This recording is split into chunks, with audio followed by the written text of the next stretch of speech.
Hello, hello, mic test, mic test.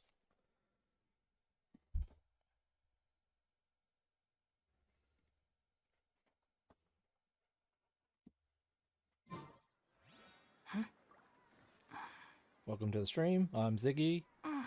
Playing Genshin today. Heard this one's going to be a long one, so just going to get right into it. There'll be an extra fee for that. So, return to the dorms.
Some time has passed since the incident of the Fortress of Merity, and your sentence here is almost finished.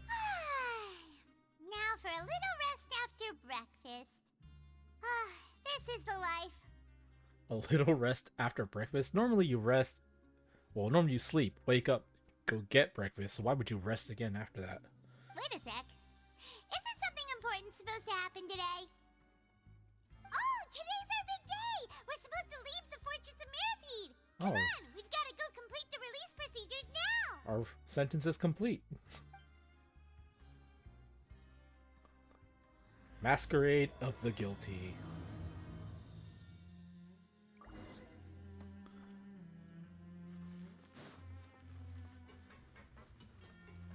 Talk to the receptionist.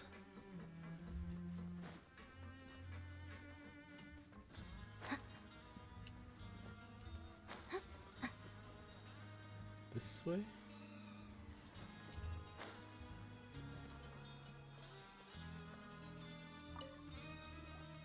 Please, sign here. This document will be effective immediately upon signing, and you two may exit the Fortress of Meripede via the regular channels. I mean, I could always just teleport out. Been to the surface. Let's hurry up and... What's happening? Are you okay? I'm fine, thanks. But I wonder what that tremor was just now. Let's go ask the Duke. A new life's beginning. Exit card issue by the Fortress of Meripede.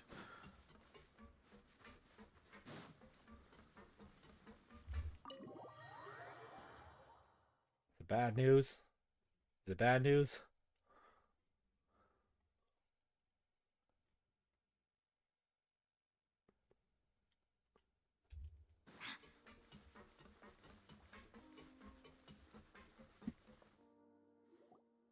Your Grace? Ah, good to see you two. Is there something you wish to see me about? Yeah, there was an earthquake just now. Yeah, what was with that earthquake just now? Ah, that.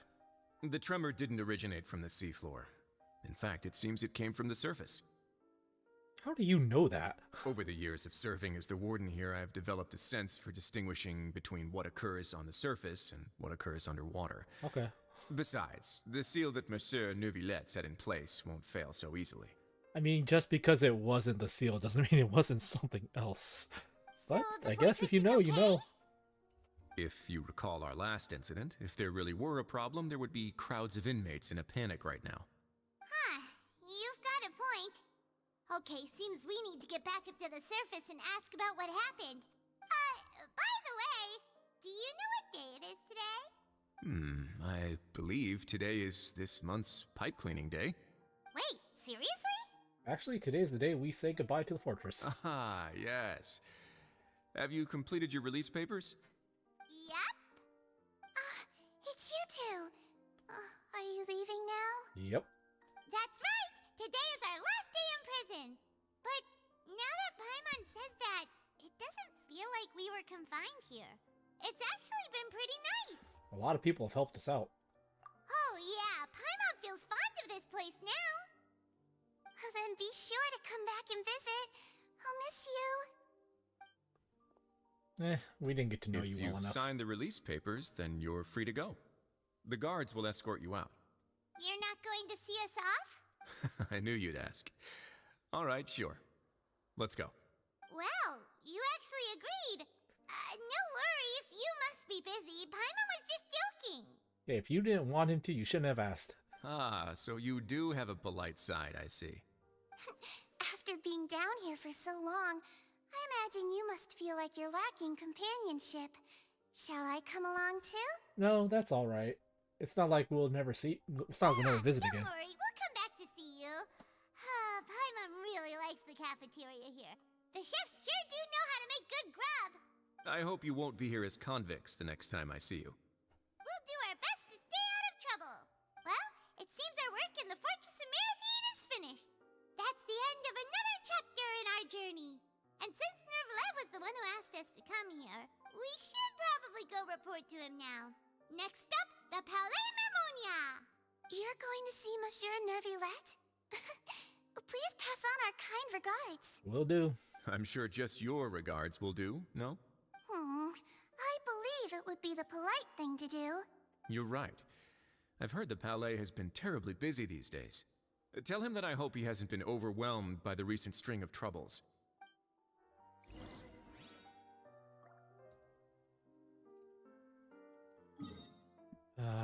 What is blocking?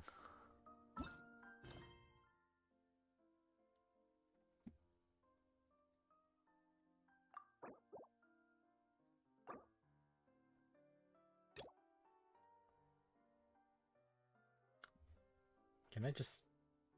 Why can't we just block those? Hopefully this doesn't take too long.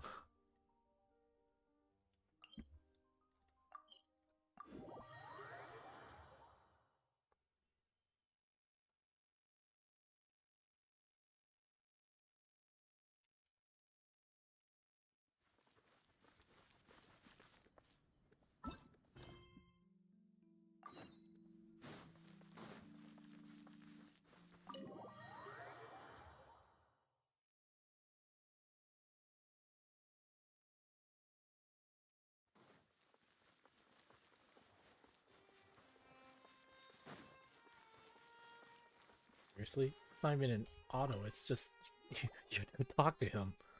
I don't see how this would have blocked the other quest.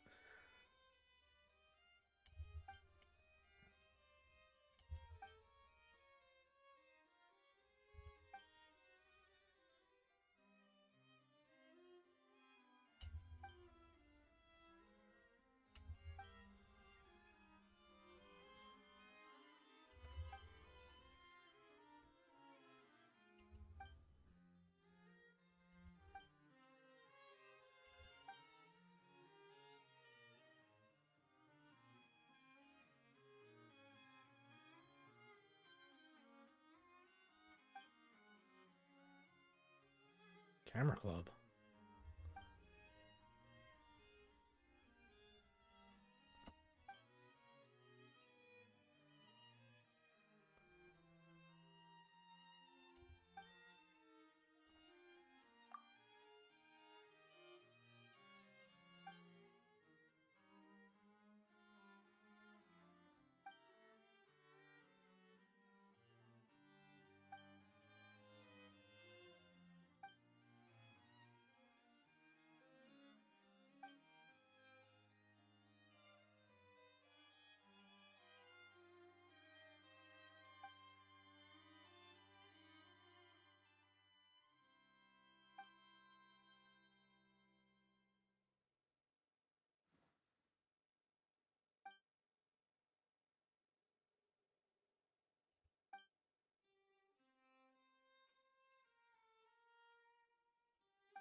Seriously? Still can't do this?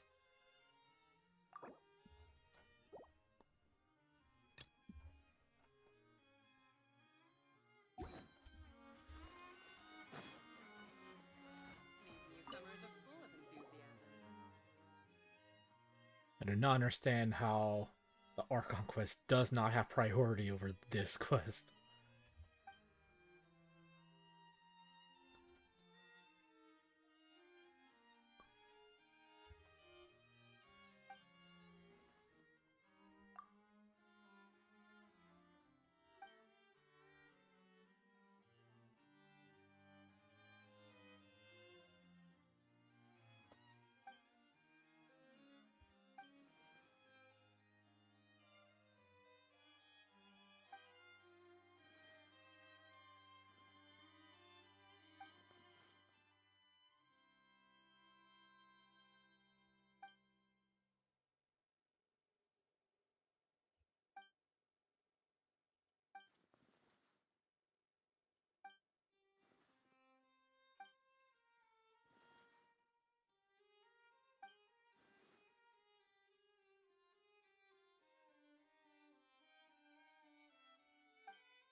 I do it?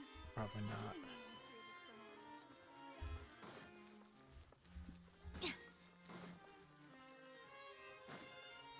It's over here. This is literally a waste of time. Like, this whole quest itself is a waste of time. It's everyone shirking off their duties because nobody wants to take responsibility. This is a literal waste of time.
Can I do it now?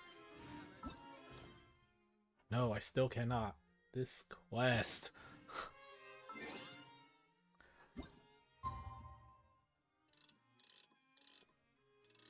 This quest better be important.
Thank you.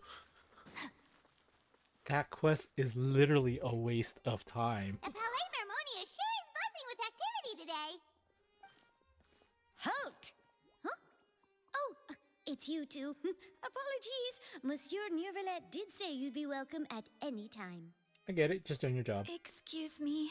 Would you mind helping me take a look at this report? I'll be right there. Sorry, I've got my hands full here. You can see yourselves in. Everyone's so busy. Seems a lot has been happening.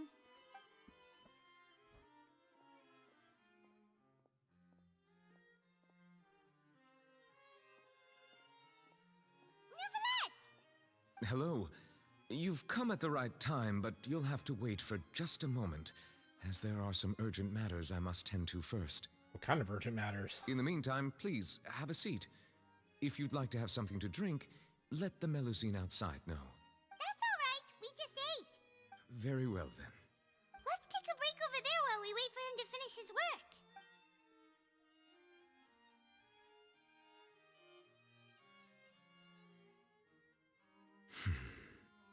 All right. That should wrap things up for now. Are you done with your work? Yes, sorry to keep you waiting. Today should be the day you were released from the Fortress of Meripede, and it appears that you've managed to complete all the release paperwork. That's right, and we came here to see you right away.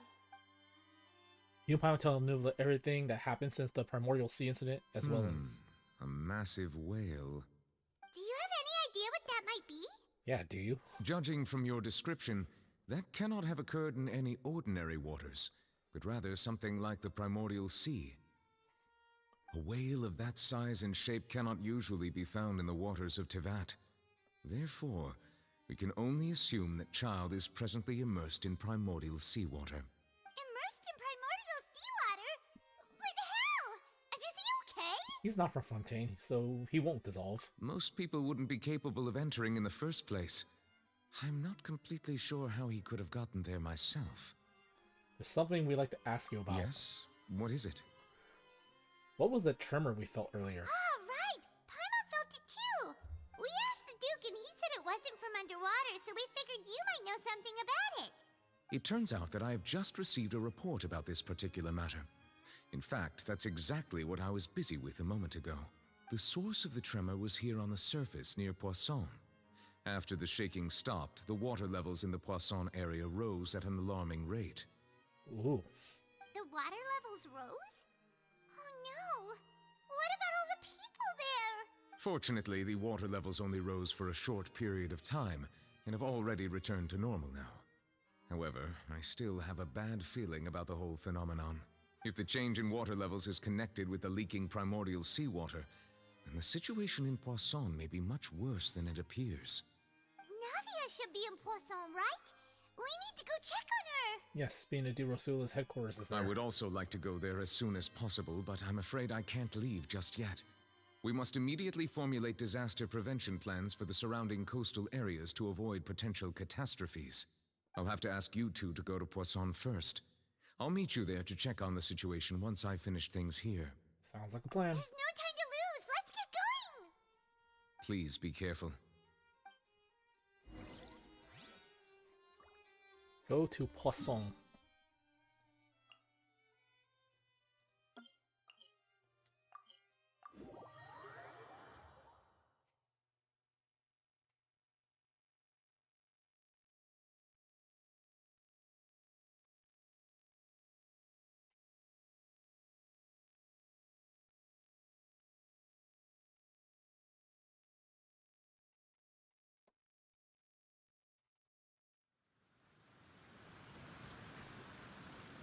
Oh no! What happened here? All the buildings here seem to be pretty rough shape now. There's nobody around. Were they all dissolved? No, let's check. Let's not assume the worst yet. Navia should be around here, right? We need to make sure she's still... Paimon means we need to check on her.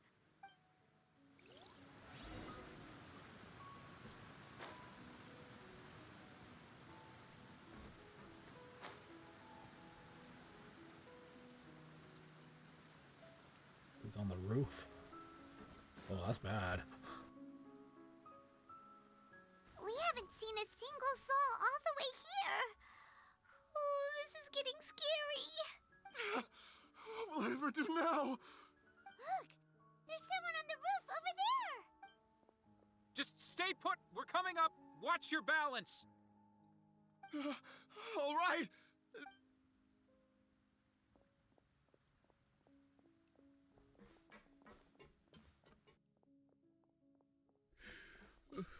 I'm not young anymore. How will I survive on my own?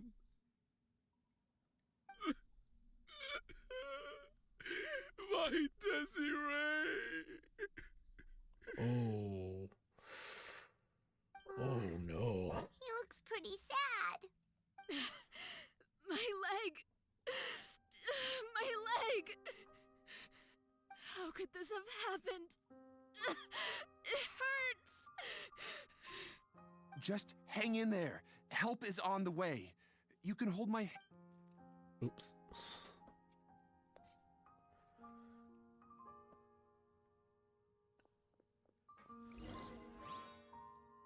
This music is not matching this situation.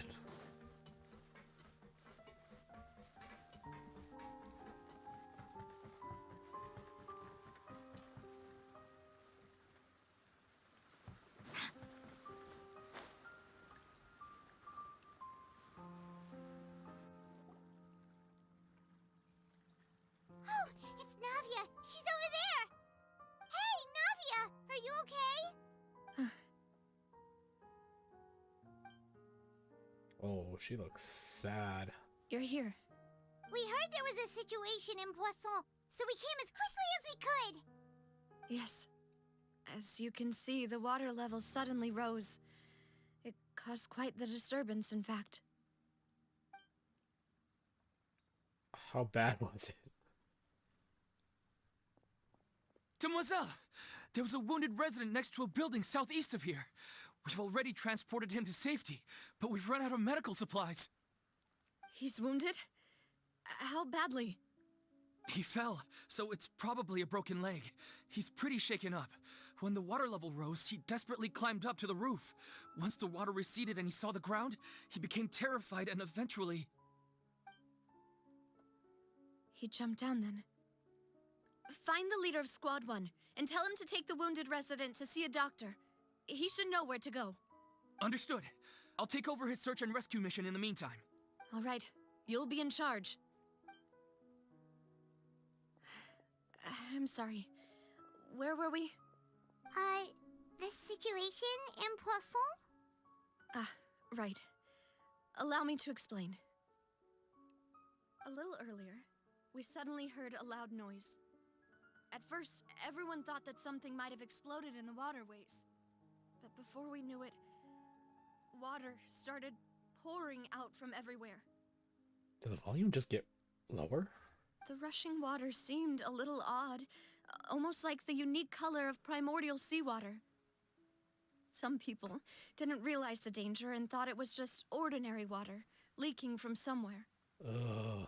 Everyone on the street who happened to be close to the water didn't have a chance to escape.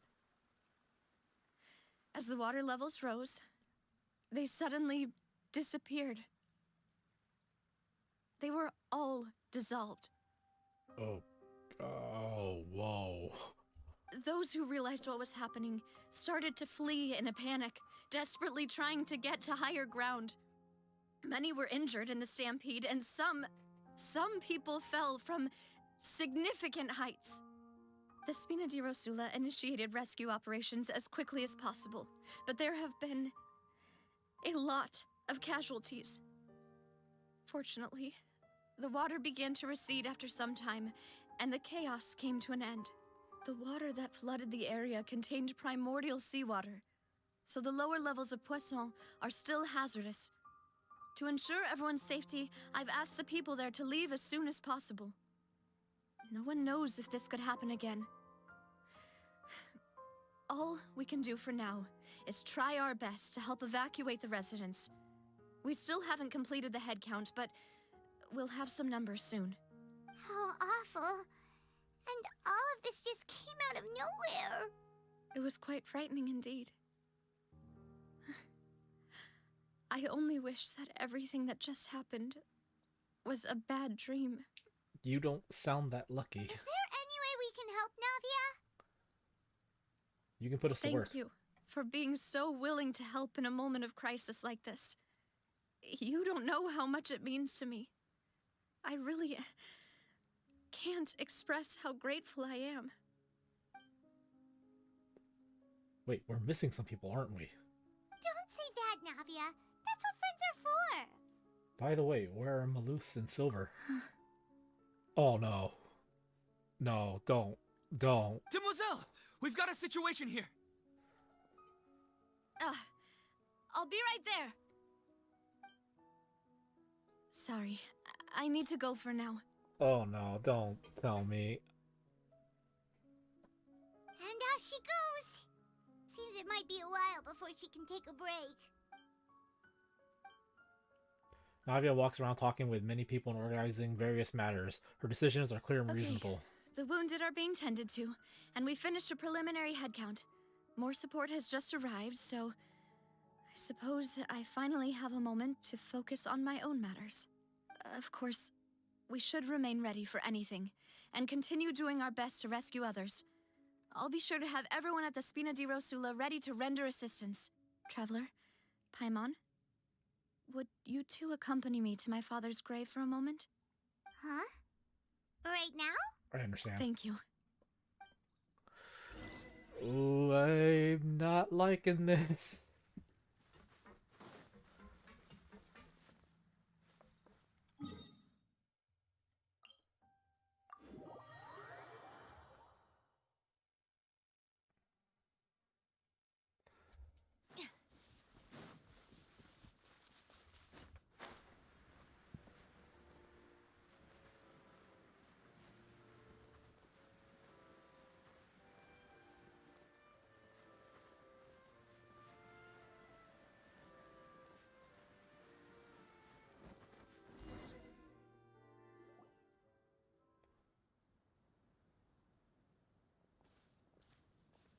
Not a lot of people here, huh?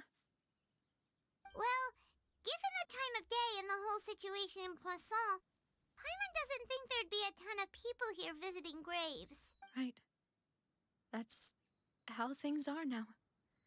The living are so exhausted that they've no strength to spare any words for the dead. Navia? There's no need to push yourself so hard. Oh, she's about to break down. Navia, what's wrong? Sorry. I just... Malus and Silver. They won't ever come back here again. No, Malus and Silver. Ah. What should I do, Papa? Huh? What happened to them?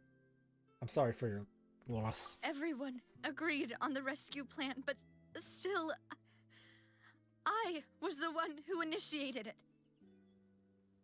They were helping evacuate the residents, but they couldn't leave in time. And they were caught in the seawater. What should we do? I've known them for so long. And I know they weren't afraid. But I could at least hold a funeral for my father. And I know where he rests. But as for Malus and Silver, they're just gone.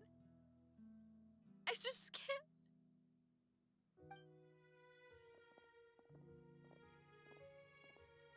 Everything looks so clean after it rains.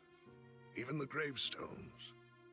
I didn't expect that you'd enjoy a glass of red wine in front of Master Callus's grave. I can understand. Besides, the scenery here isn't half bad. See, it's not just me. I always want to bring something when I visit Papa. Perhaps we might even have a picnic. He wouldn't be angry, would he? How could Master ever be upset with you, Demoiselle? Yet the cemetery is the home of those who have passed, is it not? Everyone ends up here sooner or later, no matter who you are. Buying yourself a plot in advance, are you? No need yet. But when I do, I hope you'll let me be buried beside Master Callus, demoiselle. Hey, stop joking around. I'm quite serious. That way, it will save us both the trip to see each other whenever you visit your father's grave. That makes sense. In that case, could I be buried on his other side? After all, besides you, demoiselle, the two of us could certainly be considered Master's closest companions, no? Personally, I believe we fill those shoes just fine. Why are you bringing this up all of a sudden? Seriously. All right. I'll remember your requests. But I'd really prefer not to talk about this stuff. And what do you mean by saving me a trip? I'd make the journey even if I had to visit you two somewhere else. I'd promised to let them rest in peace here. But here I am breaking that promise. I'm sorry for letting you see me in a mess like this. I don't usually cry, No, really. you can cry. This is painful. Paimon doesn't know how to help you feel better. But, well, she understands how you feel. I'd always thought I could make my wishes come true. But now that I think about it, that never solely relied on me. Many things can only be accomplished with someone else's help.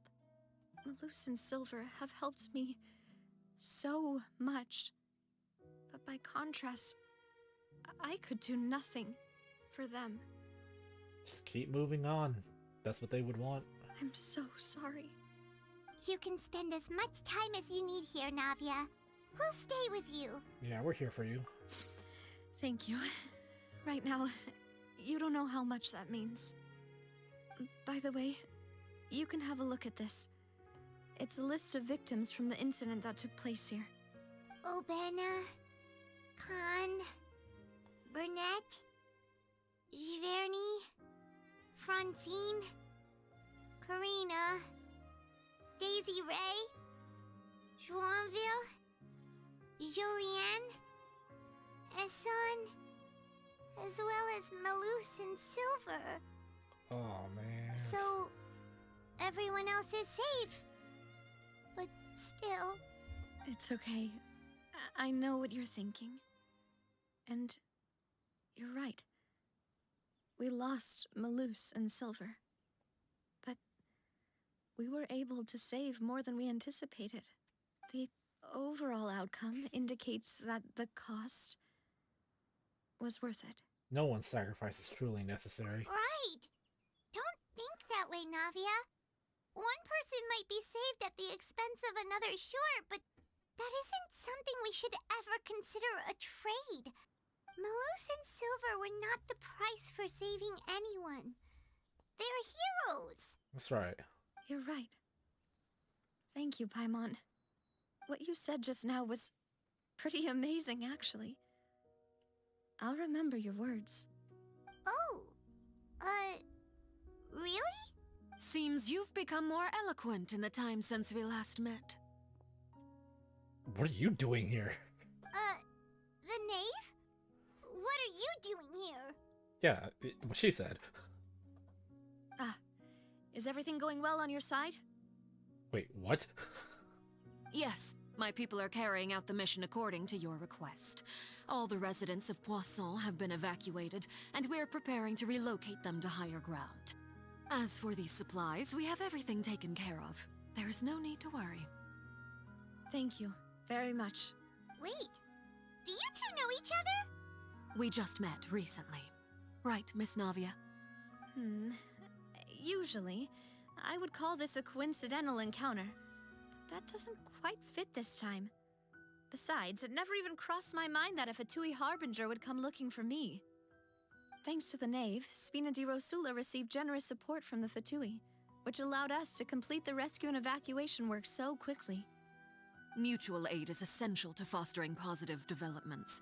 We were already in the area, in any case, so it was nothing. That said, I must say that you're a lot sharper than you let on. I'm sure you understand what I mean.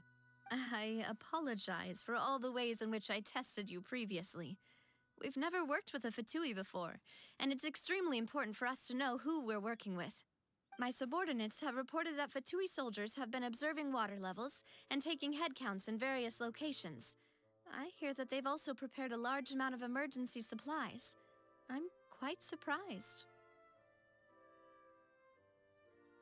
Is this the point of the game where we realize the Fatui are not the enemy? This is nothing to brag about, nor do I intend to. It is simply the way of powerful organizations to act forcefully, whether they are doing good or ill. You've witnessed that firsthand, in any case. As I've told this traveler before, I know of the prophecy, and I intend to prevent the impending disaster. Lending your organization a hand was a natural first step in accomplishing that. As such, do not be troubled by this token of our sincerity. Perhaps one day, you'll also be able to help me in the same way. Without your help, there would have been many more casualties. I won't forget your kindness. Furthermore, I sincerely regret what happened to Malus and Silver. I only wish that my people could have arrived a little earlier to prevent this from happening. Don't say that. You and your subordinates did everything you could. As Paimon said, Malus and Silver didn't choose to sacrifice themselves for any specific person. And they weren't the price paid for other salvation. They chose to become heroes themselves. I've never liked hearing people put it that way. It's like trying to relieve pain by saying some noble-sounding words. But right now, there's nothing more suitable. They really did become heroes. You're right. I'm sorry for your loss, Miss Navia. Water is life to Fontaine's people, and it also spells disaster. It's no wonder that people always say that prophecies represent fate. Fortunately, I've never been one for such opinions. So, you're one who will try to change fate, then? Of course. That is why I'm going to Hotel Bouffe de Thé. I still have some things to take care of, and the children need my attention. By the way, Traveler, Paimon, one more thing. What's that? Alright, then we'll just... Huh? This isn't right. Paimon thought you would ask us to walk with you for a moment so you could tell us something in private. That is a clever and useful conversation technique, which I do like to use when necessary. But there's no need today. It would not hurt to have Miss Navia listening in. Traveler, I'm sure you remember that I said we could work together when we had the chance. You and I both know that there may be issues with the Primordial Sea. Previously, it was the Fortress of Meripede's sluice gate, and this time it was the water levels in Poisson. These are both signals. So the time for jolly cooperation has come? Indeed. Allow me to share the latest intel I've received from the House of the Hearth's intelligence network with you. Okay. During some recent investigations, a child claimed to have discovered some ruins near Poisson. The ruins date back to ancient times, and seem to be worth investigating in many ways. Okay. Judging by the dating of the ruins, they may be related to the prophecy and the coming crisis. The situation is becoming more urgent, so any pertinent information will prove extremely precious. Is that one of the places the seawater's leaking My from? people initially came to prepare for ruin exploration. Unexpectedly, this disaster struck.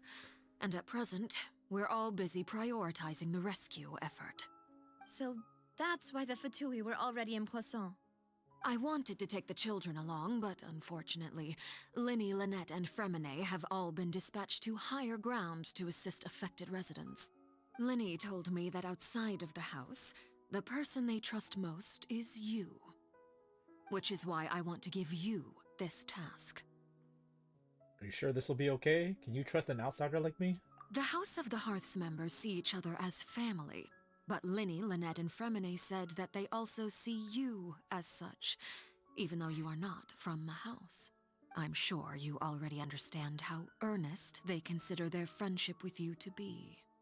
Oh, that somehow makes Paimon feel kinda happy. The intel I just shared about the ruins could fetch a high price. But since the children consider you family, it's only natural that I freely share it with you. Got it! So all we gotta is go to some ruins, right? We can handle that. Excuse me, but may I tag along? No. You should stay away from it. You wish to join, Miss Navia? But are you sure you're up to exploring some ruins? You need to rest. Well, I'm sad, yes. But I can't just go back and plop myself into a chair by the roadside and do nothing. There's no point in being depressed while we still have a disaster on our hands. As my father's successor, I must live up to the hopes he had in me. Besides, I'm also doing this for myself. I need something, a distraction, to keep my mind off Malus and Silver. Navia's strong, but she needs company right now. We can be that company if she goes to explore the ruins with us. Since you put it that way, I have no objections. What do you say, traveler? We'll go to the ruins together. All right. The ruins are to the south of Poisson. Here's the map. Okay, the three of us will handle it. Come on, let's pack up and get going. This is not going to end well.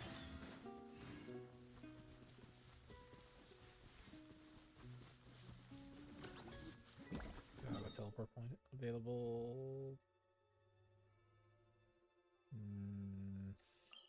Probably easier if I go here.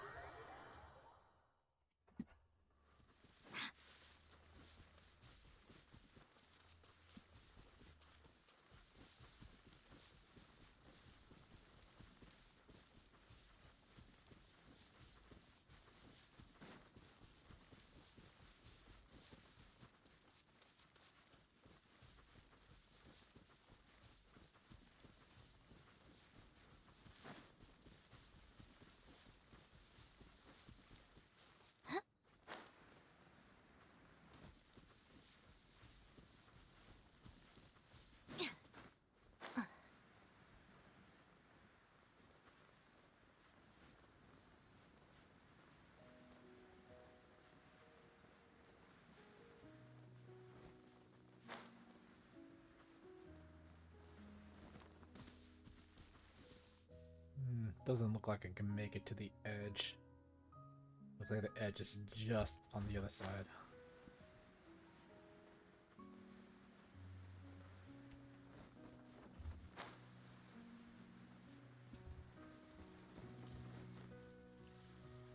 So, are these the ruins the knave was talking about?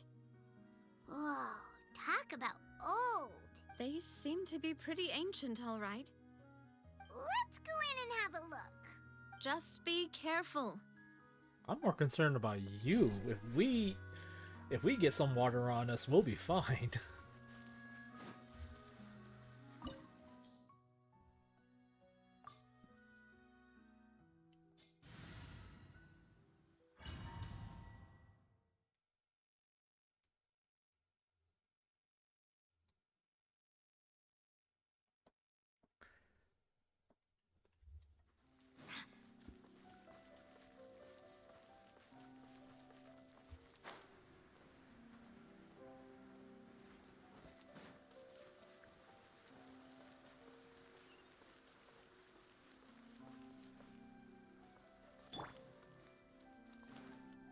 Hey!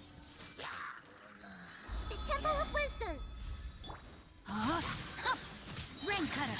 Rain outline. Our bond is strong. Lightning. Fire hazard. Dada Kundala.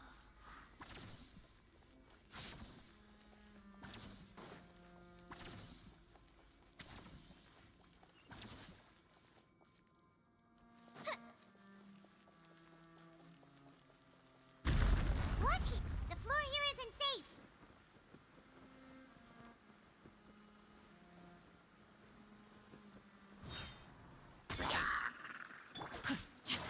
Body and mind.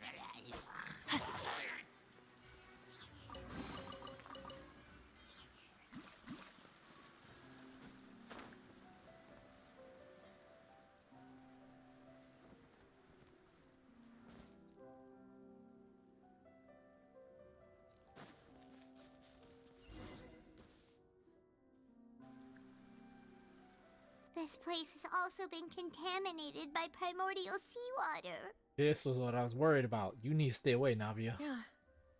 And a lot of it, too. A Fontainian would most likely dissolve the moment they fell in. You should get back to safety. Right! You can't go down if there's primordial seawater. It's too dangerous, and it won't be any help for you to just stay here. Don't get by my wrong. We're not saying you're useless. It's just that... No, you're right. I can't do anything in this situation. I'll leave this to you. From the look of things here, maybe there's no turning back. That complicates things. Maybe the only way left is forward. In that case, do you want to wait for us here? The water levels here are unstable, and there's a chance the water will rise. So staying here wouldn't be safe either. I'll go together with you. Perhaps we'll find the exit just up ahead. Seems like there isn't any other option. All right. Come with us for now then, but please be careful. Keep moving.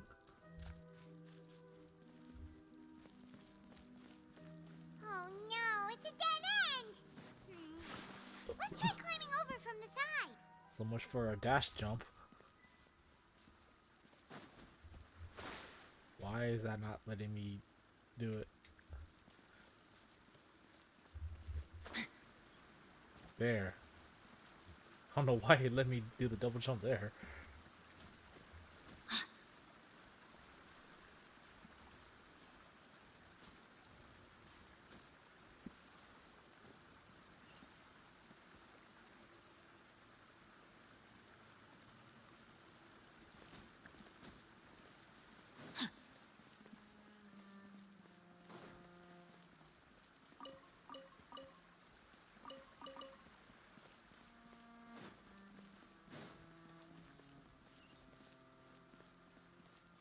Body and mind.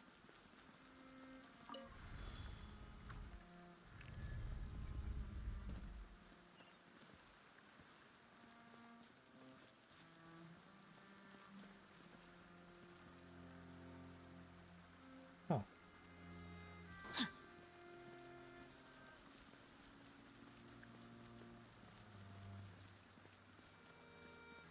Where did the camera angle change?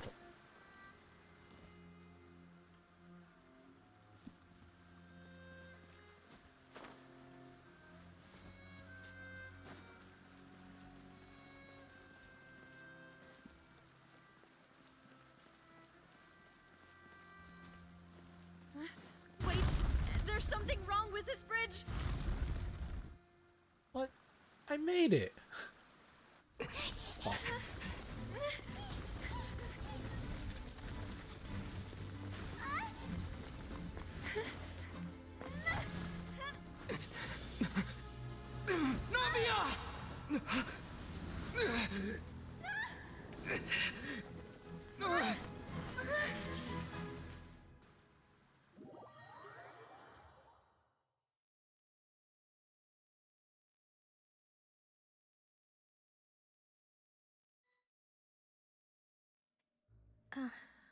Huh?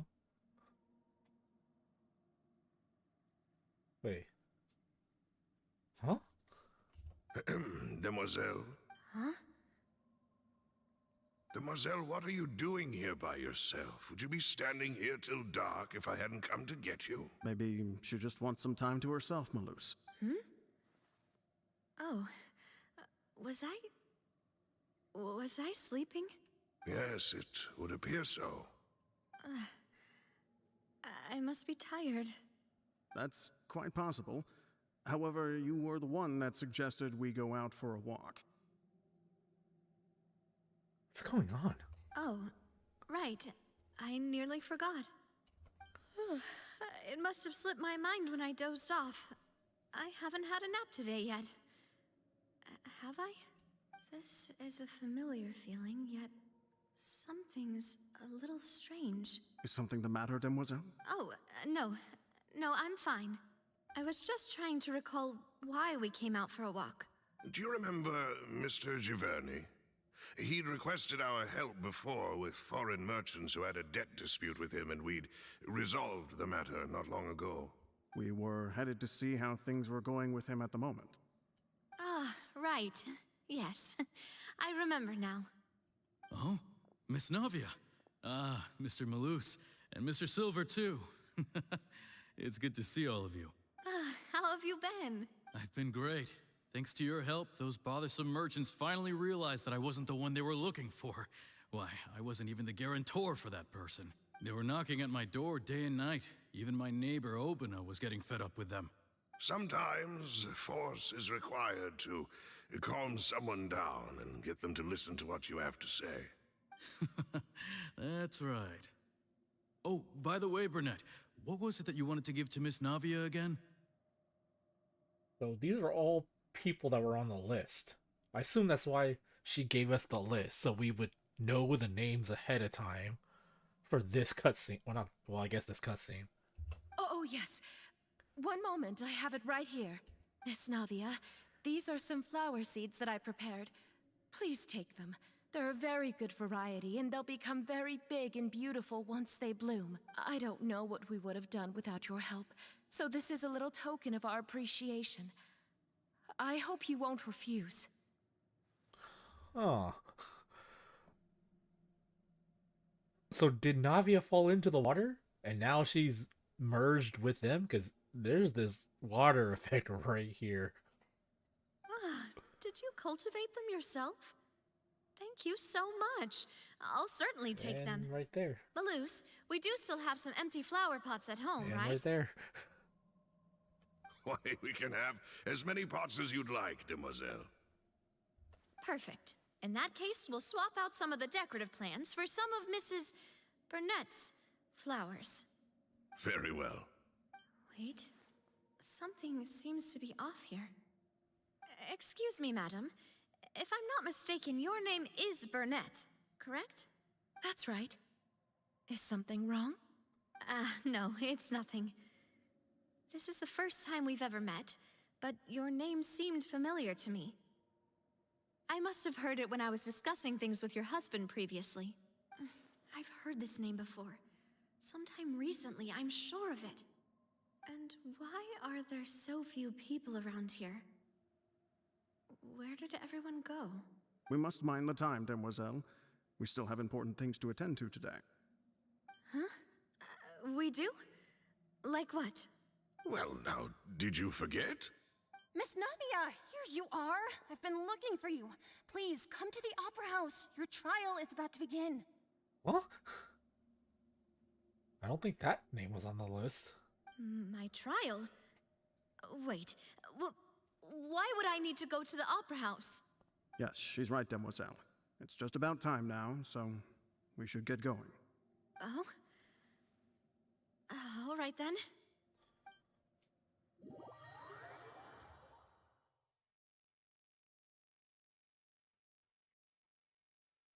Confused what's going on. I have an idea of what's going on, but I don't know why Look, it's Navia. we're seeing She's it. here. That's the name on the list. And her two attendants are with her. That is also a name on the list. Goodness, everyone's finally here. There sure are a lot of people here to see the trial. And they all seem to be oddly excited about something. I even know some of these people. Karina, Desiree, Joyville, Jolien, Essen. Why are so many people here? And why do I have no recollection of this case? And as for the judge...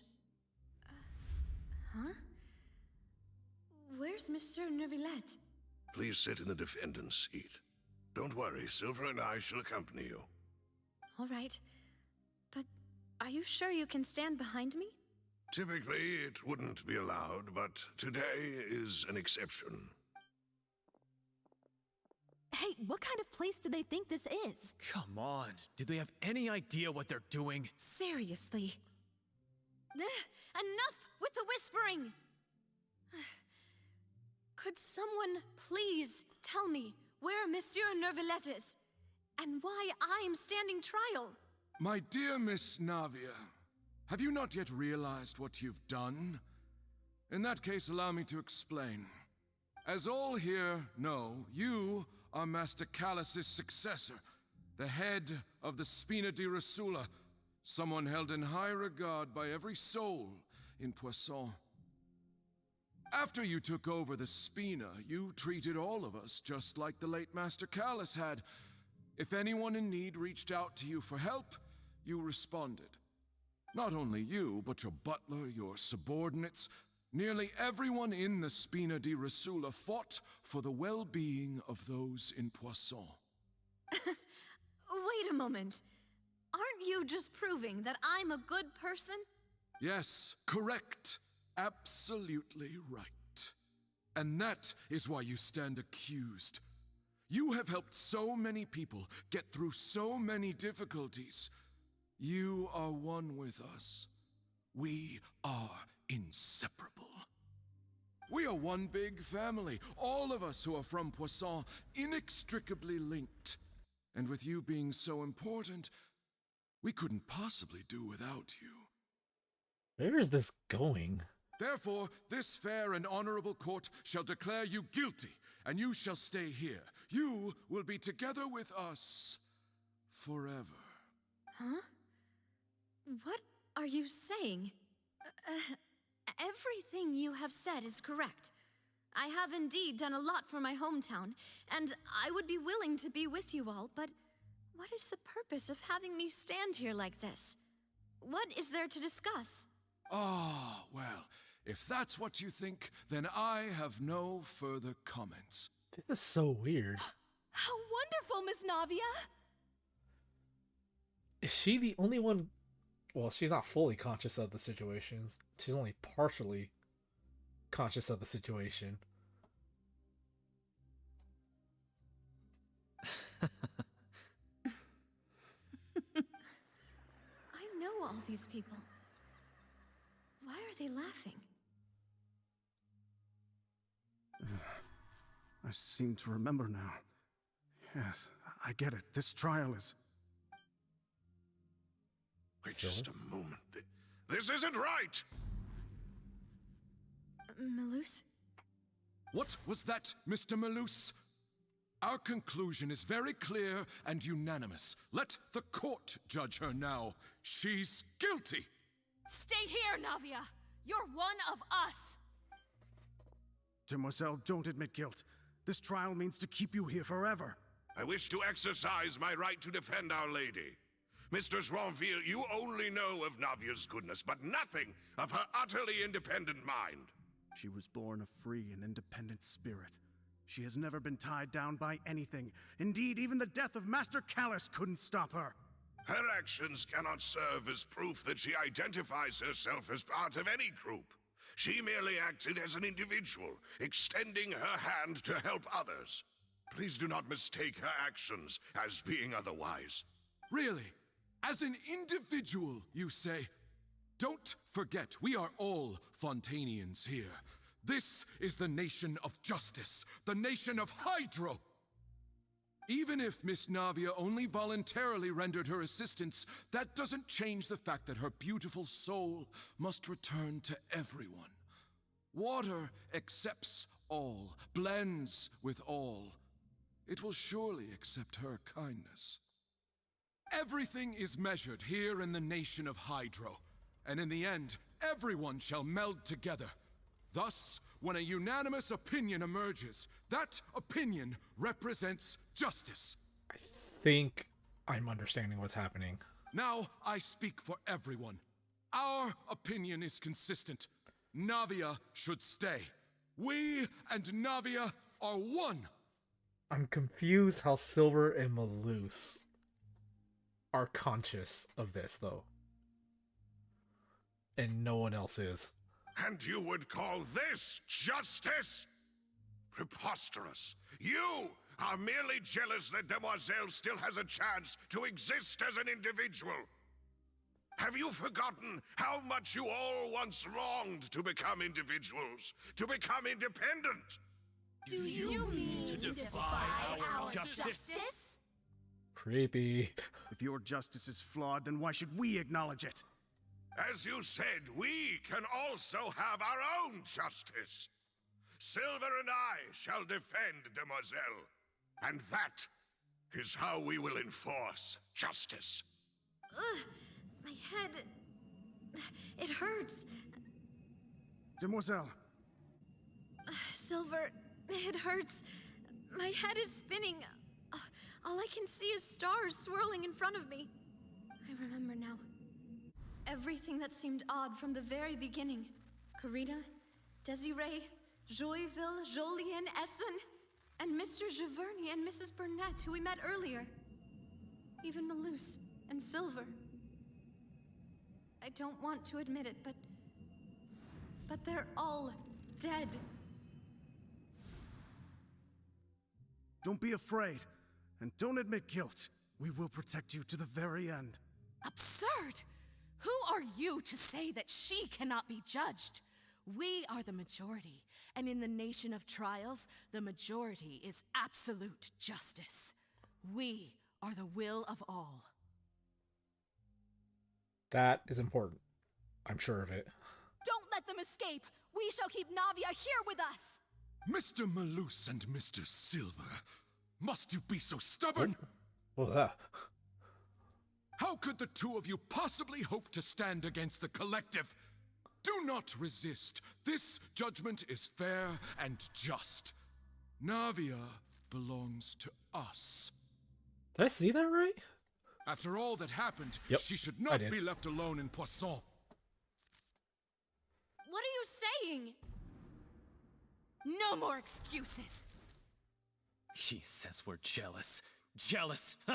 How could she possibly be an independent individual? What's with these people? Who's jealous of her? She belongs to us! Miss Navia, she... Silence! That's... Oh? Monsieur Neuvillette! Such commotion is prohibited in the court. The accusations you just presented are nonsense and cannot constitute a proper trial. The court will adjourn for the rest of the day. In this, I shall hear no objections from any unauthorized party. Our thanks, Monsieur Neuvillette. Please leave with me, Miss Navia, while there is still time. Neuvillette showed up to help? But... Go on now, Demoiselle. This is your only chance to leave this place. What, can't bear to leave us behind or something? Malus. My apologies. I couldn't resist making one little joke once I realized that this shall be our last goodbye. Malus... Silver... Oh, so they're gone. Quickly, you must come now. Goodbye, Demoiselle. So even when merged, they still protected her. Farewell. Oh man, I thought we'd be able to reverse it. Well, I mean, we might still be able to do something about that. Would Hoyoverse really? No, wait! Just a second! Navia? You're awake. Good. I must have been dreaming. Malus and Silver were still alive, and they were defending me at some insane trial. It looks like you're all right. Did all the sad feelings cause you to have a nightmare? Paimon could give you a hug. The ruins you were exploring suffered a cave-in.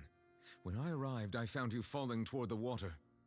You were just about to be dissolved within, but I think I saw two Oceanids protecting you. It was only for a moment, perhaps even a fraction of a second, but they gave me the chance to retrieve you. Were it not for their intervention, I would not have been able to rescue you before your consciousness dissipated. Wait, did you say Oceanids? You mean like what happened with Vache? So people that are dissolved become Oceanids? Perhaps those two Oceanids were the people you saw in your dream. I always told them that they didn't have to protect me. To think that they'd keep doing so even after death. Please come with me. What, we're just gonna leave her there? Neverlet, are you okay? Hmm? Oh, I am quite all right. Perhaps there's something we could chat about? Why do you look so stiff all of a sudden? Oh, Paimon knows. You're the type who feels awkward when there's nothing to talk about, right? I merely thought that we should give Navia some time to herself. Huh? Why didn't you just say so then? Don't you think it's even more awkward to call us over like this and then have nothing to talk about? No, this is definitely less awkward. I suppose so. By the way, Sigewin sends her regards. Ah, Sigewin. I hope all is well with her these days. Her work in the Fortress of Meropide has not been too much for her, has it? No way, don't worry. She's doing fine down there. She's an amazing head nurse. I see. Well, that is good. I have always worried that Sigewin would need a lot of time to understand the world of humanity, just as I have. I mean, she seems fairly well adjusted. Oh, and the Duke also says hi. Even though Sigewin made him do that. He hopes that you haven't been overwhelmed by all that's happened lately. Thank you. I have indeed been busy lately, and I also hope that everything is going well in the Fortress of Meropide. He still doesn't know what to talk about. Let's chat about something else then. You're the expert here, Paimon. What should we talk about? So, Neverlet, you're probably quite the swimmer, huh? Yes, of course. This isn't going anywhere.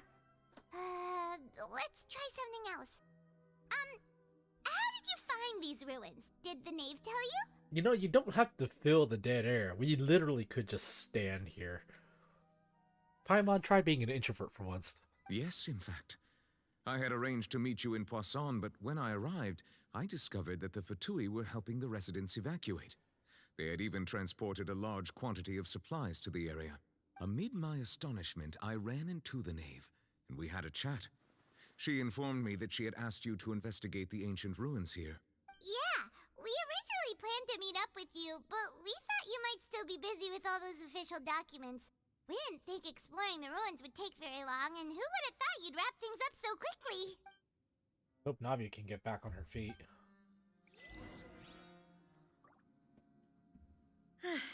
I'm sorry to have kept you all waiting like that. I'm feeling much better now. I guess we should get going again.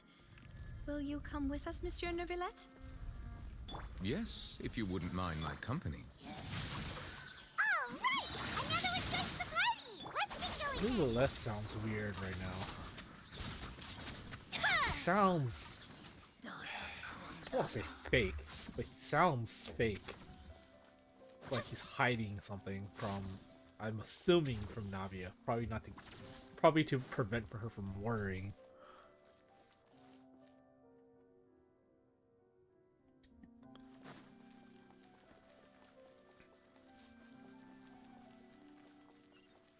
Oh no, another unstable path. Watch your step.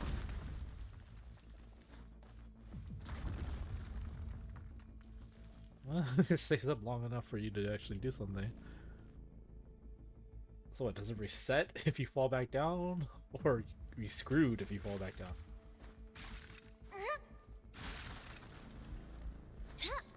Up and away.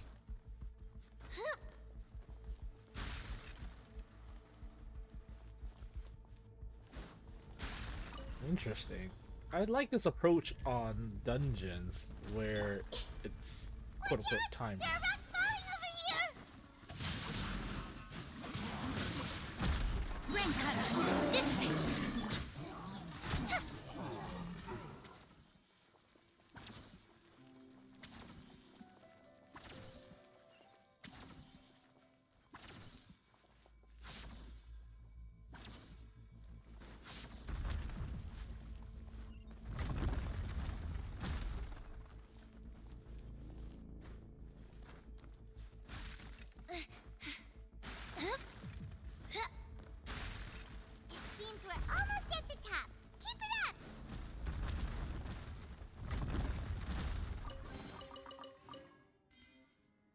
Seriously though, what happens if you fall?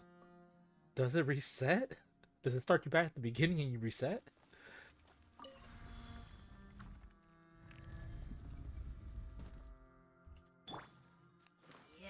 Everyone hold hands. Make yourselves at home. This might hurt a little. Rain outlines your fate. Witness the power. Stand with me. Out of my way. Time for a light show. Here come the fireworks.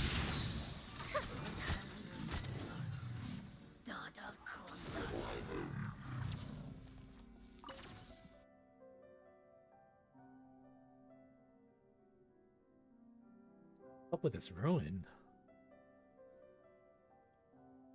What is the purpose of this ruin?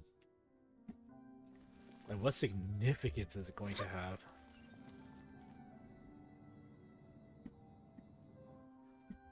Anything up here? Dissipate.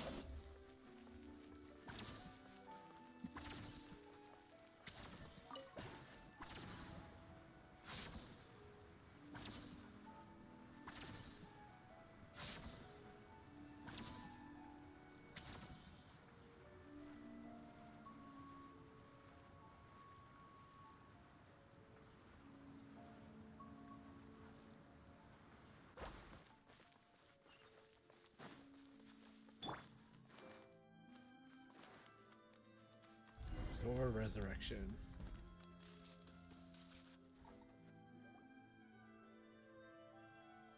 Looks like we've reached the end. This is the place. There should not be any other hidden spaces in the vicinity. The path sure had some twists and turns, but it turns out that this place isn't actually that big. What are you talking about? This place is huge. There seems to be something on the wall. It's the prophecy. It's a mural of the prophecy. Stone Yes. slates. It seems like they were put here as an offering. Could we take them down and have a look?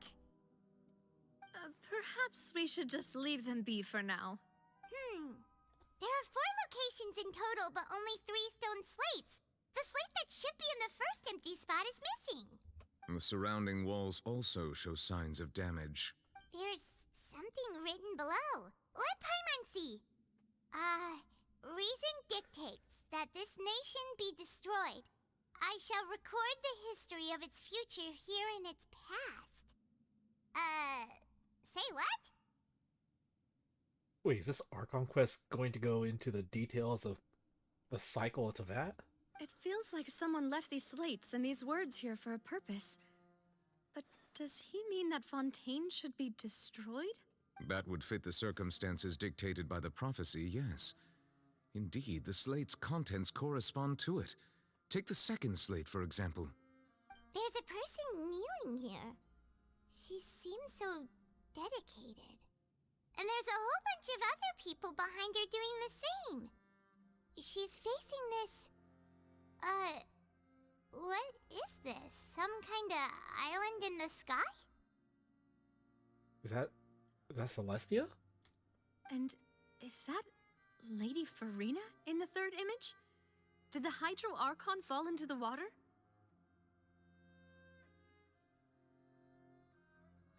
Oh, I'm not sure what to make of this. Looks like she fell in the water. These might all be people who are already in the water and have already melted together. And is that a ring of people around her? Paimon doesn't quite get it. Are they all in the water? The fourth image. I know this one. This exactly matches the content of the prophecy.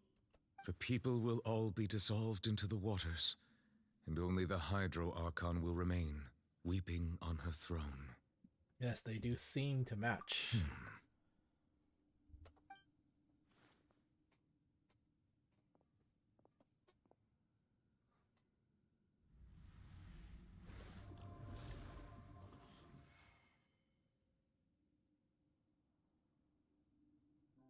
More information should be hidden in these slates, but I fear I cannot easily uncover it, most likely due to us missing the first slate.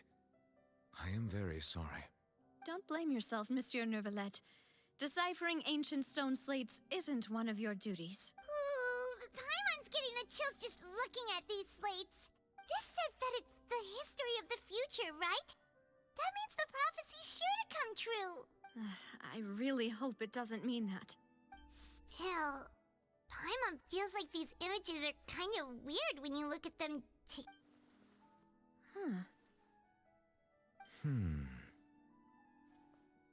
I get what you mean, Paimon. The issue is the order of the third and fourth images, right? That's right!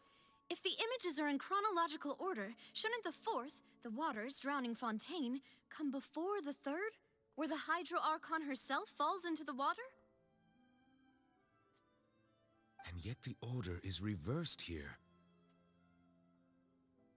The second image is also quite concerning. What sin are the people in the images confessing to? If we go by timing, Lady Furina only emerges in the third image. That means that the person in the second image might be the previous Hydro Archon. Egeria, then. I had never met her, but her appearance here does match the records. The previous Archon kneeling before the floating island in the skies, as if confessing a sin. Did she herself commit that sin? And if not, why would she be in such a posture? Also, I'm still wondering why these ancient stone slates are here at all. Judging from their contents, could this place be the origin of the prophecy? Does that mean that someone, or some people, once saw these slates? But who would have created these slates and left these words here? It seems that any further clues will have to come from Furina. In that case, there's no time to lose. There's nothing else to be gained here, so let's head back first. Yeah, we better get somewhere safe for now. Honestly, who created the slates doesn't matter now. The real question is whether things will truly play out as the prophecy foretells or not.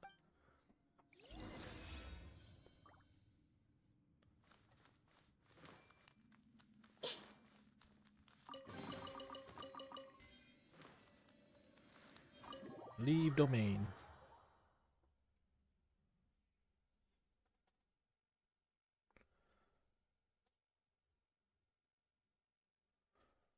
Let's split up here. I'm going to check on what's happening with the Spina. You know how it is. There's some things you just need to be there for yourself. You still have energy for that, Navia? Paimon's already beat. Just head back to the Fluvsandra and have a rest then. Thanks for keeping me company all this time. I'll depart as well. Thanks for your hard work today. Rest well, everyone. Traveler, I will go talk to Furina tomorrow morning to ask about the stone slates. I'm sure that you're concerned about this matter as well. If you have time, drop by my office. I will share the results of our discussion with you. Alright, see you tomorrow. Are you really gonna talk to her about this directly? Will that be a problem? Paimon's getting a little scared now that it's come to this. She has long been harboring secrets, and will not give them up easily, which makes it all the more my duty to ensure that she understands the present situation. Alright, we'll leave it in your hands then. You're probably the best person to talk to her anyway. I will be carefully considering my words tonight.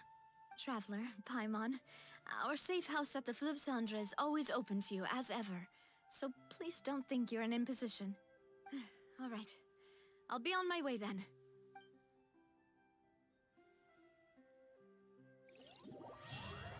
Navia and Nuvula depart ways. Both depart. You and Paimon head to Spina di Rosula's base at Fluvsandra. We're finally back! Welcome back. We've got a special menu prepared for you two tonight.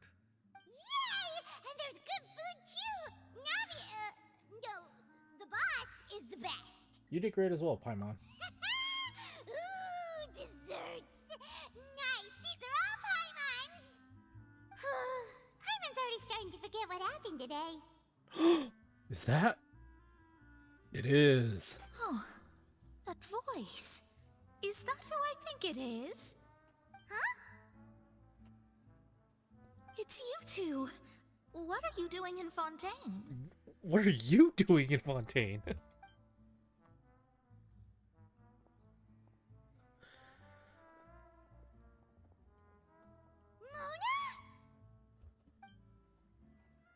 Lady Magistus, did the stars not tell you that we might meet here?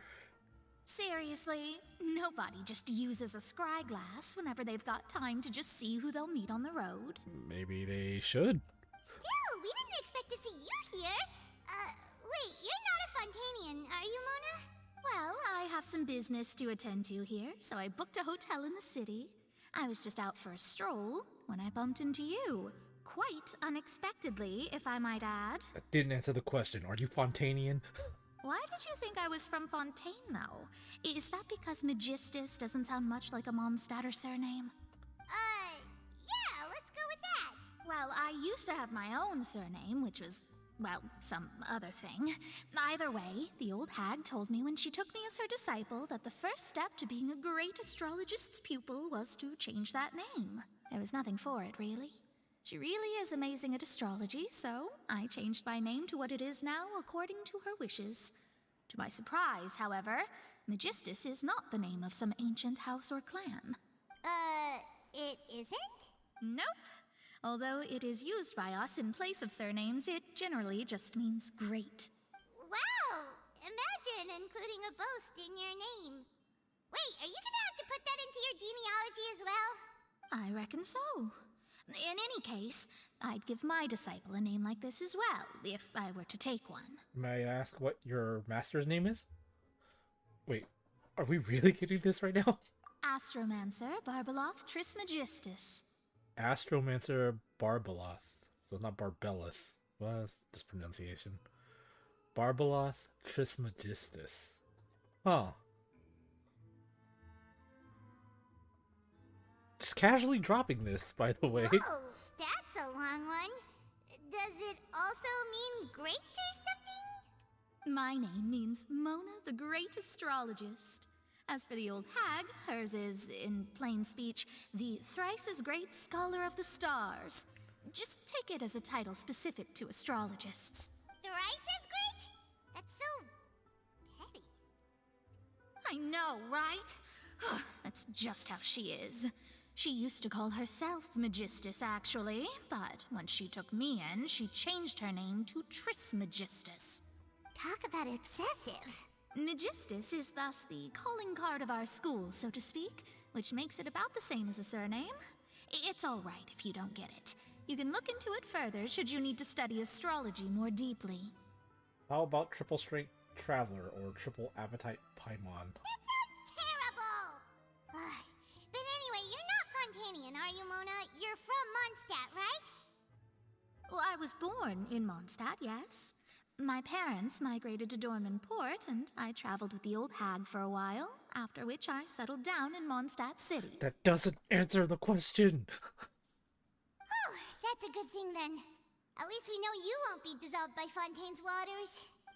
Speaking of that, I'm sure you're aware that a bunch of things have happened here in Fontaine, right? I know you're not a local, but I'd avoid getting too close to any water that looks strange all the same. There's something ominous about it. Well, the water, I mean. Yeah, that's why we keep asking you if you're from Fontaine. Did you come to Fontaine because of the prophecy? That was the main reason, yes.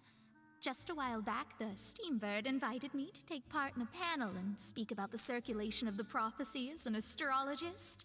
The invitation was sent quite early on.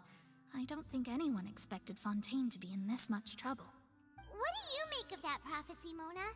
Just tell us what you think as an astrologist. Your word would go a long way to make things more certain and less scary. Or it might make it more scary. What I can tell you is that I'm an astrologist, and that this prophecy concerns the fate of Fontaine, even that of all Tevat. Ascertaining this is akin to reading the fortune of the whole world. I'm afraid that this is not something that just anyone can do. If I could do it, you would no longer call me an astrologist, but a visionary. But on the flip side, the prophecy is so huge and powerful that it must surely come from a powerful visionary. Its contents involve the fate of the world. Disregarding it would be a mistake. A visionary? Sounds really powerful and all, but does such a person really exist? Of course. The old hag could do it, and I'd bet there are others amongst those Hexenzirkel colleagues of hers who could do something similar. we really getting this now? I need to ascertain the accuracy of the prophecy. Could you help me get in touch with your master? Huh? Are you sure? All right, I'll help you. It isn't often that I see you with such a serious look on your face. I'll tell you once I hear back from her. Thanks, Mona. You're amazing as always. Oh, well, this is something only I can do after all. So yes, your praises are quite welcome. That's the greatest of astrologists for you!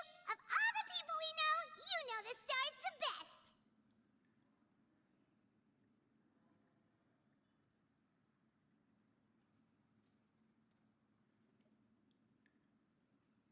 Is this the first time we're meeting Mona in a main quest?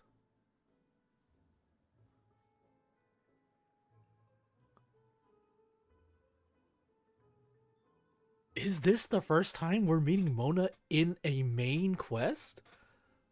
I know she's been in a lot of events, but is this the first main, first Archon quest she's been in? Trying to think back.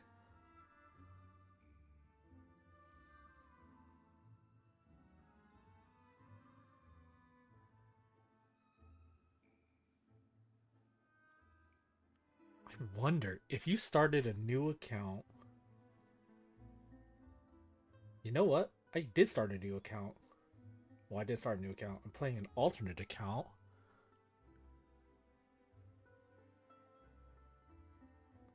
So I need to go through the entire game without meeting as many characters as possible and see what dialogues change. Indeed. That's the spirit.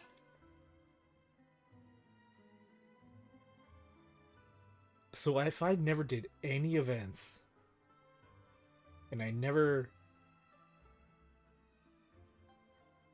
Would this be the first time I met Mona? If I had not played as long as I have? Oh, sorry. I came to see what all the commotion was about. If there's anything you need, do not hesitate to inform the Spina di Rosula. Oh, whoops. Guess we were getting a little too carried away there. Well, I'll go tend to my own business now. If I receive any news, I'll be sure to come find you two again. And there she goes, quick as rushing water. And here we are with the Spina guy giving us suspicious looks. Well, we were making a ruckus. Try to keep it down next time.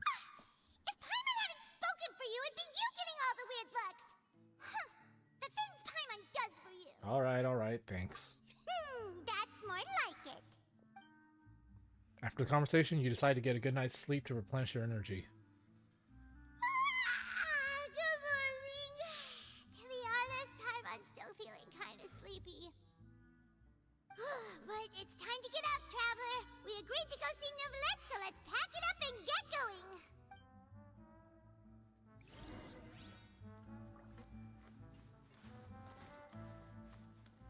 Go to Neuvillette's office.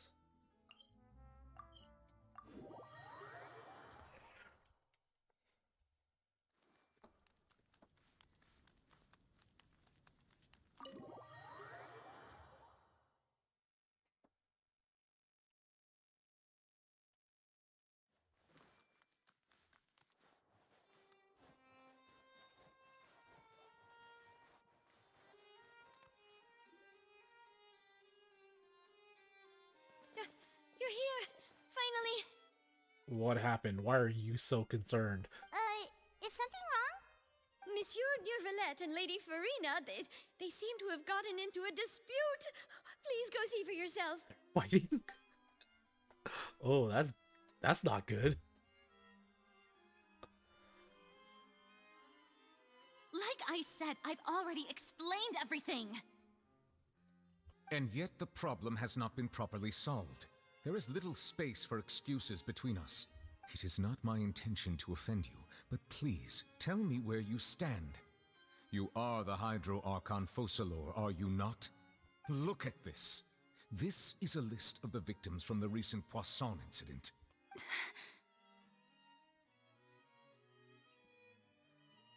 You mean... they're all...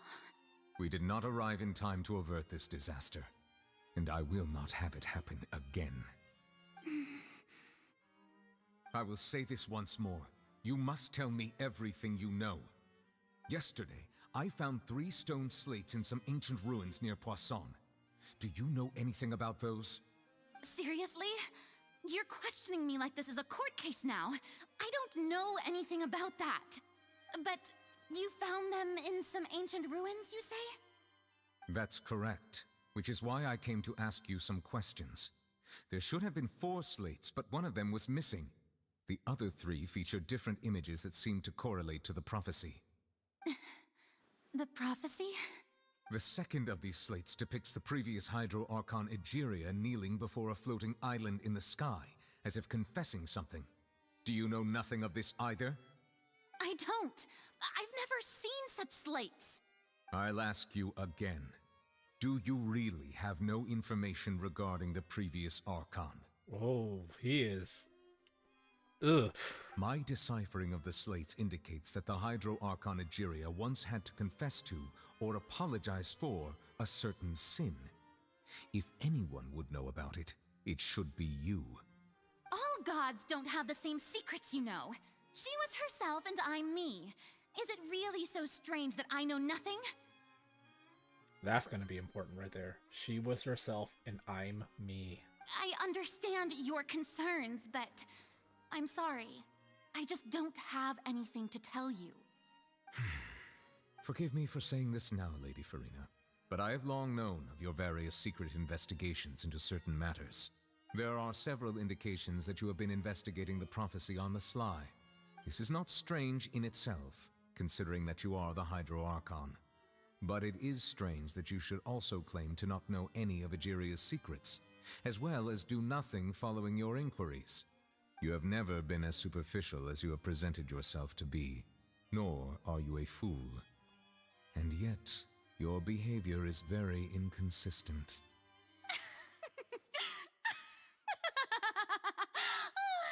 So you've been watching me all this time, have you? I didn't think you were that type. Well, since you know about my secret investigations, then you should know I'm actually working to take care of it. There's no point questioning or suspecting me. You're the Eudix, but you're still my subordinate. You should be following my lead. Just trust in me. You're Archon, and do as I say. Never mind whether you can truly convince yourself to or not. It'll all turn out fine. Then why do you look so worried? That's all I have to say. We do not discuss this matter again. Oh, the opera's about to start. Toodles!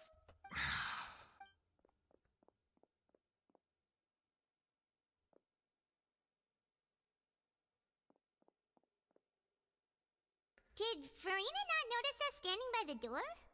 Wonder what's up with her. She was smiling. She didn't seem in the mood to care if we were listening in or not. She seems deeply troubled. She seems to be deliberately hiding something. I assume you've been outside for a while now? Mm-hmm. Oh, you noticed. Seems Furina didn't even realize we were here. She was in a great panic, though I cannot discern the reason. Our discussion reached impasses time and again, a state of affairs that we cannot allow to continue. Still, I do not understand. Dialogue is the basis for understanding, so why did she keep refusing to engage? I'm afraid questions alone might not suffice. We need to make her understand how dire the situation actually is. Everyone in her inner circle has noticed that she is hiding some secret. The issue is her attitude.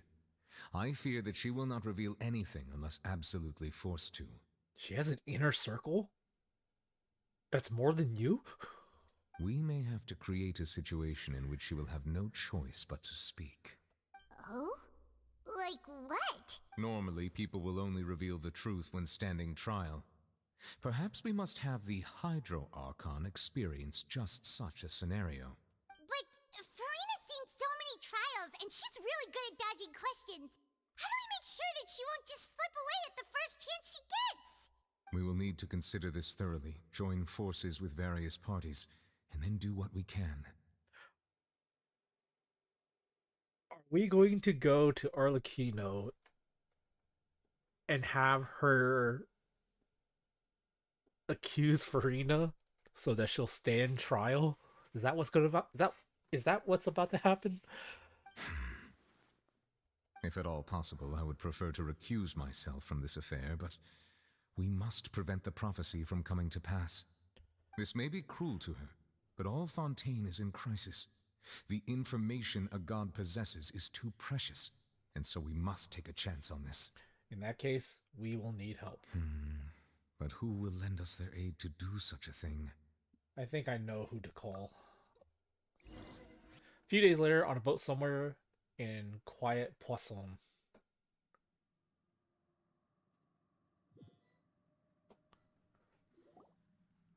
Well, that's everyone, huh? Speaking of which, it was pretty smart of you to think of hiding here. Poisson was just involved in a disaster, so it's presently devoid of people. That naturally makes it the best choice. And here you are drinking tea like it's the most natural thing in the world, huh? That's what family should do. Sit and enjoy a leisurely time together. It's nice to enjoy tea here, you know? Care for a cup? Lend me your ears, everyone. Or perhaps one of you might like to start us off. How about you, friend? Me? No, I don't think I can. Poor Furina. I feel you. I feel you, Furina. Then, how about you, good sir? I fear that I will cause the mood on this boat to become as somber as it is in court. Well then, I guess we're lucky we've got a local like me to organize things. Wonderful, the spotlight at last. I guess I'll be facilitating things from here. That was a little long-winded, don't you think? Oh, you might be right. Anyway, to cut to the chase, our friend here, the Traveler, has brought us together to discuss something. As for what that is, well, let's start by saying that we'll be pooling our efforts together to create a series of traps. Oh, how intriguing. You sound way too excited, Liddy. Well, it's just an expression, really. One that I just learned from Chlorand, and used on the spot. So, let's invite her to explain in detail. A round of applause, please. Huh? Didn't you say that you would be facilitating this? Oh, come now. Your work doesn't involve much public speaking, right? This is a good chance to practice. You might even pick up some fancy oratory tricks to impress your boss with in the future. I see. And what does my boss say? He is glad that you consider him your boss. Do go on. This seems like a lot of beating around the bush. In that case, do any of you have experience hunting? Not that I recall.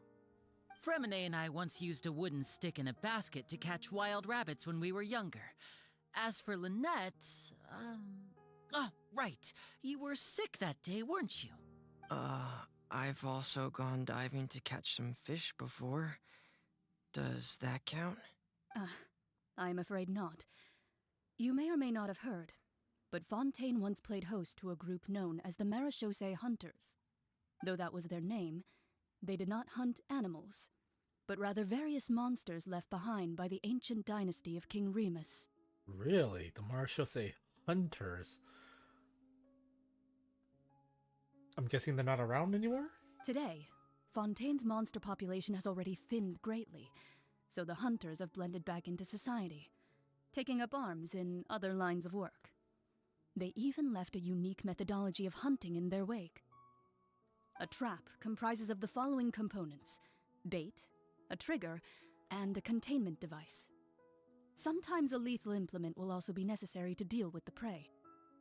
So, if we were to build a trap together, right now, what would you choose to build it with? For me, I would prefer something basket-shaped. Pigeons and rabbits will see the bait and naturally enter the snare. Our line of work requires a deft hand, and we're some of the best in the industry, so you can count on our techniques. You used some of those techniques while moving the people of Poisson, didn't you? My subordinates mentioned that you even perform some magic for the bawling children. Yes, and I even managed to gather some intelligence in the meantime. I'm quite the multitasker if I do say so myself. I'm afraid I can't claim that as my strong suit. I prefer more stable methods, like placing bait in the water and waiting for the fish to come within reach. That's the kind of method I would count on. Calm and steady. That's right. Exactly the kind of person who would catch loads of fish. And I can be their assistant. With discretion, I'm sure. I'd probably use some sort of mechanical animal. Papa once bought me some small clockwork squirrels, mice, and such. When placed in the forest, they can attract others of their kind. I remember that you liked those too, didn't you? I did. And that would be a good way to go about it. If they're realistic enough, animals of the same kind will follow them all the way to the trap. What about you, Monsieur Neuvillette? I fear I do not have any related experience. That makes sense. You usually solve problems directly, without the use of any such tricks. But I do have one more question for you, Monsieur. If we were to create a trap now, how would you design it? I would like for it to be effective, but bring no harm to the prey. A more gentle trap would be ideal. Kind as always. However, our intention doesn't necessarily change the containment device and the type of implement we need. If we wanted to kill the prey in one strike, we would need a powerful implement. However, that also goes for prey that must be captured and safely contained. Wait, why's that? Only a hunter who's a true expert at subduing their prey can snare it without harming it. The line that divides life and death is often exceedingly thin. So are we going hunting together? We hadn't thought of seeing ourselves as hunters. It kinda works, but maybe it's still not the best metaphor. If our means of capturing and dealing with our prey is to put them on trial, then the hunting metaphor is actually quite accurate. But we shall require much more courage than any hunter to judge a god, a being whose seat is an exalted throne. That's right. Oh, so that's what's going on. Sounds very interesting. Wait. We didn't tell them? Clorin's hunting metaphor is just that, a metaphor. You will not call this a hunt, because this is not what you should do at present, nor has the relationship between you and Furina reached such a dire stage. What you need is simply the secrets she is keeping. Attempting to take her secrets is an act of sacrilegious disrespect, but must be done to prevent Fontaine from sinking into the waters, as foretold by the prophecy. There is neither hunter nor prey, but there must be a trap. That is what you will need. Go to Spina di Rosula base. Alright, Mona. Talk to me. Please tell me you're here. Please tell me we're coming here for you.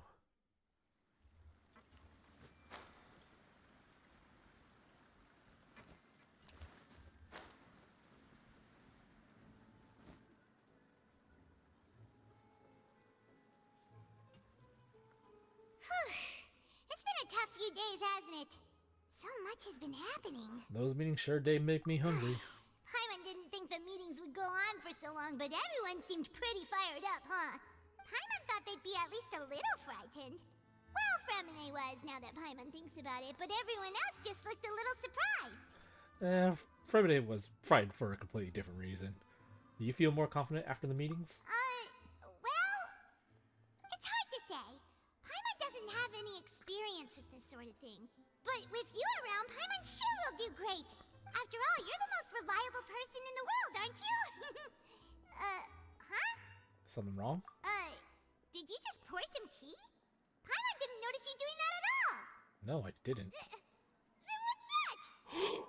Wait, is that? Is that what I think it is? Paimon's never seen that cup before. I have. I've seen that cup before. Don't be frightened. I'm just joining you two for tea. I merely refrained from saying anything till now. Wait. Is that Nicole? Who's that voice? But there's no one here. forgotten me already? No, I have not forgotten you. Wait, you are familiar. You're the voice we heard from the sky in Sumeru. Where's your voice coming from? Are you invisible? Or is your voice being projected from the teacup? The voice from the sky, I fear that description is wrong. Though, not completely wrong. You're feeling lost now, just as you were feeling previously.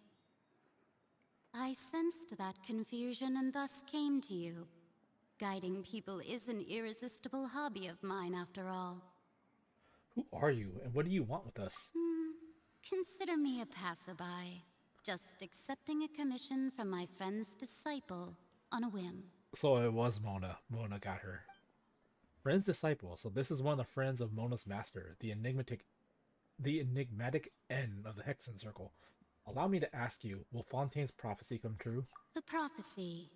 Yes, what has been prophesied will be fulfilled. You may view such things as the history of the future. What? Then is there any way we can stop it? I believe you have witnessed a failed attempt with your own eyes.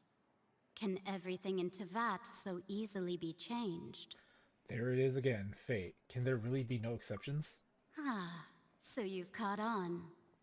Just as prophecies are usually only the future as seen from the perspectives of the gods, could things be happening in hidden corners where the god's gaze does not fall? Where the god's gaze does not fall. I know it has nothing to do with Conria, but that reminds me of the Teyvat trailer. Are the things that you shall see different from the fate that the gods perceive? What is she talking about? It all sounds really impressive and important and stuff, but it also sounds kind of scary. Well, yeah, it involves the fate of the world. Of course it's gonna sound scary. The tea in the teacup is just about gone as well. I believe that you understand, right? Some things are insignificant, but others you must reach out to change. Ultimately, fate shall serve as your only guide, no matter what will happen in Teyvat's future. All you need to do is to play your part. This was good tea, by the way. Thank you for your hospitality. Well, that'll be all for today. The voice. It's gone. We get to keep the cup? Mage N. Is this the clue you're leaving for us? The unexpected news leads to complicated feelings. When you wake up, someone seems to be outside. What? I want to hear someone talking. Alright, coming! You're getting more diligent. Hey, it's you who's getting lazy, okay? Well, I see I've walked in on some lively banter. Mona! How have you been these past few days? Fine, just fine. I went to take part in that Steambird panel. It turned out to be more interesting than I expected. Not all Fontainians are pessimistic about this. One journalist mentioned that sitting around and waiting for the end to come would be wrong, and that they should make their own rescue preparations. I agreed, so we had a brief chat with her. Did she have pink hair by any chance? Why, yes! It was Charlotte. You remember her, right? That daredevil journalist? Well, yeah. You met her while we were there. Of course we I'm in remember. full support of her view. Prophecies are very important, but how can people allow their lives to be commandeered by just a few words? That's right! Paimon's glad to hear something sensible for once. Ah, yes. About what we had discussed before. I did try, but I'm afraid I couldn't reach the old hag. I'll try again tonight, but I wouldn't get your hopes up. Actually, someone already came over. Huh? You tell Mona about your mysterious guest. Goodness gracious. Are you serious? I believe she came to pass a message to us. She said that even the god's gaze has blind spots. Pretty bold if you ask Paimon. Most people would believe the gods to be all-knowing, right? The Hexen Circle members are certainly anything but ordinary. As for the mage named N, the old hag has mentioned her a few times. She said that N's sense of direction is incredible, and that she loves guiding those who are lost. But I've never met her, and if she were still alive, she'd be... well, suffice it to say that the hag's at least a few hundred now, and N's been around for longer than that. So Barbaloth is a few hundred, and N is even older than that. Where does that place Alice, though? Whoa. The Hexen Circle sounds like a scary group. But they must really stay in shape to live so long. Their abilities alone are pretty terrifying. If she came to see you personally, then the problem you're facing must truly be of great importance. Well, it's not like Paimon could understand anything she said. Yes, she was quite cryptic, but I suspect she means that there is still a way to turn things around. She didn't say when or what that would be, though, so perhaps it is something that you cannot know right now. True, her words were meant as a helpful hint, but when will we realize their value and meaning? Was that the best answer that my question could have gotten? Traveler, Paimon, are you two alright? Oh, we're fine. We're just a little down right now. It kind of feels like the end is coming, you know? I see. I feel that same sense of desperation, too.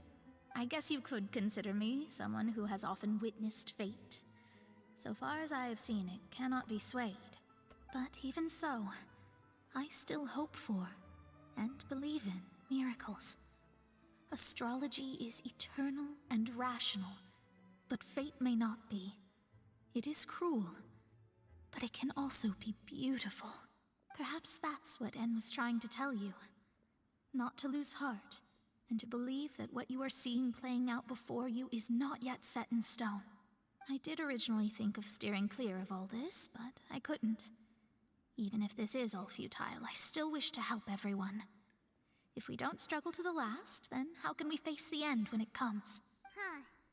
You do have a point. That she does. There I go, talking about astrological principles again. Sorry about that. The moment I start talking about work-related stuff. I need to get going. Don't worry about it, Mona, and thanks. It was worth trying to comfort you, even if only a little. I believe that you'll help those who are struggling in the same way I did. I suppose that might be why we always seem to meet by coincidence. It's not coincidence, it's fate. Paimon feels kind of moved by what Mona said. But also kind of sad, too. Hey, Traveler. Paimon suddenly feels like going outside for a walk. Let's go. That's probably the last time we're going to see Mona in this event. Well, not this Let's is an walk event. around the This city, is a, shall we? There's a few this is our spots we always like conquest. to walk by. It's still weird that she was here. I'm not going to be able to get over that.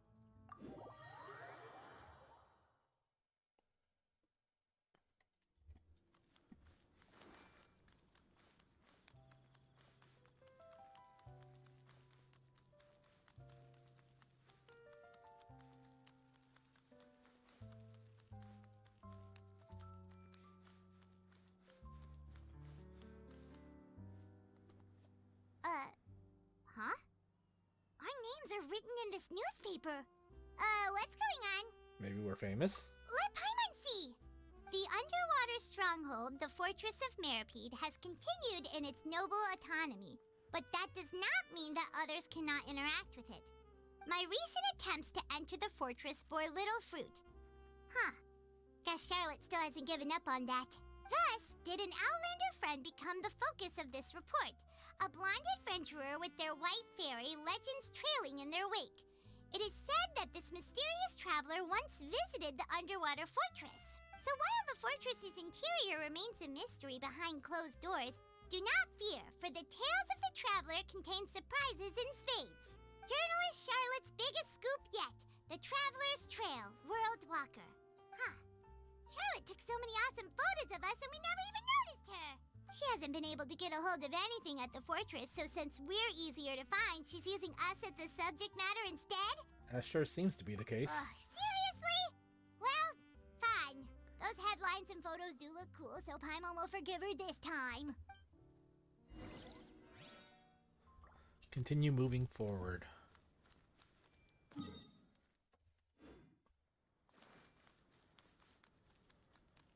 I feel like something bad's about to happen.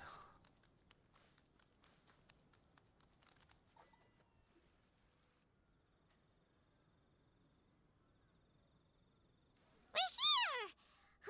Paimon's hungry. Should we go in and get something to eat? Something's about to happen. Don't know what.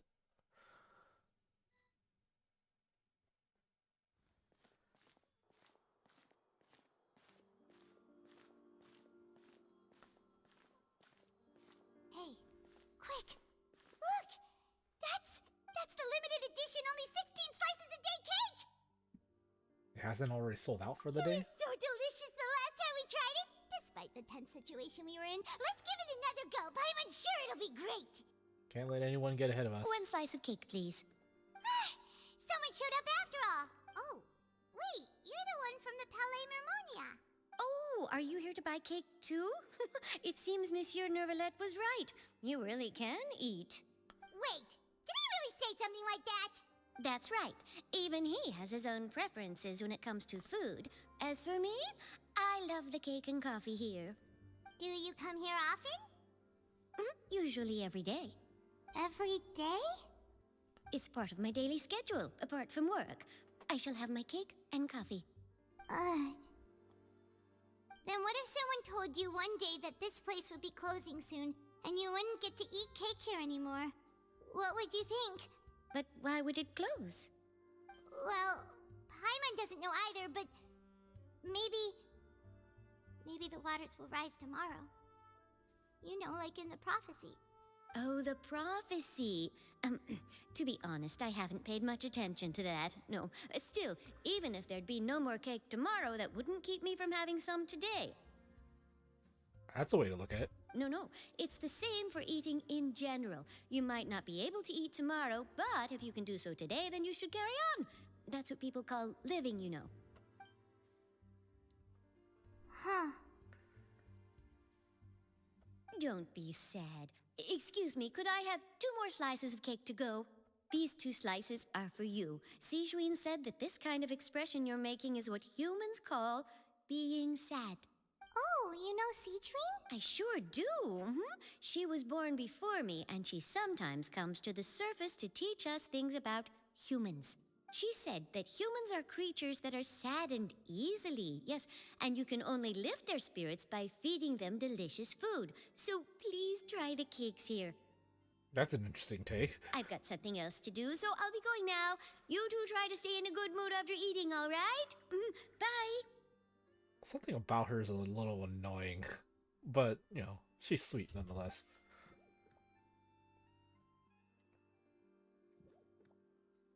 And there she goes! Alright, let's dig in. Paimon's sure this cake will be delicious. You share a glance with Paimon and snarf down the cake. It's more delicious than last time! And the flavor gets even better with a sip of tea. It sure would be nice if we could come again tomorrow. Sure would be nice if we could always eat delicious food here.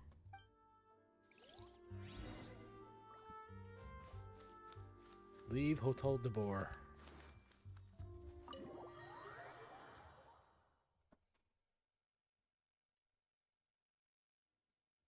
Oh! We're near the Steambird office! Let's go look for Charlotte and have a chat. Why does this feel like the end of the quest? Where we go and talk to people. Wow! If it isn't the Traveler and Paimon! Oh, have you seen the article I wrote about you? Yeah. Ha! You've got some nerve! You just used us to make some quick mora! Can we negotiate a profit split? Oh, you needn't worry about that. I heard that you were in Poisson some time back, so I sent you a letter to discuss just that. It appears you didn't receive it, though. It's all right, though. I've set aside the amount intended for you. I've even set the table with some food. Really? Oh, you're the best! So easy to sway. You're almost a little too easy to win over, Exactly. Paimon. If I were a journalist with ulterior motives, you'd be in trouble now, you know. Oh, Paimon knows you're not like that. Still, what brings you here all of a sudden? Were you looking for me? Yeah, we were in the area. when Mona mentioned you, we thought of coming to see you at work. I see. It seems you've already bumped into Mona here in Fontaine. So she mentioned me? What did she say?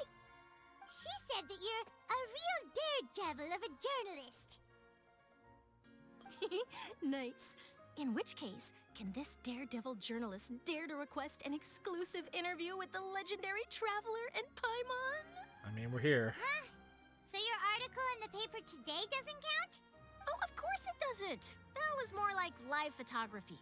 What I'd like to do is dive deeper and ask you to talk about the things you've seen and experienced. You seriously want to interview me? Yeah, are we even qualified enough?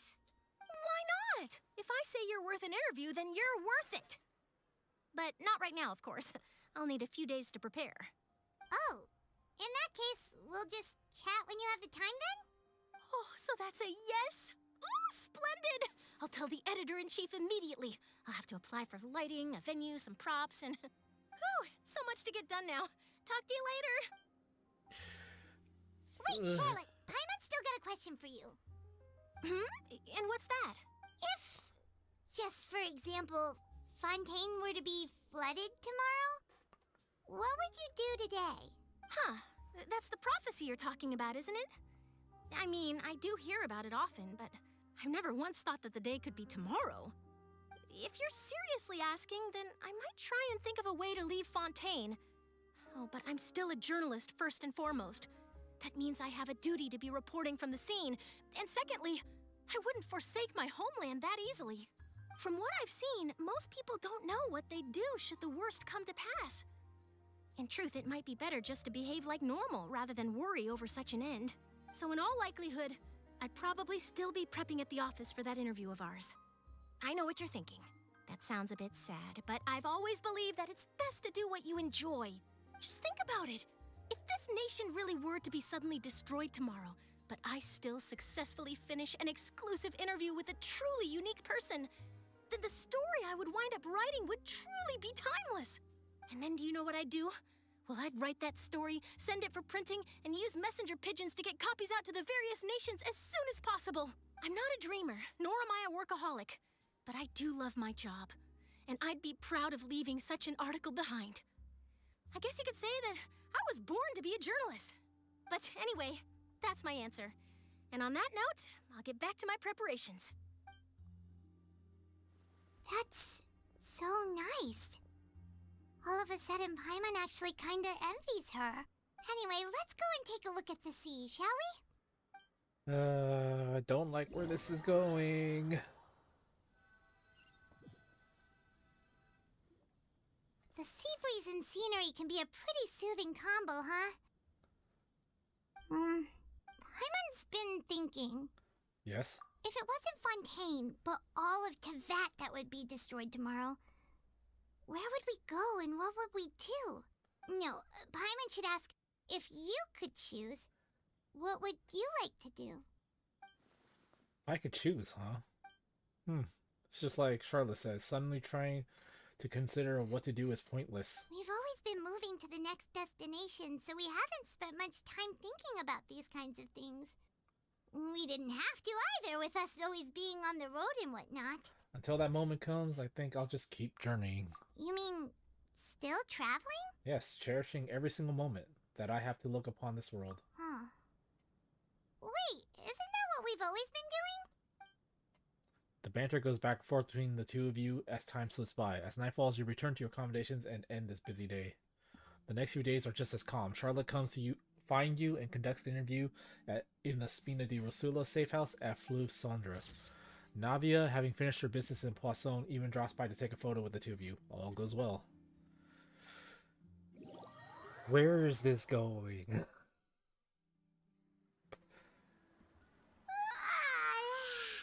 Feels like you'll grow mold if you stay here long enough.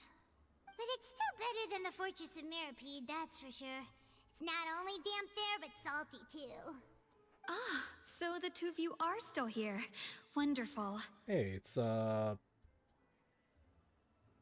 one lady who Benevolence Quest. Oh, you're from the Palais Mermonia, aren't you?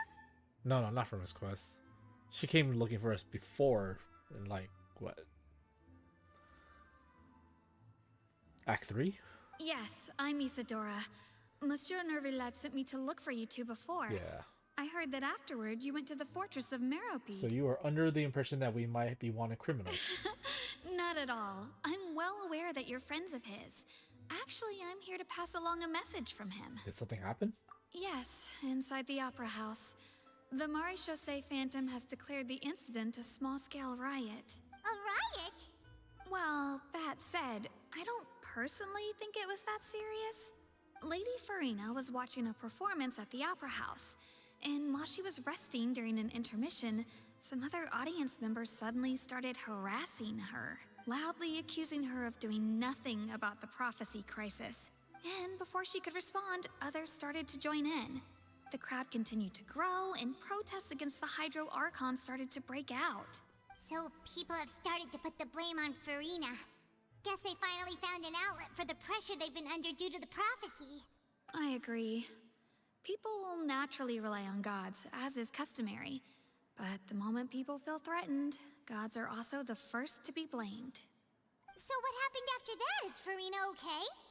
Seeing that the situation was spiraling out of control and that further argument was pointless, she claimed that she'd gotten tired of this and left in a hurry. The Maréchaussée Phantom had their hands full maintaining order and did not catch where Lady Furina had gone. Only when things had stabilized did we realize that she had gone missing. Is this part of the plan? Surely this is not part of the plan. We would have known about it if it was part of the plan, right? So, you mean she's still missing? That's right. The Maréchaussée has dispatched many people to search for her, but we don't have any leads yet. That said, I don't think there's much to worry about. She is a god after all. Even if she were to fall into the hands of rioters, what could ordinary people do to her? I understand the situation. Good. Monsieur Nervillet sent me to tell you about the situation, but he didn't say anything else. Is this part of the plan? But why wouldn't we know about it? Don't worry, this is more than enough to go on. Thanks for keeping us informed. Ah, is that so? Well, alright then. In that case, you two take care. I'll be heading back to the Palais now.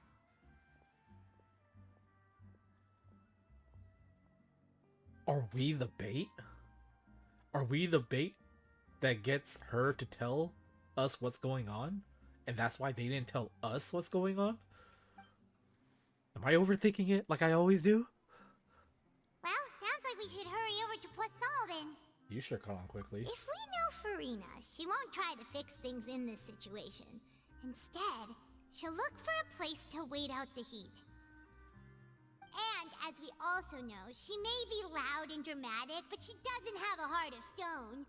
When Nervillet was talking to her in the Palais Mermonia, and she heard about Poisson, she couldn't hide her sadness and remorse. It would be hard for her to ignore being accused by the public today. Paimon thinks Furina's probably taken the opportunity to slip away to Poisson and try to relieve the sense of guilt that she's feeling. Huh. Well, what do you think? Paimon knows the answer, of course, but Paimon can do the analysis to back it up, too. Cool, huh? I see. Becoming a detective's done some good done some good. Looks like those detective novels you had an effect on you. In that case, there's not a moment to lose. Poisson, here we come! Is she at the graveyard? Find Furina at Poisson. I don't think that's the... No, the graveyard's over here. So she's underground, so she's inside Poisson. This place looks deserted. Guess all the survivors must have evacuated already. All that's left here are signs of death at station. Could Furina really be here? Let's try to find her as soon as possible.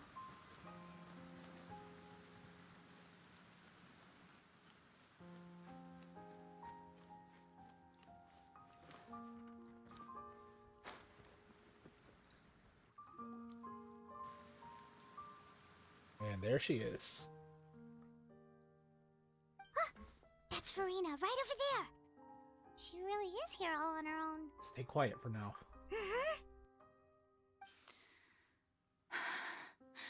Should I just give up? This is all meaningless. What was meant to happen did happen after all.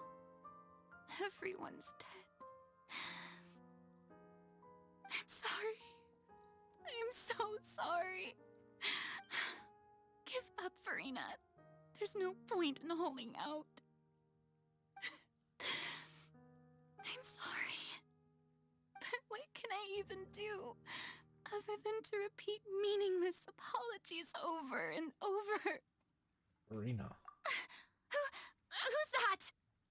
Who else would Don't it worry, be? Furina, it's just us.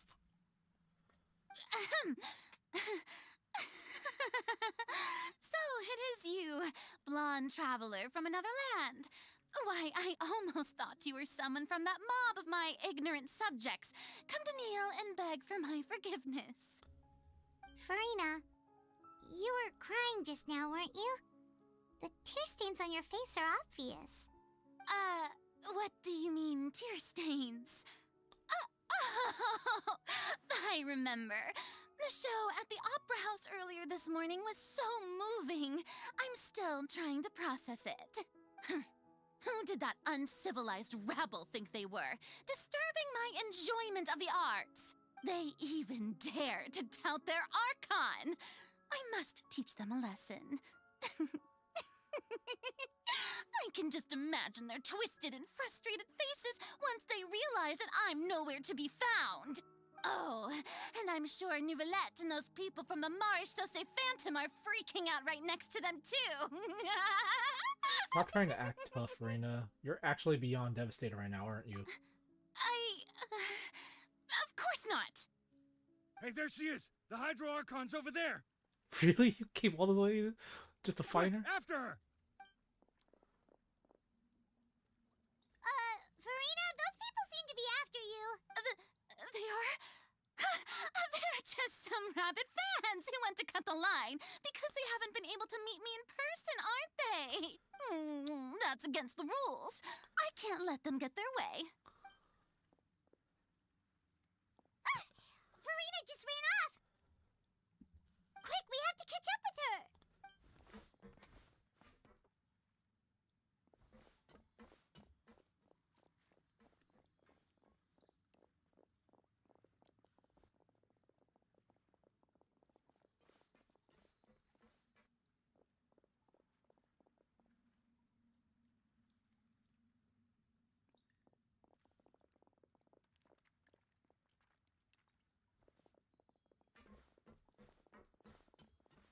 This should be the place, right? Hey, Furina! There's a good hiding spot over here. Quick, come to Paimon before the rest of them catch up to you. What is this place? Hurry, they're almost here. Fine. I suppose haste is warranted. Lead the way.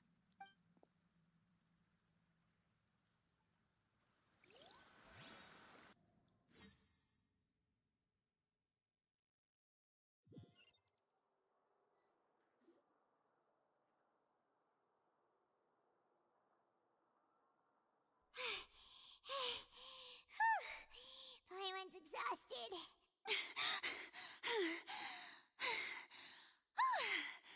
I'm so tired.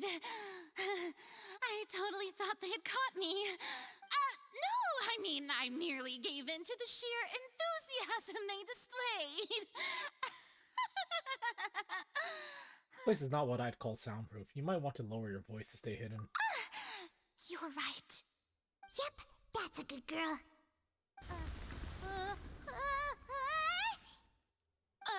What's happening? The ground's shaking. Is it an earthquake? Another disaster just struck, I suspect. Yeah, a quake of this kind preceded the flooding in Poisson, didn't it? It can't be. It's happening again. Well, there's no need to worry too much about that. Nouvellette's made some emergency plans, so the evacuation should go a lot smoother this time. Yeah, I hope you're right. But the people of Poisson, they've already... Has Furina finally reached her limit? Now that she's talking about her actual feelings, she's starting to look far less stiff. You begin to talk amongst yourselves as Furina slowly calms down. It's true. I've been investigating the prophecy for hundreds of years. I once had informants all over Tevat, searching for clues and feeding information back to me. I've tried all kinds of ways, too, to hold back the sea. Anything to keep the coastline from advancing. But all my efforts proved to be futile in the end. Really, the truth has been clear to me for a very long time. We cannot make an enemy of the divine. No matter what we do, the will of the heavenly principles will have its way, and the prophecy shall be fulfilled. But even then, you still haven't given up, right? Give up. I do love the sound of that phrase. It would mean finally coming to terms with fate, but also for me to finally be free. But that would also mean that all hope would disappear. Indeed. I've thought about giving up so many times, especially after we almost lost Poisson. Fate is really unreasonable, isn't it? It has no heart and obeys no rules. The prophecy has only just started to come true, and so many people have already lost their lives. But just now, it all became clear to me. I still don't have the right to come to terms with fate on behalf of everyone else. As long as the final moment hasn't come, it's still not too late. Don't worry. I will keep hope alive for everyone until the very end. Well, that's enough for now. I got the impulse to play the stricken maiden, but honestly, considering my rank and station, that wasn't a good fit at all. Don't take any of what I just said seriously. How could I possibly let Fontaine fall to the whims of trivial prophecy? Come on! Paimon could have sworn you were actually being honest just now. We're running out of time. We can't just go back to square one like this. I have to get more information out of her. Furina, you might not have to shoulder this burden alone. Although I don't know what you might be keeping from everyone, your people are more willing to share your burden with you. Share my burden? That's impossible. It was fated right from the start that this would be my duty alone. But even if your burden doesn't need to be shared, you can still choose to confide in someone. Just share it with me. I'm what you'd call a witness. The witness. Yes. A witness. Yes. I've heard that you came to Tevat from beyond the stars, yes. In other words, you never belonged here. And if Tevat is, in its entirety, a show on a stage, then you're just a spectator, aren't you? If that's the case... There's no time left. Please, Furina, just spit it out.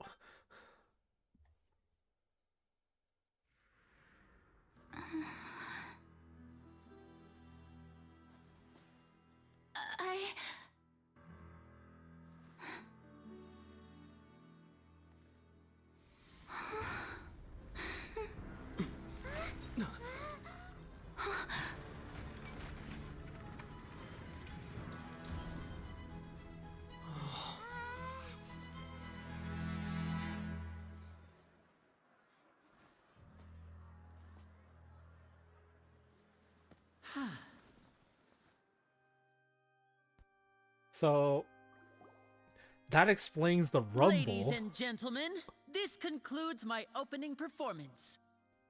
That explains the rumble. But how the heck did you get that thing to the opera house that fast without making it feel like it was moving? Now, without further ado, we may proceed to the trial of our god. So, this is what it is. Yes, you deserve praise for the effort you took to raise the dramatic stakes. Do not forget, however, that I am Focalor, the god of justice, the embodiment of justice itself. Does it not strike you as even the least bit absurd to bring the very concept of justice to trial? May I interpret these words as your refusal to stand trial? In that case, You will have the opportunity to defend your honor through a duel. You would draw your blade against a god?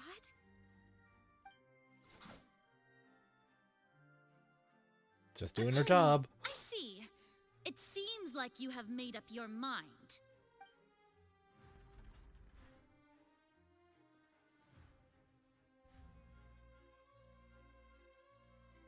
Paimon can't believe it.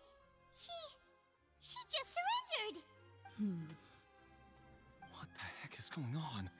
Did I just see an Archon surrender to a human? Yeah.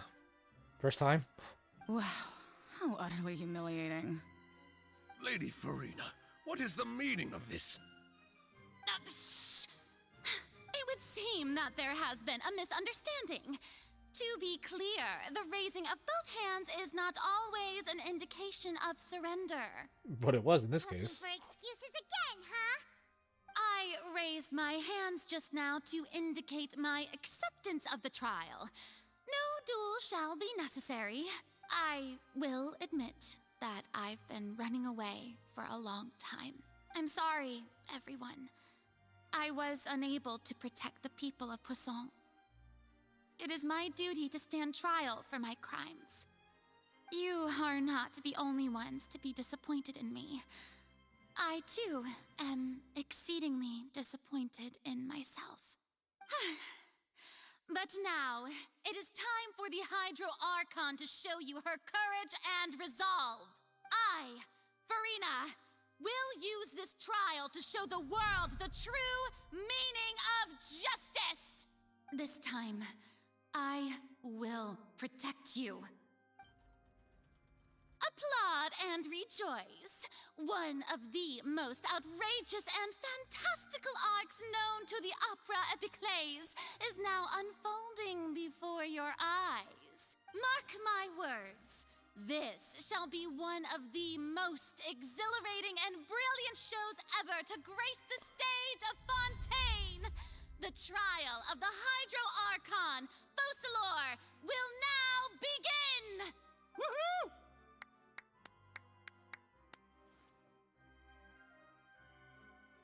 That just looks so awkward. Now we're making history! He's so fed up with this.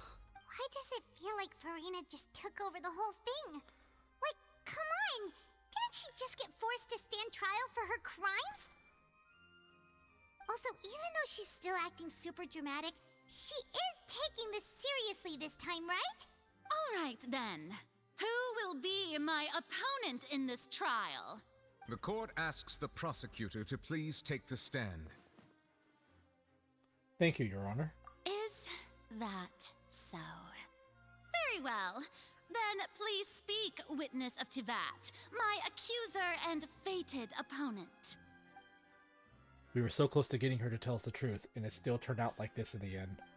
It's okay, though. As long as we can defeat Furina in court, we'll still have a chance to figure everything out. Of course. They're not going to make this easy.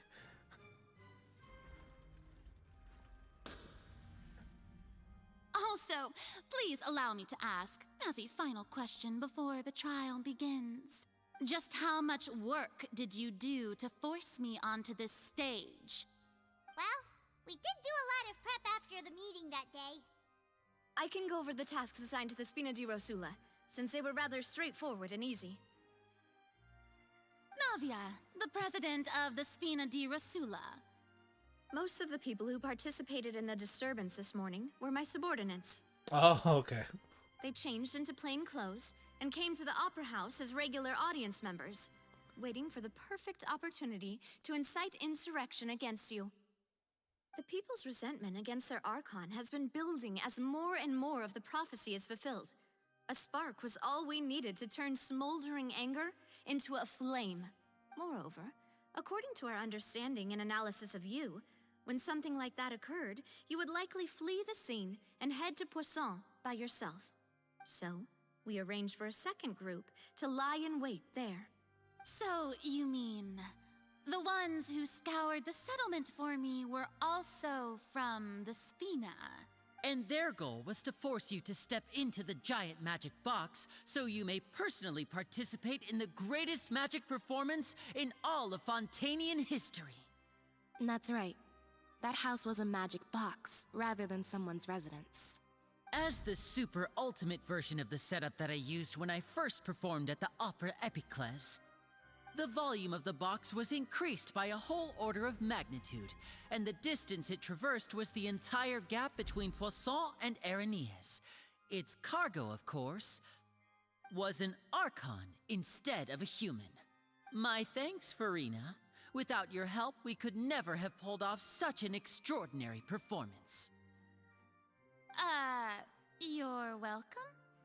Of course, this performance was only made possible with Father's support. The House of the Hearth spent a massive amount of labor in Mora to pull this off. Oh, they used mechs. We had to select a location, construct the giant magic box, dig a tunnel, and open up a path through the water. It was a lot of work for all of us. So, in other words, the earthquake that we felt within the giant magic box was just a normal tremor from the transportation of the whole house? That's right. It wasn't a sign of another disaster to come. Sorry about that, we deceived you back there. Then, I can guess Nervilette and Cloran's parts. You gathered a crowd, prepared a stage, and made sure that the champion duelist would be immediately ready for a fight. Also that as soon as I appeared on the stage, the trial may commence without a hitch. Am I right? Yes, that is correct. Well, Clorand, I must commend you for your courage. Only the most outstanding champion duelist in all of Fontaine would accept a duel with an Archon without flinching. Thank you. As for you, Traveler, I suppose your role was to keep me distracted with conversation once you found me in Poisson. You'd make sure that I didn't notice anything amiss before revealing yourself as my prosecutor once we'd arrived onto the stage. No, you guessed wrong. Oh? My mission was to give you one last chance. We hoped that you'd share your secret with us before the magic box arrived onto the stage. Is that so? Then I suppose I must have missed my final chance. It's fine. It matters not. What's done is done. The stage is already set, so there's no reason to disappoint the audience. Let's see this trial through to the very end. Yeah, the only thing we can do now is to judge the Hydro Archon. Still, I can't help but be a little bothered by the conversation earlier. What did Furina want to say to me right before we arrived on the stage? Sir Prosecutor, please allow me to pass this along. This is a document that Miss Charlotte applied for and received permission to share with you during the trial. According to her, it should speed up the proceedings. Huh? Charlotte wanted to give us something? Oh, so she's here too! Hey, Charlotte! Oh, let Paimon see. Isn't this the exclusive interview that she did with us before? So she's already finished it, huh? Wait, then that means this document is a perfect timeline of everything that's happened ever since we stepped foot in Fontaine! So in other words, we can refer to this anthology of evidence every time we want to use something from our journey as evidence for an argument! It's a super practical gift. I never would have thought of using it this way. Let's quickly confirm the information in it. Just think of it as a refresher, alright? Recap? Is it a recap time? You defeated the Hydro Archon in the very first duel you took part in at the Opera House. That's one for the history books, all right. I didn't think that you'd wind up getting to the bottom of the case I'd been following all this time. I guess you could also see this as a happy coincidence. This is the first time Monsieur Nervilette had a difference of opinion with the Oratrice. Even the Hydro Archon can't figure it out. A Fatui Harbinger. She's an extraordinary person. Her instinct must mean something. The fortress of Meripede was almost destroyed in a single day. That I didn't witness that scene personally will always be a source of professional regret, I think. I nearly lost my awesome friend Navia. To be honest, that still gives me shivers. The words of someone as extraordinary as a witch can probably only be truly understood when something surreal happens to you. Wait, how do you know about that? Did we tell you about that?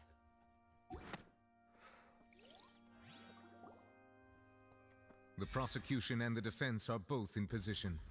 The trial shall now begin. Oh, come on, nervy lads. There's no need to repeat all the unimportant legalese. Just fast forward to the part where the prosecution lays out my offenses. As the defendant and the lead actress of this performance, I still haven't even been informed of my supposed guilt in all of this. Of course, it is only natural for humans to struggle to understand the actions of a god. However, you will need more than that to convict me of a crime. That's true, but my charge here is unrelated to your conduct as an Archon. I like this. I like that they're giving him voice lines. This is a big improvement. Instead, I would like to charge you as a fraud who's never been the Archon in the first place. Wait, what was that? Lady Furina's a fraud? Hey, I came here thinking that we were going to try the Hydro Archon for forsaking her duty, but did I hear that right? She's not our Archon at all? Charge accepted. Lady Furina, do you plead guilty to the charge? Oh, she wants to, but she's conflicted. Lady Furina. I plead not guilty. How can I be guilty? There is no way that I, Focalor, otherwise known as Furina de Fontaine, a member of the Seven and the Regina of all waters, kindreds, peoples, and laws of Fontaine, could be anything other than your true Archon. Yeah, even though Lady Furina can be rather eccentric, isn't it going too far to doubt her very identity? Yeah, I've never questioned her identity either. Sure, Lady Furina can be super irresponsible, but what grounds does that prosecutor have to make such a huge claim? I have cause to believe that common sense will prevail in this case. Many of the members of the audience have known me as the Hydro Archon ever since they were born. There would be no fooling their memory. See? Even the Oratrice has decided to show me its favor. Are you sure you want to commit to a charge that will never be upheld? If you wish to drop the case, I can promise you as the God of Justice that you will not have to face trial for making a false accusation. We will treat everything that's happened as a dramatic spectacle and move on with our lives. What do you say to that? An argument with near impossible odds, huh? We have to not only refute Furina's claims, but also overturn the long-held beliefs of the people. People only see you as their Archon because that's their long-held belief. Well, I tried to give you the chance to surrender. If you must persist, then let me ask. If you believe I'm not the Archon, then what manner of being do you think I am? And if I was not the Archon, then how did I manage to live for over 500 years?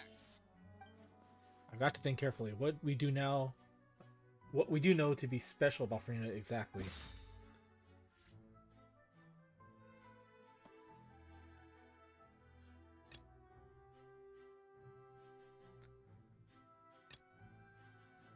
And communicated with you by connecting your consciousness. She believes the prophecy will certainly happen, but you needn't give up at all. While irrelevant, whale dream, irrelevant, meeting up with the Nay. During the diplomatic meeting with the Nay, she revealed that she had already probed Furina on her own and believes it is possible that not only Furina is not really the Archon, but that she is actually afflicted with some sort of curse. First of all, you may be a member of another long-lived race, which would allow you to naturally possess an extended lifespan. And second of all, even if that wasn't the case, there could be other ways to extend your life. Such as a curse. Who gave you that idea? Was it the knave? You'd sink so low as to use a harbinger's words against me. Doesn't matter who gave us this information. What matters is the veracity of the claim. A curse? I once thought it possible that the aura of an Archon might naturally resemble a type of curse. But in light of this claim, perhaps what I sensed was not your divinity, but a curse after all. You sensed it too, huh, Nervalet? So Furina, instead of an Archon, could you just be a cursed human? Lady Furina is actually a human? Well, it is true that it's extremely difficult to tell humans and gods apart just by looking at them. It's not impossible. That's right. Well, don't start celebrating too early now. Even if I have been carrying a curse like you said, how does that prove that I am merely a human being? Besides, everyone knows that the main difference between a human and a god is the possession of authority. Gods can do what humans cannot. That's why they're worshipped as gods. For centuries, manifestations of my authority have served the nation of Fontaine. One need only to turn their eyes towards the Oratrice Mécanique d'Analyse Cardinal in this very opera house, or consider the indemnitium that is used in every aspect of life. Wait, that one trial proved the opposite. Furina actually has no control of the Oratrice. Though Nervalet believed Child to be innocent, the Oratrice judged him as guilty in the end, and even Furina didn't know why. You tried to reference the Oratrice, but weren't you as confused as all the rest of us when the Oratrice declared Child to be guilty without any proof? Otherwise, you should have come up with a good explanation for that by now. Didn't I make myself clear at the time? The decisions of the gods are naturally difficult for humans to comprehend. There is no need to provide an explanation. Lady Furina, I believe a reminder of your current circumstances is in order. While the court is in session, the principles of justice and the law must come before all else. While you are an Archon, you are also first and foremost the defendant in this trial. You will prove yourself unable to defend against the prosecution's charges if you continue to withhold vital information against the rules of the court. I never thought you'd use that kind of rhetoric against me. That was no trick of rhetoric, Lady Furina. I've merely reiterated the rules of the court. Rules that all should respect and follow. That's right. So, you neither knew why Child was declared guilty, nor did you understand the structure and operations of the Oratrice. Instead of having been created by you, the manifestations of authority you mentioned have been made by the real Hydro Archon, haven't they? The real Hydro Archon? Well, now you're really losing me. It is true that I did not know why the Oratrice gave out a guilty verdict that day. But the Oratrice handed out that verdict unilaterally, and it has been operating independently ever since it was first created. You can't argue that just because a divine creation is flawed, that the god behind it must also be no god at all. She's still throwing out all kinds of excuses. Seems like she's confident that we won't be able to produce proof that she has no power over the Oratrice. Sure, we can put the Oratrice aside for now, but then, Miss Furina, could you give us a brief demonstration of your power as an Archon? My power as an Archon? There are many ordinary citizens in the audience. How can I just carelessly demonstrate the formidable power of an Archon? If that poses a concern, I'm prepared to extend my protection to the audience. You don't need to go that far. A brief demonstration of your power over Hydro should be quite harmless. Surely an Archon can at least match the capacities of a human with the vision. Aren't you the Hydro Archon? Or is it that you can't even wield the power of Hydro, much less the authority of a god? Indemnitium! Yes! It's all because of Indemnitium! All Archons derive their power from the faith of the people, and I've converted the people's faith in justice into Indemnitium. Thus did I give up all of my divine power to provide everyone with energy for their daily lives. Have you ever seen a more magnanimous god? Isn't that a huge stretch? Yeah, no matter how generous an Archon can be, how could they give up all their power? Can a god with no power even still be called a god? Wait, is that Marco? Sounds like Marco. It seems like nobody's buying Furina's excuse. Hey, come now, everyone. Please don't stare at me as if I was a liar. I'm still the same Furina you knew, right? The one that you loved. Shouldn't you want to believe in me? Please? You've got to believe me. If what the prosecutor said is true, she really has committed a grave offense. Did she deceive all of us? And all of our parents and grandparents too? And then all of our ancestors? Ever since they were born? Enough! That's enough. Tell me then, if I'm not the real Hydro Archon, then who is? If you have no evidence of another Hydro Archon's existence, nor can you find anyone who can back up their claim to be such, then what grounds have you to say that I'm not actually the real deal? Wow, she came up with yet another argument. How can we refute her now? Seems like she really doesn't want to give up. If we can't prove that she isn't the Archon, we can try to prove that she is just a human.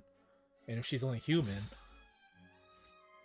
Murder case unfolded the Abyss of Linny in the next first performance. That they were cleared of the accusations leveled against them. Their identities as agents of the House of the Hearth were revealed.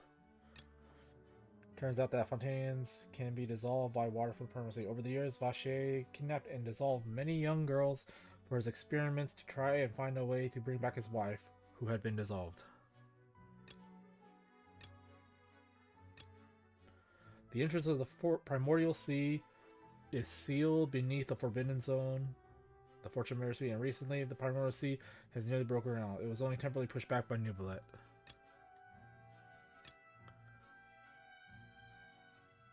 What evidence can prove that Furina is human? While exploring the ruins near Poisson, it began to collapse and Navia fell into the water containing primordial seawater. Only the protection of the dead members of Spina di Rosula prevented her from dissolving.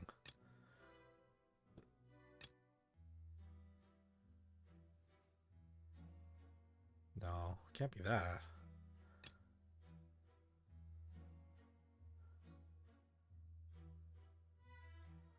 It might be this.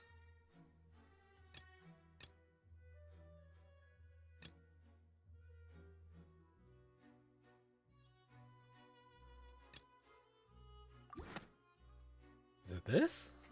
This doesn't sound... Nope, that didn't sound right. Paimon doesn't think this clue can be used as compelling evidence to build our case.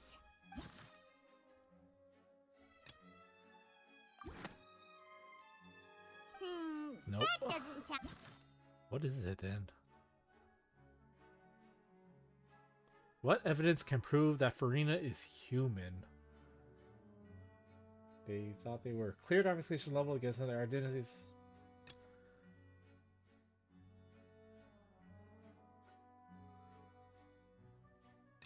Irrelevant, irrelevant, irrelevant, irrelevant.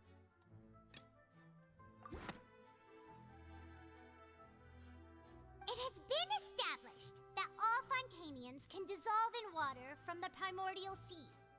And that means... Since you insist on claiming to be a god and not a human, then there's a method that you can use right here and now to eliminate all suspicions of you being the latter. Miss Navia, please apply to serve as a temporary attorney for the prosecution before addressing the court. Though you act in partnership with the prosecutor, you must still adhere to proper procedure. Super sorry, Monsieur Chief Justice. I swear this really will be the last time that I'll speak out of turn. Now, I've brought some seawater from Poisson. As everyone knows, a massive flood struck the area not long ago, taking many lives, including those of some of my closest friends. So, Miss Furina, would you dare to touch some of this seawater? If we are to believe that you are indeed the real Hydro Archon, touching the seawater would have no effect on you. All it should do is strengthen your case. But if you don't dare to touch it, then we would have basically proved the reverse.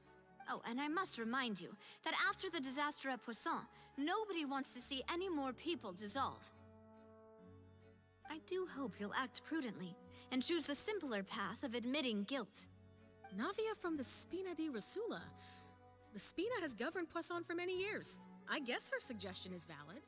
If Lady Furina is indeed just a human, she's probably Fontainian like all the rest of us.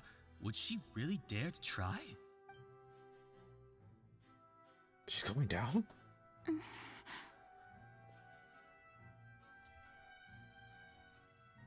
Furina? Lady Furina, this test has been unilaterally proposed by the prosecution. As it falls outside the realm of standard court proceedings, you possess the right to decline participation. Well, of course he had to tell her that. But refusing to participate is basically the same as a confession of guilt. She's just staring at the water without saying a single word. It really does seem like she's quite terrified of it. That could only mean... What's going on? Is she really planning to... that's not what we thought she would... Due to the inherent risk of the test, Lady Furina, you may... Hey! She actually... I'm fine! Look at me, everyone! My hand is still... Will you believe me now? I really am your Archon! I'm nothing like a normal human who would fall apart as soon as they touch this water! Really? Was this not the most obvious thing in the world? Then why were you freaking out so much about it? Miss Sigewin? If you're present, Miss Sigewin, please come forward and attend to the defendant. Sigewin? Don't be nervous. It'll just take a few seconds. That should be enough. Please announce the results of your evaluation to the court, Miss Sigewin. As everyone doubtlessly saw, Miss Furina was displaying symptoms of hyperventilation and flushed skin. These indicate that she was experiencing the adverse effects of exposure to primordial seawater. The extent to which she was affected is the same as other humans when exposed to primordial seawater of a similar concentration. Thank you, Miss Sigewin. Lady Furina, you may return to the defendant's stand. Oh wait, what did she just say? I didn't get dissolved! Shouldn't that be enough to prove my innocence? Well, considering your tendency to run from your problems, we did originally prepare a direct sample of the seawater around Poisson. However, after extensive discussion, we exchanged it for a sample that is not concentrated enough to dissolve an actual human. After all, on the off chance that something entirely unexpected might occur, we don't want anyone else to lose their life to the sea. Yeah, so out of regard for Furina's life, you secured a low-concentration sample and asked the head nurse to serve as an expert witness.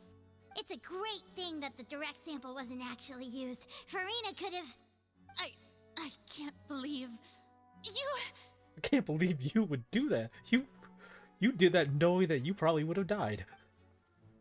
What's really going on here? Furina can't have known the consequences of touching the water as a human. This is too unlike how she usually acts, unless it's actually more important for her to keep up her facade than to save her own life. But hadn't she given up on everything a long time ago? Listen to me, everyone! Please don't give me such cold and disdainful looks!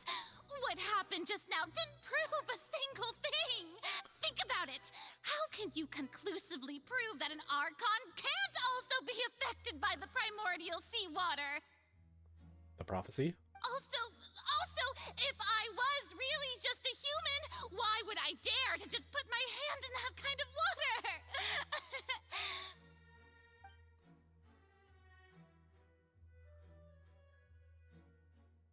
Please, everyone, anyone, just listen to me. I swear, I really am your Archon.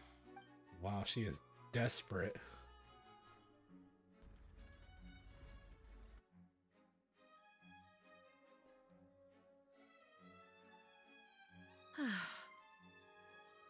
don't think anything she says at this point will sway anyone.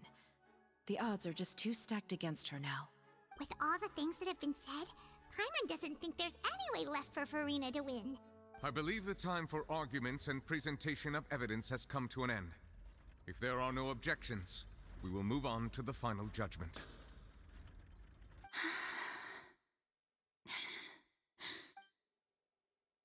I don't think anything she says at this point will sway anyone. She's too stacked against her now.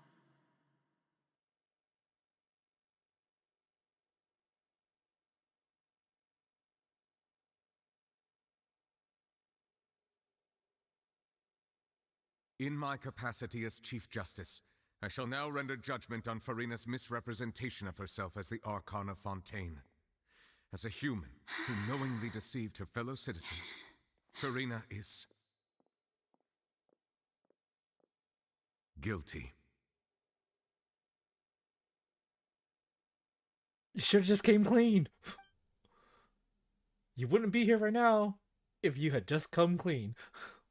We could have helped you. We wanted to help you. But you brought this on yourself. We shall now turn to the Oratrice Mécanique d'Analyse Cardinale to render the final verdict on the charges. Hey, Sariel.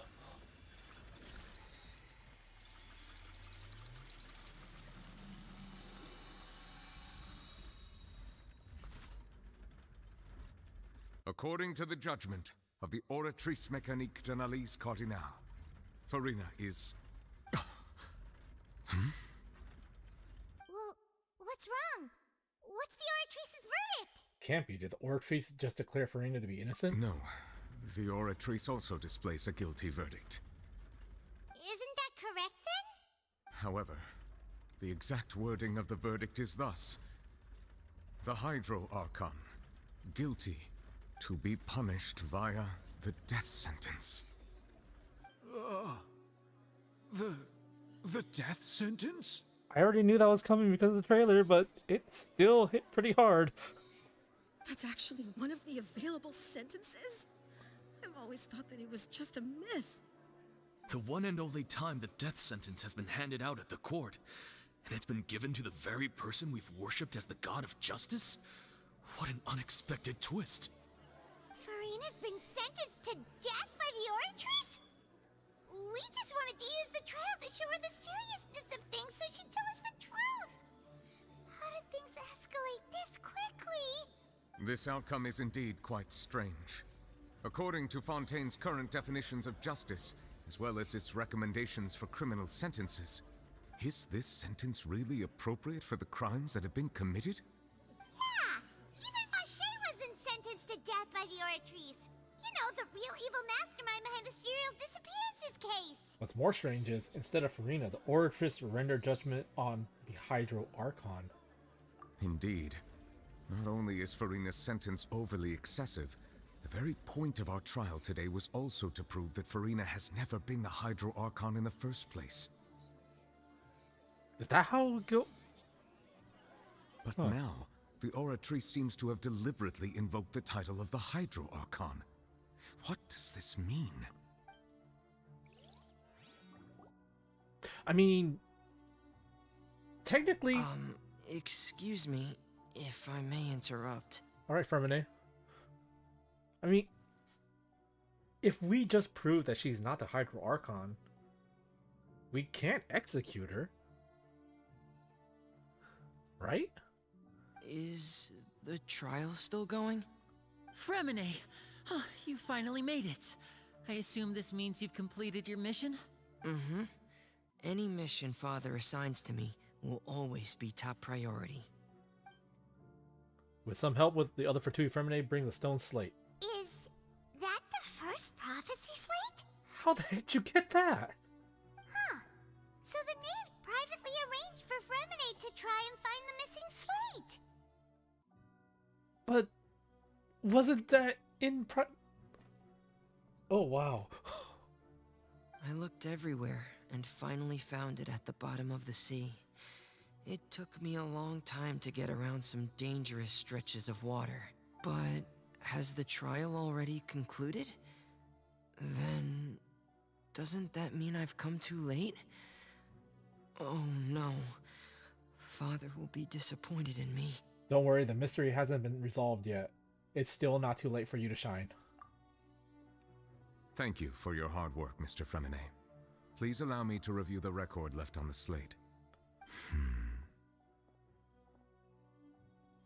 Traveler, I believe that you have already seen the other existing slates, and would like you to come here and confirm their contents. Huh? So what do you see? What is it? This looks like the previous Hydro Archon releasing her divine power, turning Oceanids into human beings. I believe I've now made sense of the Hydro Archon's crime. It has to do with Fontaine's lost history. So is Ashikai's theory correct? Huh? Isn't the Hydro Archon just guilty of deceiving her people? Oh, wait, no, that's Furina, and we've already proven that she's not the Hydro Archon. So when you say Hydro Archon, do you mean the real Hydro Archon we've been kinda talking about? In truth, everything that you've encountered in Fontaine up until this point can be traced back to the contents of these stone slates. However, I'm uncertain as to how much sense they currently make to you. An association between the contents of the slates and the events in real life. Okay, let's try to recall the contents of the other 3 stone slates. Paimon will do her best to help you remember.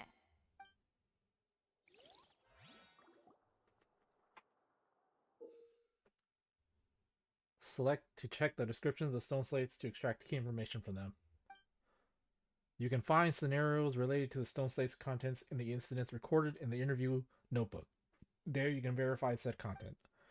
As the verification process continues, the fountain water level on the menu interface will rise.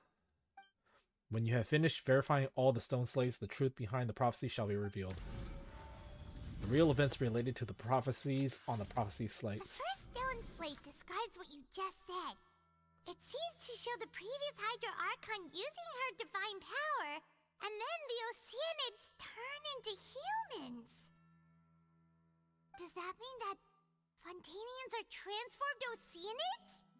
Oh, Paimon wasn't expecting that. But if Oceanids can turn into humans, then perhaps this process can be reversed as well. The second stone slate shows Celestia floating in the sky, and the Hydro Archon and her people worshipping it together. But the heavens still brought judgment down upon them. This must be the point when the Hydro Archon and the Fontainians were branded with their original sin. Does this mean that the original sin and the Hydro Archon sin are the same thing? The third slate shows the Hydro Archon seeking into the sea surrounded by many people. That reminds Paimon, didn't we also watch that happen to someone else? Well, the fourth slate is the prophecy the Fontainians have been talking about. People dissolving into the sea, the Hydro Archon crying on her throne, and so on. We didn't believe that such a crazy disaster could happen at first, did we? But after that incident, it was just a question of when and not if.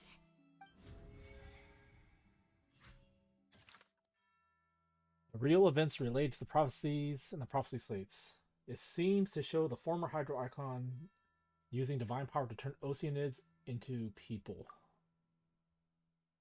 It turns out the Fontainians can be dissolved by water from the primordial sea. Judged and guilty, the entrance of primordial sea, sealed beneath the forbidden zone. While we explore, we began collapse. Only the protection of the dead members, and communicated with you by connecting your consciousnesses. She believes the prophecy will certainly happen, but you needn't give up all hope. After the court proved that Furina was not the Hydro Archon, the verdict displayed Ortri's guilty, punished via the death sentence. It seems to show the former Hydro Archon using divine power to turn Oceanids into people. Turns out Fontainians can be dissolved by water or primordial sea. We know from the case of the serial disappearances of young women that Fontainians can be dissolved in primordial seawater, and the first stone slate tells us that long ago, The Hydro Archon used her power to turn Oceanids into humans. This might be the reason that Fontainians can dissolve.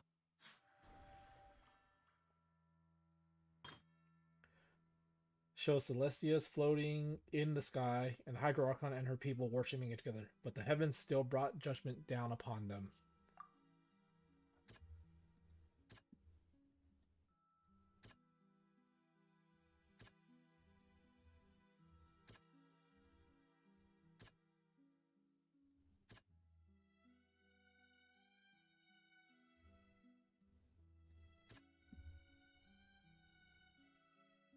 That doesn't sound quite... That doesn't sound...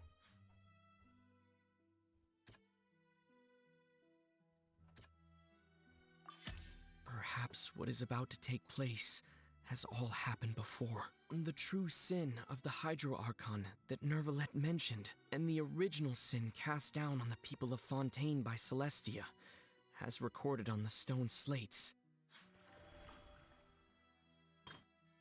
It shows the Hydro Archon sinking into the sea, surrounded by many people.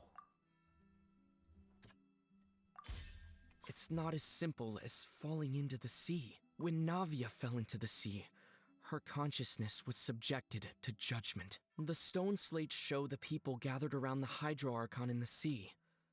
Could that be alluding to the same thing? The stone slate in the ruins showing the prophecy describe a history of the future. This is the fourth slate. It shows a scene that is basically identical to that described in the prophecy circulating throughout Fontaine. Fontainians will eventually be dissolved into the sea, and the Hydro Archon will sit alone on the throne and weep.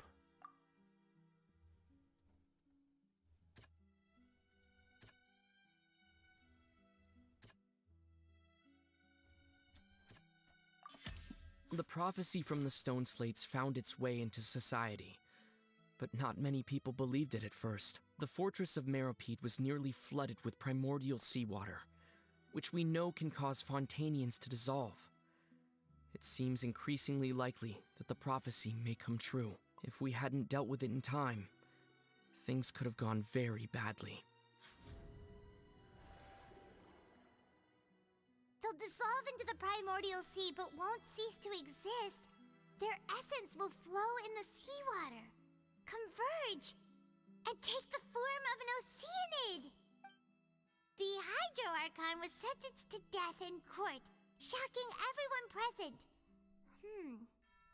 Perhaps this means that her sin was actually Fontaine's original sin. Navia fell into the water inside those ruins, and she nearly dissolved. She was surrounded by the people of Poisson in a court within her consciousness, and was forced to take part in a trial meant to make her stay. The eruption of the primordial sea at the fortress of Meropide was the surest sign that the prophecy was about to come to pass no matter what. The prophecy's contents can all be verified by recent events. If we combine what we know together, loads of truths should come to light.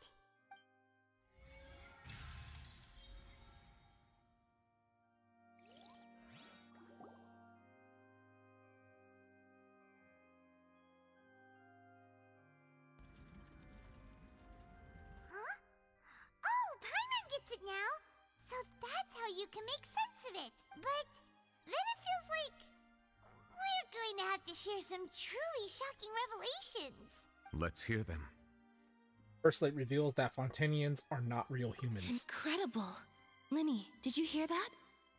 We're not real humans. All Fontainians were originally created by the late previous Hydro Archon, with Oceanids as their basis.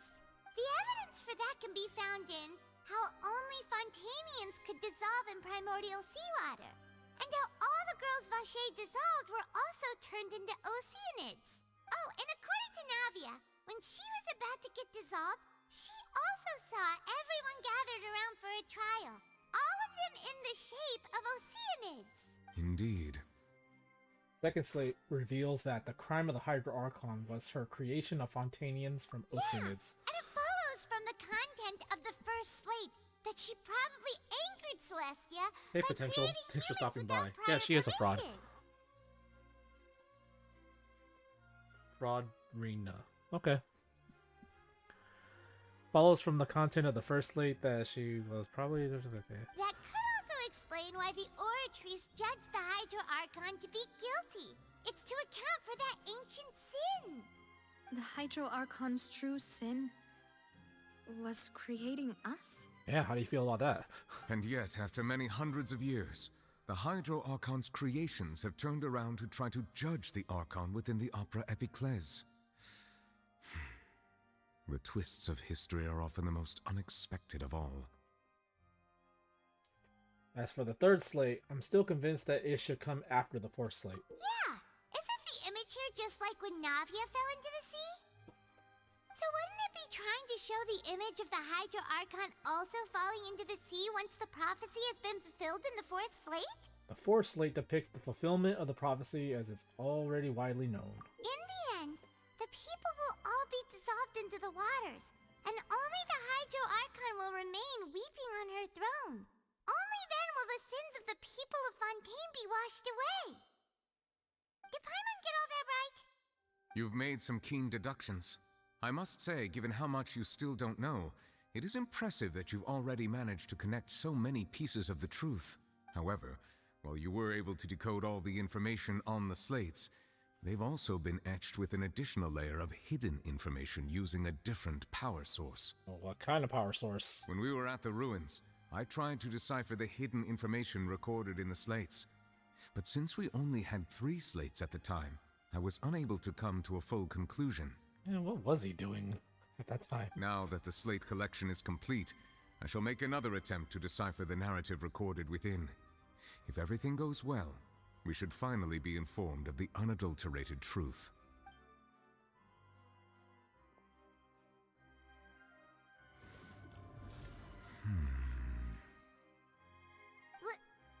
Well? Did you get it? Let the man work. I believe I should share this truth not only with you, but with all the people of Fontaine as well. I will try to briefly summarize it for you. Your hypotheses regarding the origin of Fontainians and the sin of the Hydro Archon were both correct. In the Fontaine of old, the previous Hydro Archon sensed the yearning of her Oceanid familiars for life on land.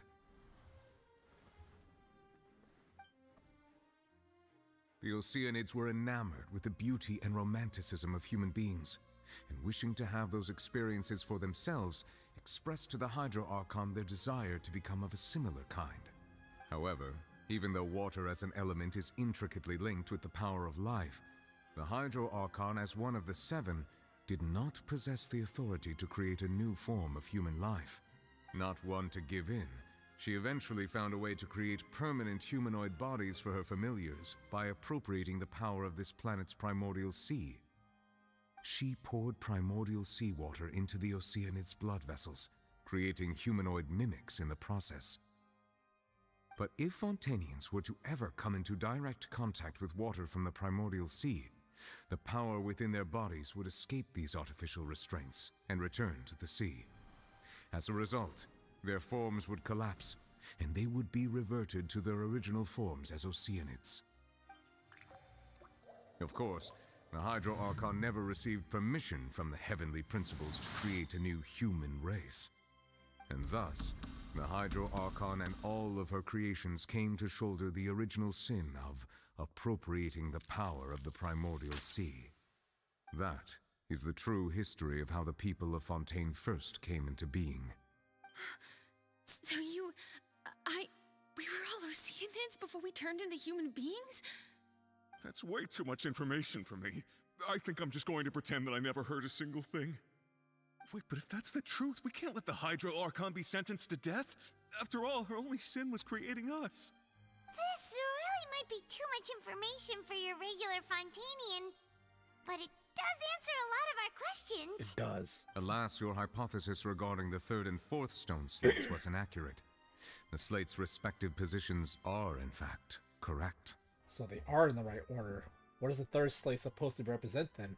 A key point of the visual on the 3rd slate is how all the individuals depicted in the water are humans rather than Oceanids. They have not been dissolved, which implies that the water depicted in this slate is not water from the primordial sea. The nation of Fontaine is the nation of Hydro, as well as the nation of trials and justice. Instead of being the literal element, the water in the scene symbolizes judgment and justice. You may also recall Navia's experience. When she fell into the sea, her consciousness was surrounded by that of many others who intended to hold a trial to determine her fate. Therefore, the meaning of the third slate is that the people of Fontaine shall try the Hydro Archon at the court of justice. So we screwed up. We pushed the prophecy forward. Yes, it refers to our present situation. I think I'm following now. So, what you're saying is, even though we decided to put on this trial to avoid fulfilling the prophecy, in truth, everything we've done has happened exactly as the prophecy foretold. So now, it seems, we're the ones making sure it comes true. But this all could have been avoided if Furina had just told us. If she had told us, if you tried her for any crimes, that it would just push the prophecy. So if we never pushed for a trial, the prophecy wouldn't come true. What should we do? I don't know. It feels like there's no way out of this. Huh. No matter what, the prophecy will be fulfilled. Is this what it feels like to be a prisoner of fate? If that's the case, does that mean the scene in the fourth slate will also be fulfilled soon? Traveler, I would like to point out another small fallacy in your deductions. About the fourth slate, you probably thought that the eruption of primordial seawater beneath the fortress of Meripede served as the surest sign that the prophecy was about to come to pass, yes? However, I believe that rather than being a sure sign, that eruption could in fact only be a small warning of something far worse to come. As for the root cause of the catastrophe, I believe you've already encountered it once before. I have? Wait, could it be? Cutscene? Cutscene? No. The ultimate proof. Just what is the true... This eruption was just a small warning of the things to come. We must find the root cause of the disaster. The prophesied disaster will likely spread from here.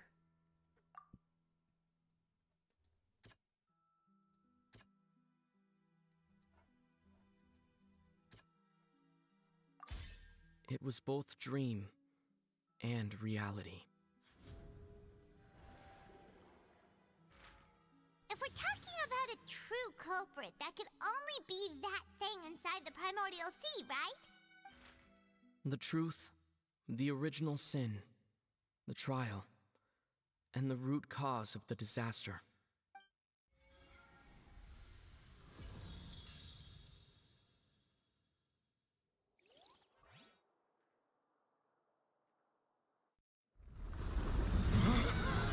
And there it is. You better run, get the high ground. There it is.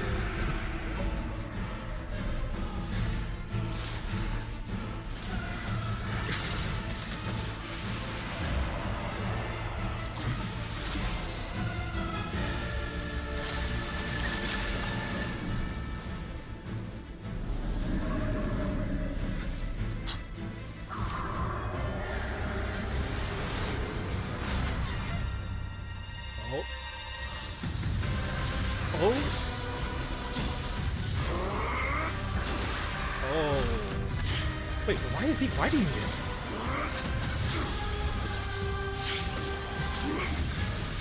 Oh.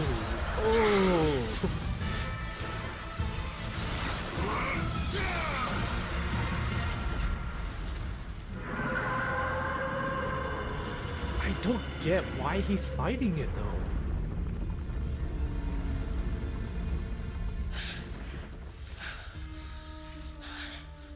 Oh, he looks roughed up.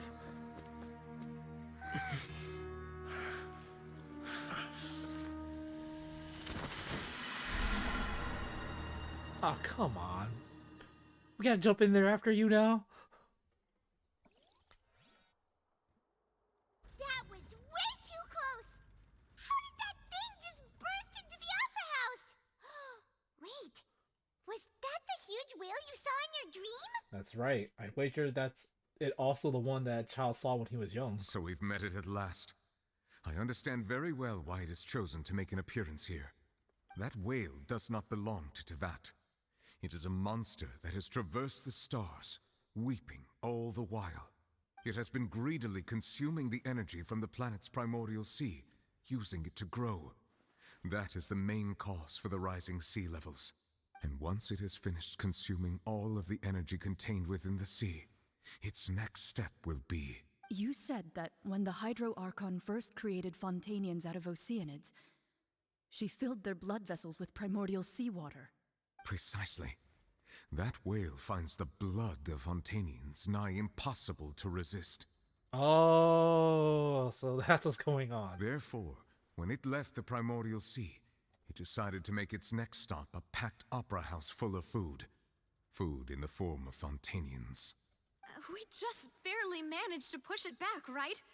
In that case, won't it come back to target the people again once it's managed to recover its strength? Not if we go in there to take care of it. That is correct. Indeed, it is more accurate to say that we should thank that Harbinger for buying us some time. Without him, the whale would have likely come onto land far sooner. From the way he looked, he must have been fighting the creature for quite a long time. Yes. That battle maniac. We've always known that he had a special connection with that whale, but we definitely didn't expect it to help us out like this. Are we going to get a trial Tartaglia in this boss fight? Anyway, now that we know that this whale is the actual cause of the disaster recorded in the prophecy, all we need to do to stop the prophecy would be to find a way to beat it up, right? It is too late. What do you mean? It had already absorbed too much of the primordial sea's energy before we could notice it. At this point, it has become practically integrated with the sea itself.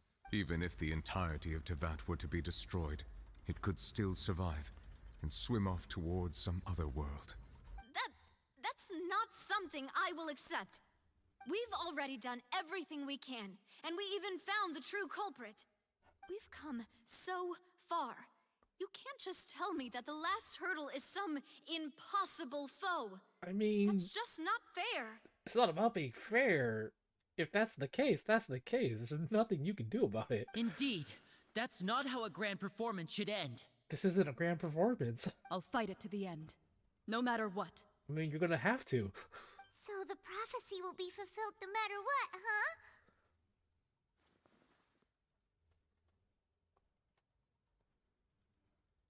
The prophecy. Yes, what has been prophesied will be fulfilled.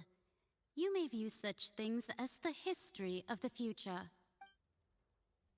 After everything, it still turned out like this. We couldn't fight against fate. Wait, but if this is all about fate... Just as prophecies are usually only the future as seen from the perspectives of the gods, could things be happening in hidden corners where the gods' gaze does not fall? Ultimately, fate shall serve as your only guide, no matter what will happen in Teyvat's future. All you need to do is to play your part. Could it be that even if the prophecy will be fulfilled, there will still be a way to save everyone? Did I miss something? Yeah, it's right behind you. Wait, I forgot about Furina. What was it that she wanted to say to me at that last moment in the giant magic box? What is her real secret?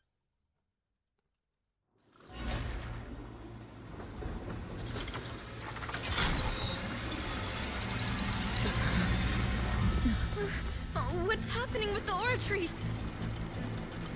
I believe it is preparing to carry out the death sentence.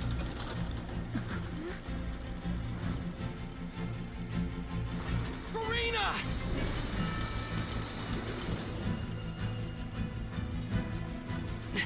No, I still need answers.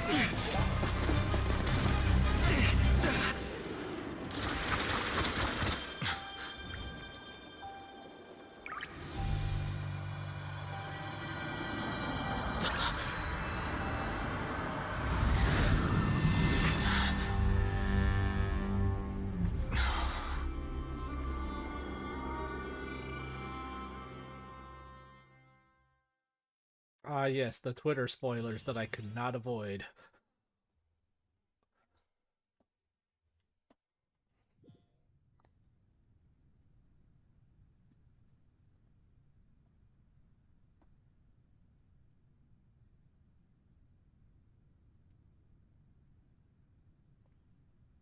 Oh, You. that dress looks good on her. Furina? Sorry. That shocked expression on your face is just too amusing. I couldn't help myself. You are not Furina. Who are you? Ah, the sweet sound of bewilderment. Marvelous. A sure sign that my attempt to deceive everyone was a resounding success. But to answer your question, I am Focalor. You know, the god. Focalor. Why did you deceive us? Oh, that wasn't my goal, of course. Goodness, no. But I had to fool everyone else too, if I was to stand any chance of deceiving the heavenly principles. Okay. Deceiving the heavenly principles? It's all because of that pernicious prophecy. Dreadful, wasn't it? Everyone doomed to dissolve. Fontaine condemned to be flooded. One was not amused. In fact, one was positively bemused when that problem was thrust upon me by my dearest predecessor. That's the former Hydro Archon Egeria, for the uninitiated. It hardly gets more disastrous than a preordained national catastrophe, now does it? She knew full well that the prophecy would surely come to pass. And as one of the seven, she also knew full well that one defies the heavenly principles at one's peril. So yes, as you have no doubt surmised, it was a rather impossible situation that I found myself in. I will say, her voice actress is doing an excellent job. She still sounds like Furina, but she doesn't.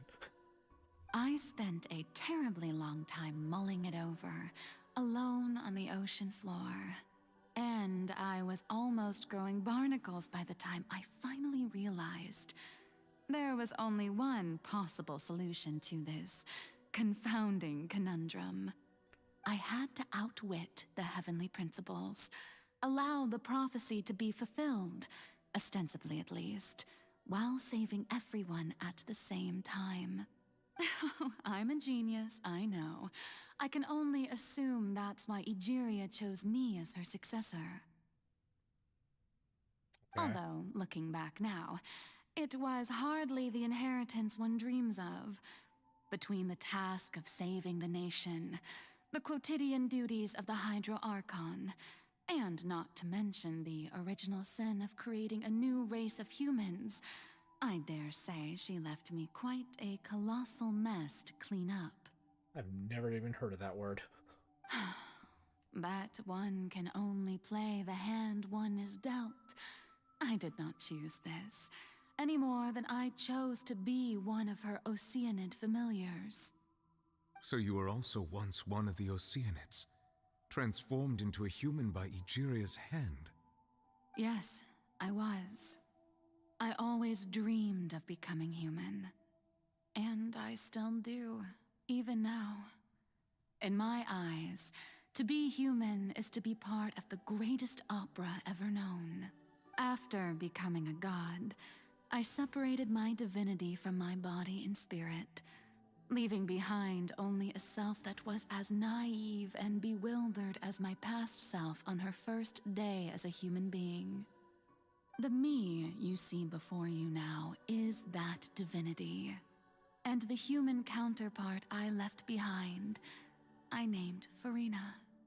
She could feel joy, sorrow, and everything in between. She could be as vain and conceited, or as meek and vulnerable as she wished. Her strengths were of a kind only a human could possess, as were her shortcomings. But in my eyes, Furina's humanity was what made her perfect. She was perfectly human in every way. The person I always wanted to be. Anyway, so then I cursed her. Oh, okay. All part of the plan, of course. The plan to deceive the heavenly principles. Do you still remember the final scene of the prophecy? The Hydra Archon, alone, weeping on her throne. In order that the prophecy might appear fulfilled, I invited Furina to be an actress, to play the part of the Hydro Archon in the prophecy. Under the curse I placed on her, so long as I, Focalor's divinity, continued to exist, she could not die. But nor was she free to live her life in the pursuit of happiness. Instead, she was forced to take the stage in the opera house, to embrace the role of leading lady, to forever play the part of the god from the prophecy, all to create a deceitful appearance of that prophecy coming to pass. I suppose now you probably understand why your court is called the Opera Epiclese. But Furina is only human, isn't she? Even though she has had a long life, her mind is no stronger than that of any other ordinary human being. I cannot begin to fathom what she has had to endure. It must have been torture for her. It has indeed. And although she is, in a sense, me in human form, I most definitely owe her an apology for it. It's been 500 years. And all along, she's been playing her part in the most unimaginably long, Why is it getting dark? unbearably lonely, and agonizingly painful opera of all time.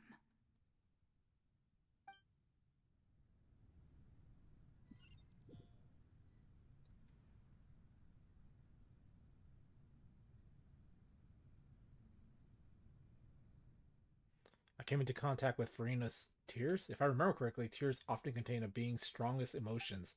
With sufficiently strong hydrosensitivity, I can form an emotional connection, just like I did with the Oceanid at the Fountain of Lucine. Wait, could this be Furina's inner world?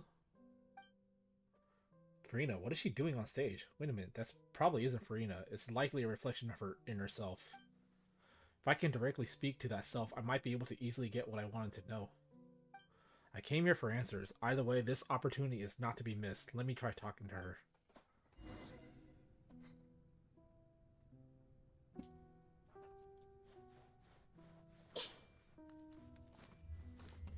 I have to go around.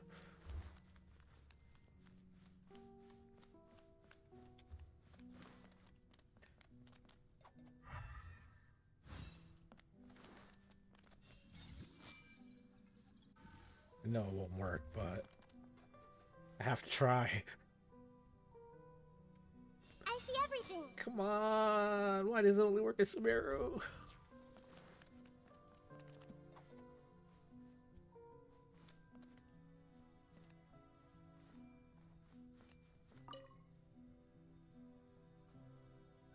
Oh, who permitted you to come onto the stage?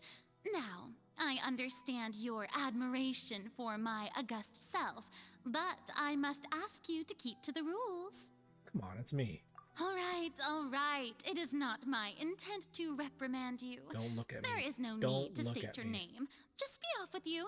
Do not distract me from my performance. I don't see an audience here.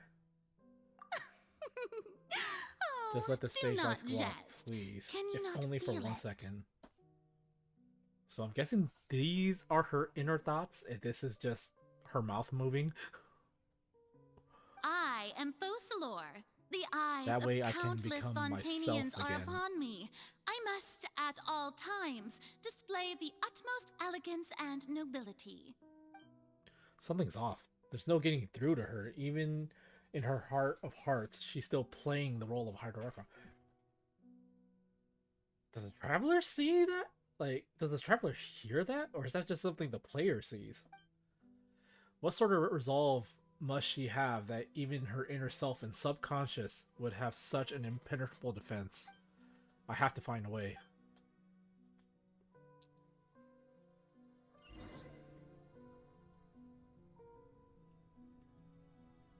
Turn off all the spotlights. Dear audience, the performance is experiencing a technical difficulty, but worry I just shut them not. all off. The guards shall resolve it soon enough. I cannot be accurate. No, my sword. So let me turn off all the lights and I'll just fight everybody Rain at once. Our bond is strong. Fire hazard. Ha!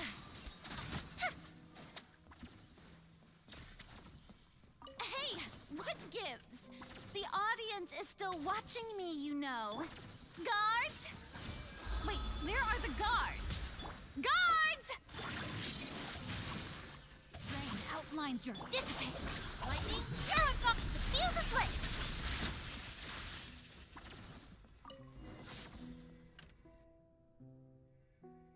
That's all the spotlights turned off. In Furina's heart, they must be symbolized by the eyes of the people on her. Speaking of which, I think I just received some sort of signal. Was that her true voice? A ticket. When did this end up here?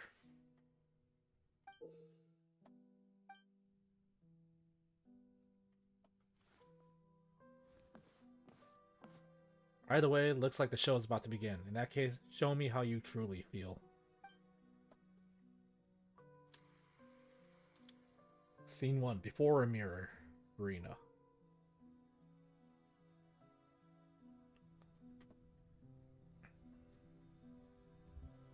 Oh. Oh, come on. Trevor's not even sitting in the seat anymore.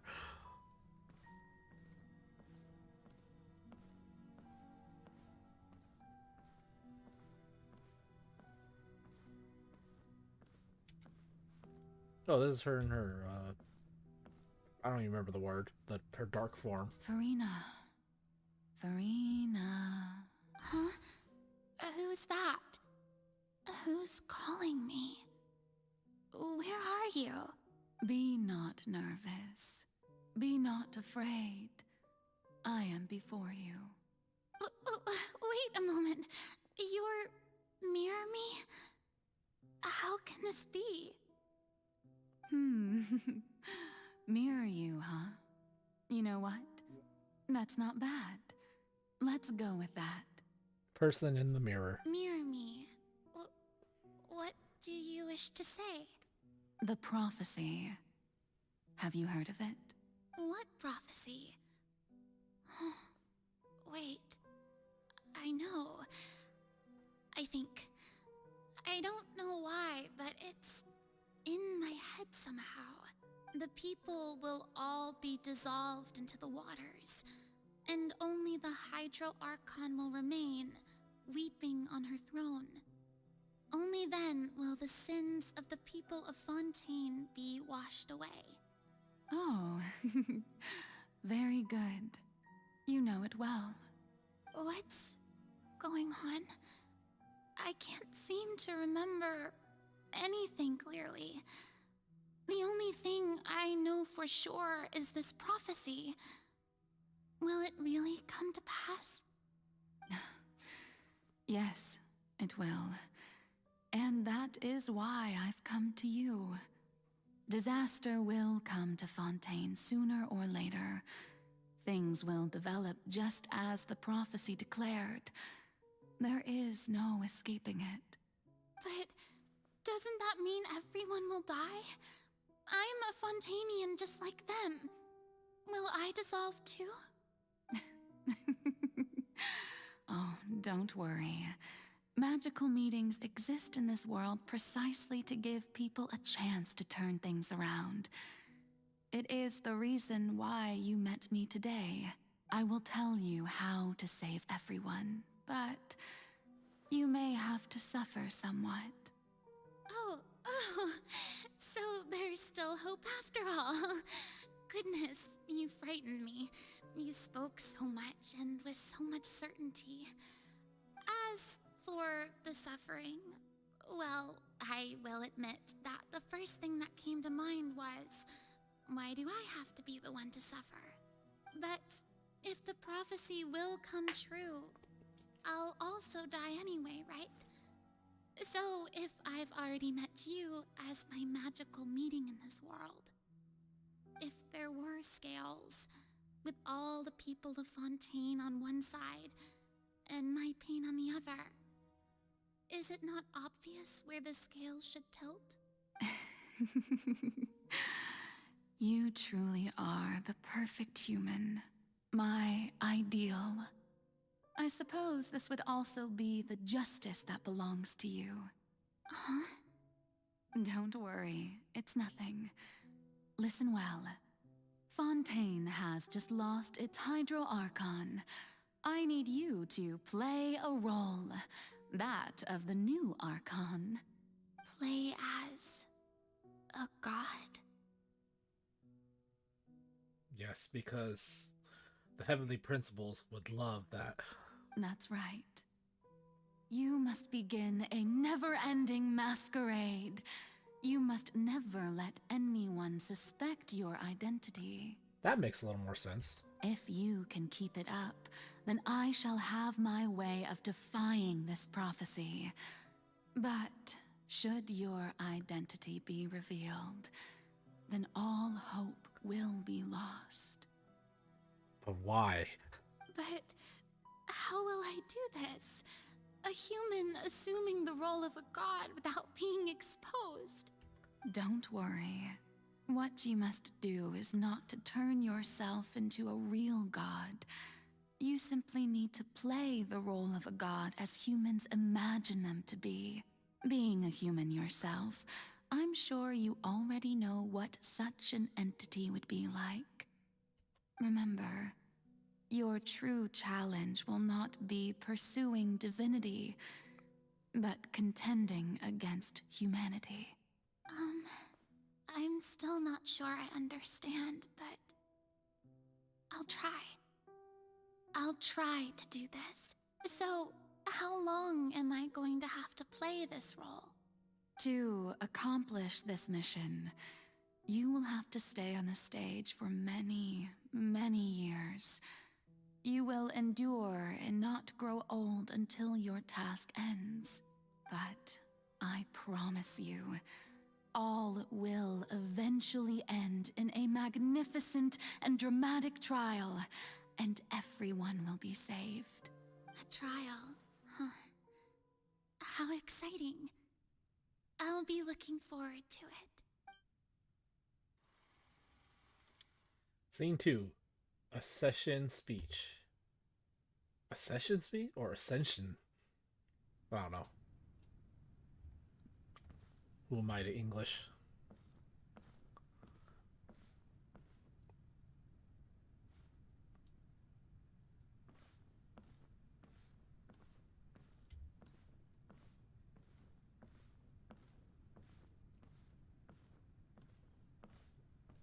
Still no traveler in the seats.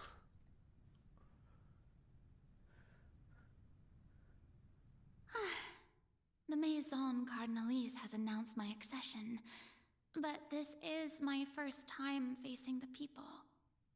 What should I say to most appear like a god? To be honest, I still don't know. Perhaps I should first try to act natural. Summon courage. Ladies and gentlemen, good evening, and welcome to the Opera Epiclese. I'm sure you've all heard about how I have taken on the role of Hydro Archon. Indeed, I am Furina de Fontaine, your new Archon. Appear earnest. In truth, I know little about becoming a nation's new god, but it will be my honor to guide you all. As the god Focalor, the god of justice, I shall do all within my power to lead you into an age of fairness and justice.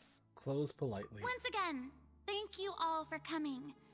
If you should have any questions or suggestions, please send them to the Maison Cardinalise. The future of Fontaine will require us to work together, after all.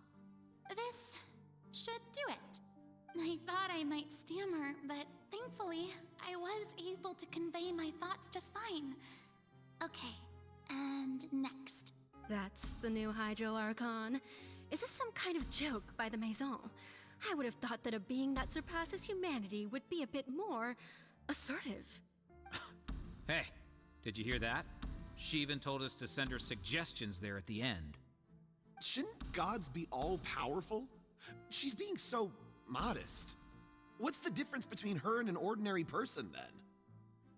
Hey, maybe you should move to Inazuma and say that same thing.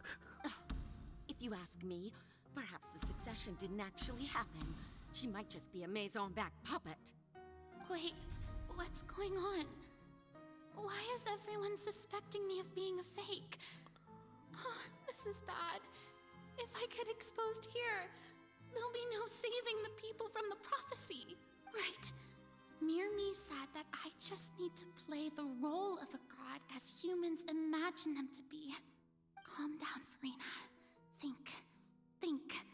What do the people want? How would they imagine a god to speak and act? Assertive, with a strong sense of presence. One who can dispel all doubt. That is the character I'm fated to play.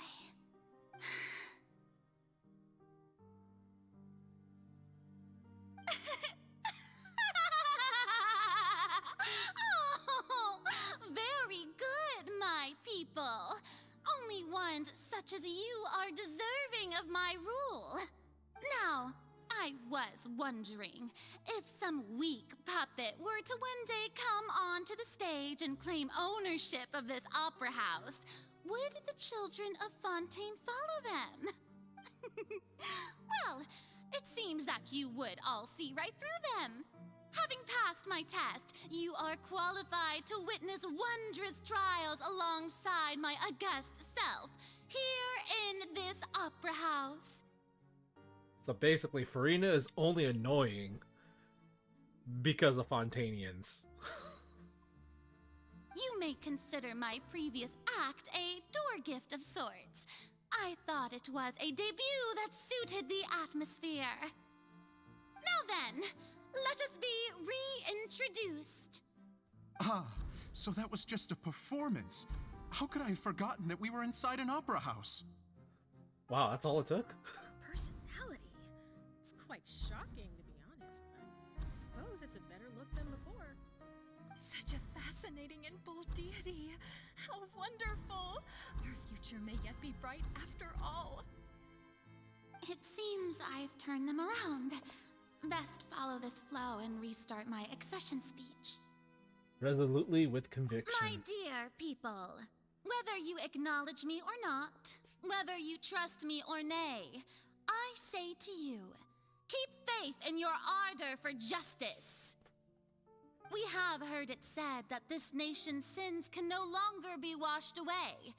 Well, I say that justice is most fragrant when it blooms amid sin. Turn up the drama. The scales of justice should not weigh heavy in the hands of its god. On one side, it must carry fairness and justice. And on the other, praise and applause. May law be the prayer on our lips. May judgment be our worship. Let us light the fires and drink to the future of Fontaine. End the speech emphatically. There is no trouble in this world that justice cannot solve. All that is needed is for you, my people, to believe in it, heart and soul. So long as I, the Archon Focalor, stand within the Opera Epiclese, so long as I stand before the Oratrice, I shall even judge the gods of this world!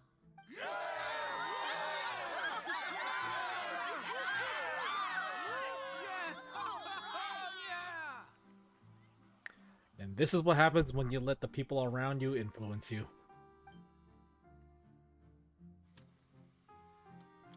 Scene 3, Opera House, Furina.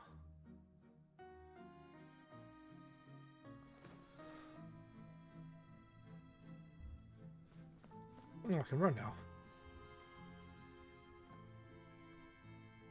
Lady Furina, here are today's case reports, as well as a summary of the follow-up for your perusal. Come now. Was I not just at the Opera House in person?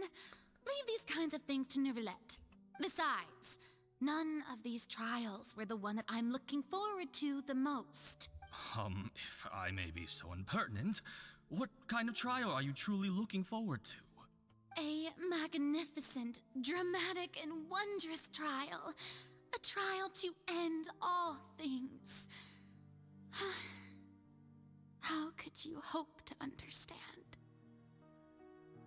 That's true. I fear I lack the ability to grasp your divine thought, Lady Archon. No need for fright, and do not take what I said before too seriously. Go now, do your duties. The trial I await. It will come one day.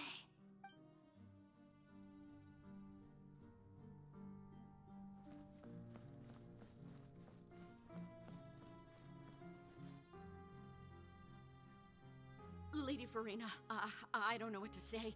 Thank you for agreeing to see me. No need to thank me. Or rather, thank your own sense of perseverance instead. Long have you stood in line to meet me, have you not?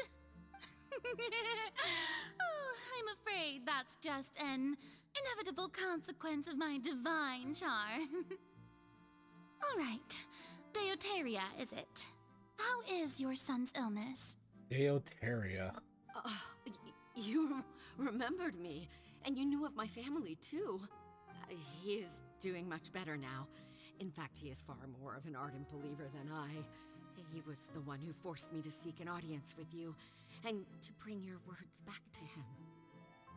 Oh, good. Very good. If this should happen again in the future, please do not hesitate to come and tell me. Going down to citizens' homes every so often, while not usual practice, should serve as a fine change of pace. Ah, you're such a gentle and wise god. Thank you once again, on behalf of my son.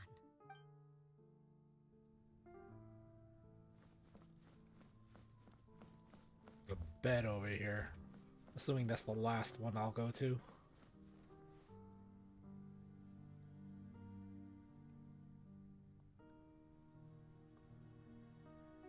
Lady Furina, here are the latest hydrological reports. As for the specific parameters you asked to take note of, I'm afraid things still don't look good. I see. It's as I thought, then. As your god, I did already expect this, but I wanted to see how far your human wisdom would allow you to analyze it. All manner of signs indicate that the prophecy will still come to pass. Forget it. That's not something you need to worry about right now. Well, as I understand it, the Fontaine Research Institute is also trying to find a way to counter the rising water levels. Really? Have they found anything? I'm afraid that they haven't found any effective solution thus far. Oh, is that so? Well, no wonder. This issue has reached the realm of the gods, after all. Still, their spirit is praiseworthy.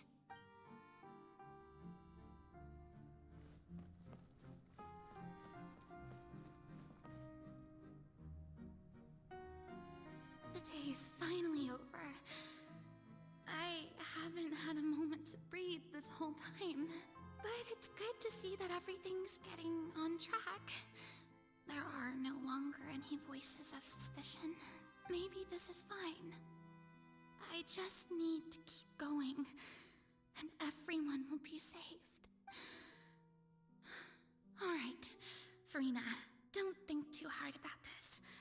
You need rest. Tomorrow's a new day.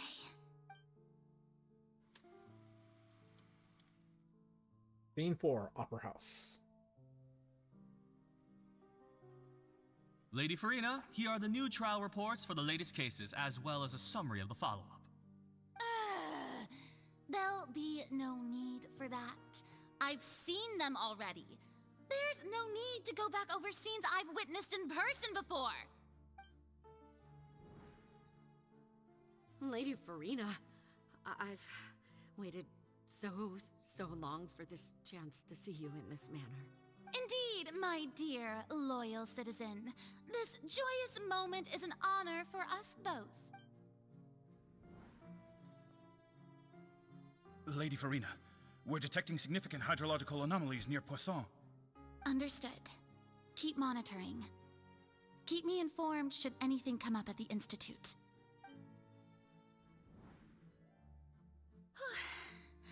I don't think I let anything slip today.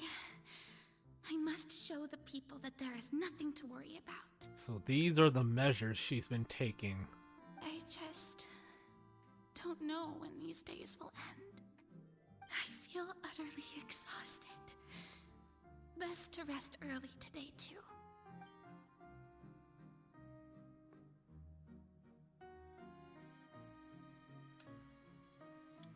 Opera House, Scene 5.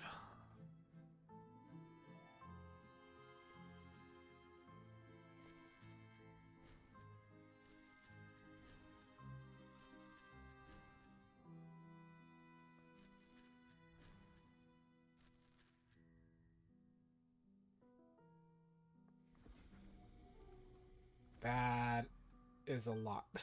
Scene, wow, 182,375. Lady Furina, it's like a dream being able to speak with you up close like this.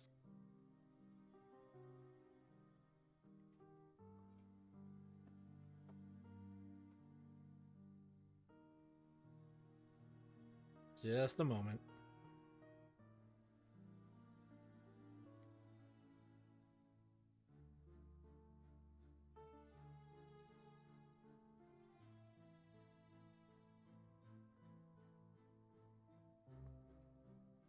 One 182,375 divided by 365.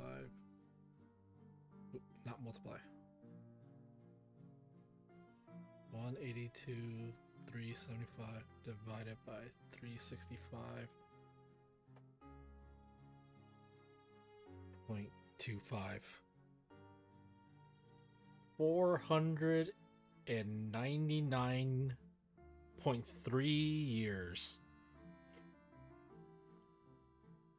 Okay. Assuming Tevat's year cycles are the same as the real world.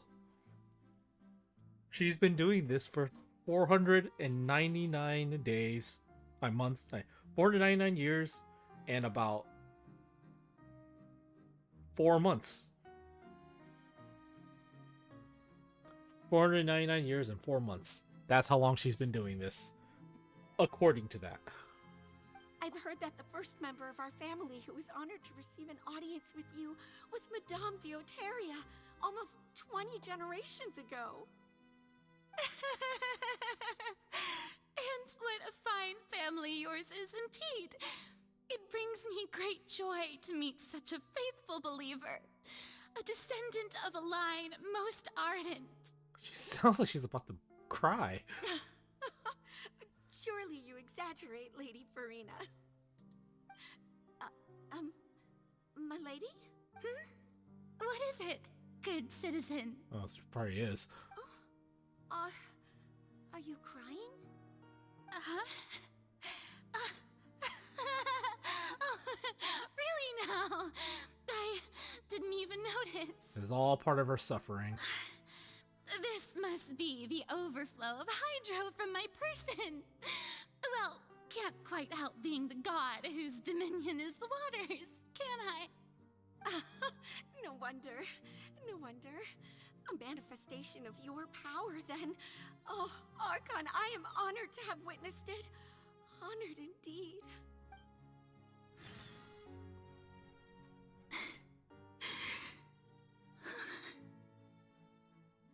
You know what? The Sub-Zero's Festival doesn't sound so bad anymore. We suffered 168 days. The Sub-Zero's Festival. She suffered this for 500 years. So interminable.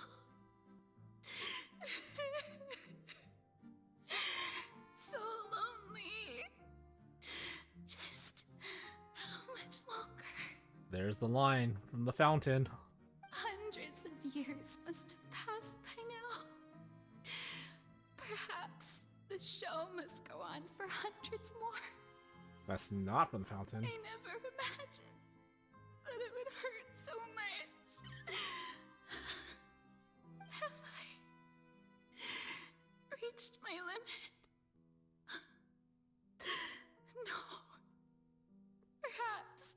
finished it long ago. Today I didn't even notice my own tears. I want to tell someone, anyone, about this. But would that not destroy all I've done so far? Okay, yeah. That's what I suspected a while ago. I've conducted so many investigations across the centuries. But there's not even a sliver of hope that we might break the prophecy. All I can do is keep heart.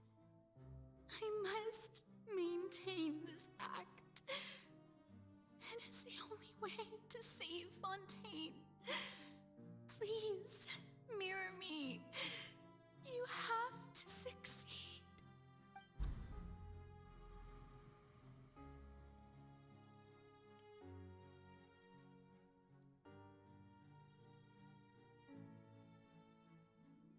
The next day, I think that was? Or the next scene. Furina, you don't have to shoulder this burden alone. Oh, this is when we were talking to her.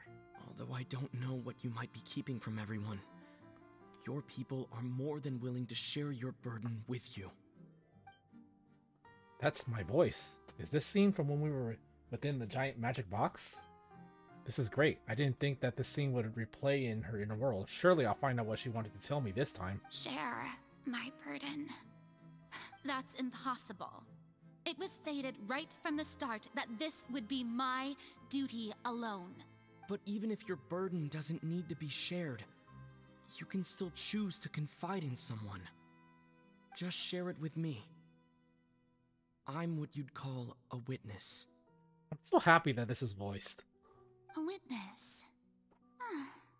Yes, I've heard that you came to Tevat from beyond the stars, yes.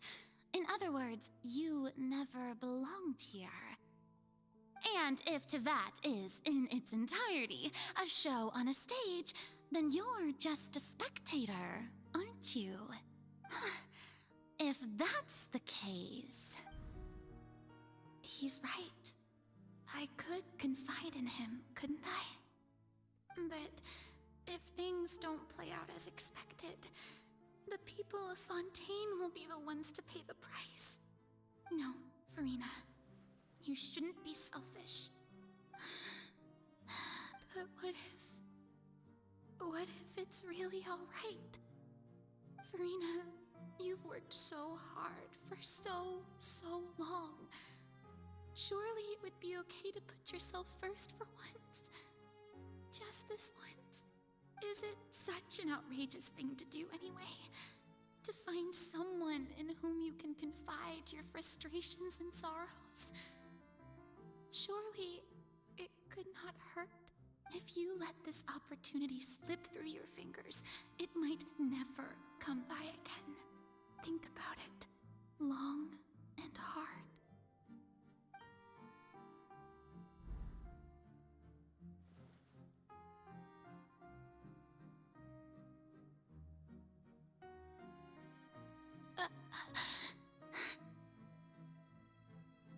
No, I have nothing to say.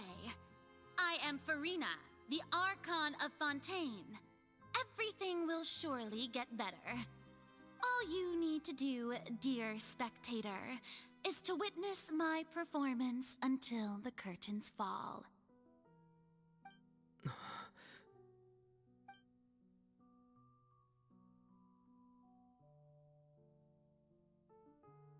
Fine.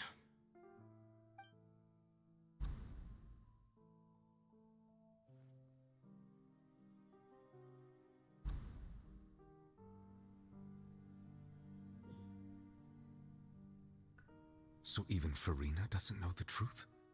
You've never once let her in on the full plan? Yes, it had to be done. To deceive the heavenly principles, you must first deceive yourself. She did very well. If she had let her resolve falter even once in these 5 centuries, Fontaine would have been doomed to the most tragic fate. It seems that trusting humanity was the right decision after all. I believe that I understand how your deception works, but that is only half the truth, is it not? How would you build on this foundation to save the people of Fontaine? That is the most important thing. Ah, good, good. Of course, the Udex of Fontaine has pinpointed the crux of the issue. I'm sure you've long sensed that the Oratrice is no simple machine, yes? Are we gonna finally figure out what's going on? I've always suspected that it had its own consciousness. And Lenny did mention that he heard a human voice within the core chamber. It now seems that that person was you, hidden within the machine all along. Am I right? Looks like everybody's theory on that is true. And then I became one with the Oratrice, taking Fontaine's gnosis with me. Yes, it would seem so, wouldn't it? Alas, your understanding of this device still lacks sufficient depth. In truth, it is no enactor of justice. It is, in fact, a device created to kill the god of justice. I beg your pardon? Oh, you have it. And to be more precise, not only will the Oratrice take down the god of justice, it will also take down the divine throne upon which she has been placed. I mean, did you think I would be the sort to enjoy peaceful repose while Furina suffered? My work over these last 500 years has been to constantly accumulate indemnitium within the Oratrice. But really, some have already discovered that only a small fraction of the energy generated by the device was ever used to provide power to Fontaine. Yeah, that's true. The vast majority had to be, accumulated to enact this death sentence. It was all a part of your plan then? Both the trial and the sentence? Indeed. This power, accrued over 5 centuries, could have sustained Fontainians for millennia had it only been used for that purpose. Almost all of it has now been stored within the Oratrice. But only power of this magnitude could hope to destroy the Hydro Archon's divine throne, shaking the rules established by Celestia and breaking through the institution that is the Seven. So the Oratrice's call for death was for neither Furina nor Focalor, but for the Hydro Archon. The destruction of that divine throne. If I do not misunderstand your intent, you must be... Returning what's rightfully yours to you, of course. What? In other words, this was all done to return the authority of the Hydro Archon to the Hydro Dragon of this planet. What? But...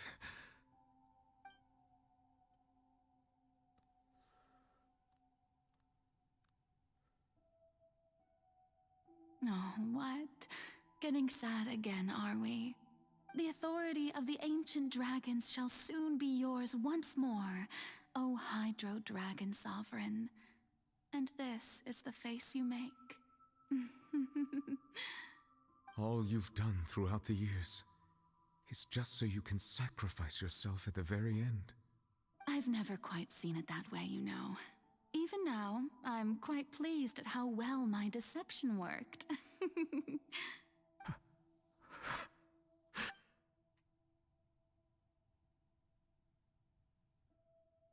Hydro Dragon, don't cry.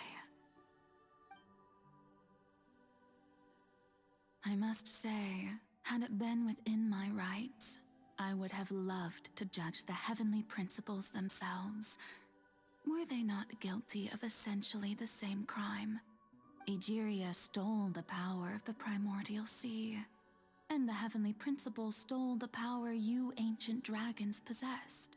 I, for my part, am the god of justice. And is it not just that your original powers should be returned to you? Speaking of justice, I have always believed that justice lies in the process of pursuing human existence itself. So, if the theft of the primordial sea's might was Fontaine's original sin, then, leaving matters of procedural right and wrong aside, the descent of the Fontainians as humans and their right to exist in this world would be Fontaine's original justice. In other words, existence was Egeria's justice, and to me, justice is the continuation of that existence, defying the prophecy and ensuring that Fontaine's people shall live on. That should be the justice enthroned over all others. At this point, we, whether it be myself or all other Fontainians, have shouldered the burden of this sin for far too long. Iudex Neuvillette, the highest judge in our land, when you regain your full power as an elemental sovereign, what verdict shall you pass upon us? So when I was invited to the court of Fontaine to serve as Iudex, I see now that that was your idea too. At last, I now understand the true purpose behind this position. In the beginning, I was uninterested in human existence. But these 5 centuries of living alongside them have gradually brought about mutual understanding between us. And I have even attempted to feel as they feel. Oh, okay. You are a devious one, Focalor. Things being as they are, surely you know that I could never declare them to be guilty.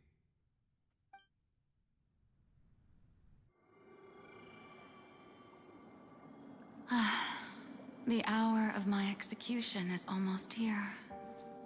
For the sinner, the curtain call has come. I know I may not sound it, but faced with death, I find myself a little afraid. Perhaps this is one thing both gods and humans have in common.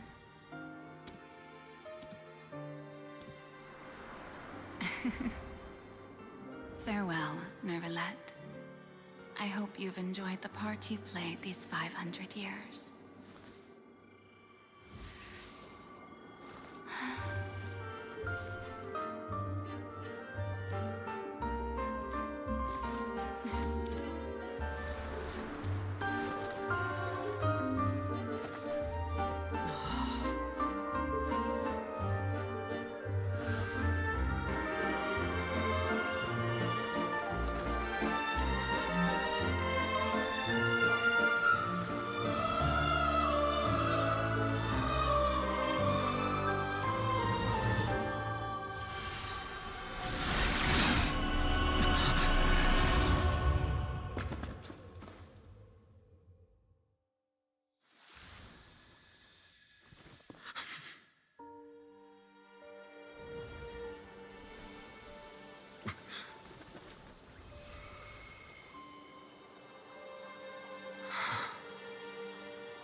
I, Iudex Neuvillette, hereby declare, people of Fontaine, your sins are forgiven.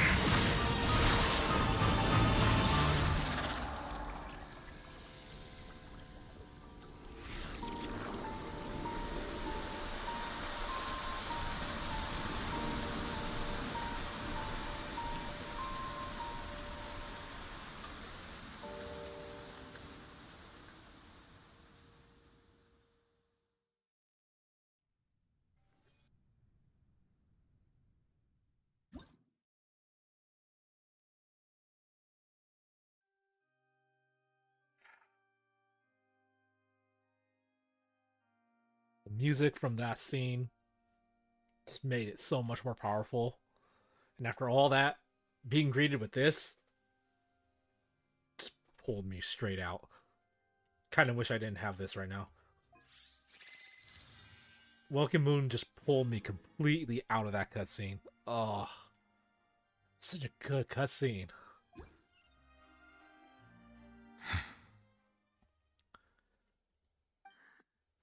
What just happened? Has the death sentence been carried out? Was that bright light some sort of misdirection? I have a feeling that something huge just happened. Yes, something huge did just happen. But since we're all still alive and haven't been dissolved, I assume whatever happened was good for us. It's time to end this. We must mete out punishment to that beast. Didn't you say just a moment ago that it can't be defeated? Wait, what am I doing back down here? Wasn't I up with Furina? I have gained the strength sufficient to deal with it. Through certain means, I now have the ability to separate the power of the Primordial Sea from that creature. We should seize the opportunity to pursue our quarry. You obtained power just now? Traveler, now that the oratories can no longer function, I require an executor to help me mete out justice.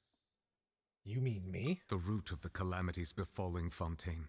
The beast that enacts the prophecy. Its name is the all-devouring Narwhal. Come with me, traveler. The hour of execution has come.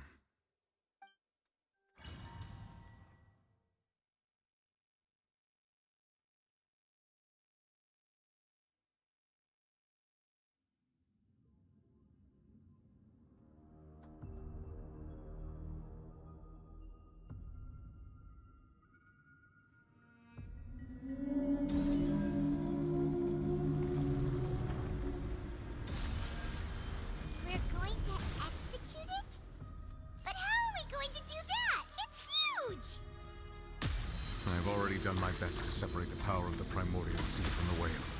But considering the size of the beast, I cannot reach the power source. Unless we can find a way to attack it from within. I shall share a part of the ancient dragon's power with you.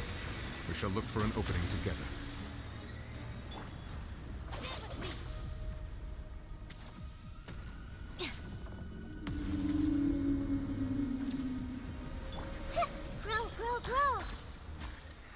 Feel its sorrow turning into hostility.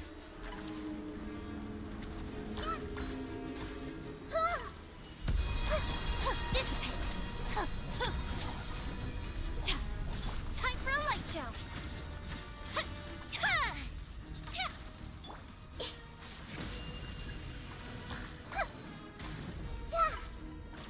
The all-devouring narwhal cannot resist its instinct to devour. Continue to trigger its hostility. A chance will present itself.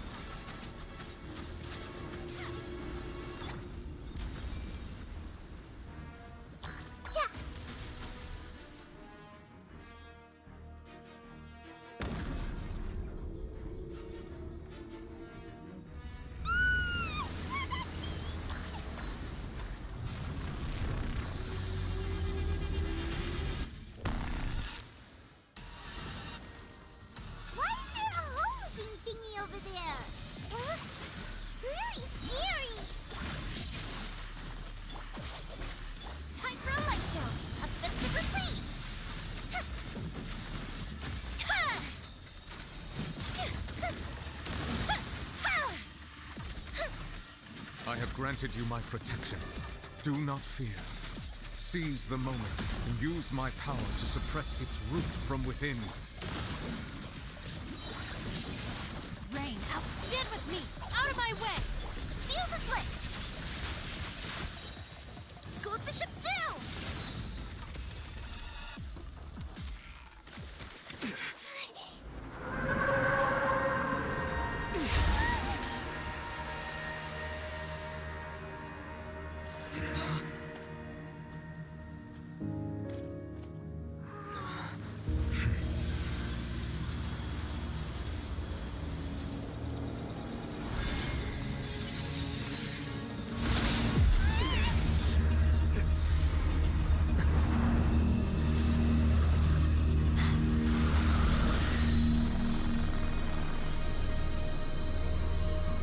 she is.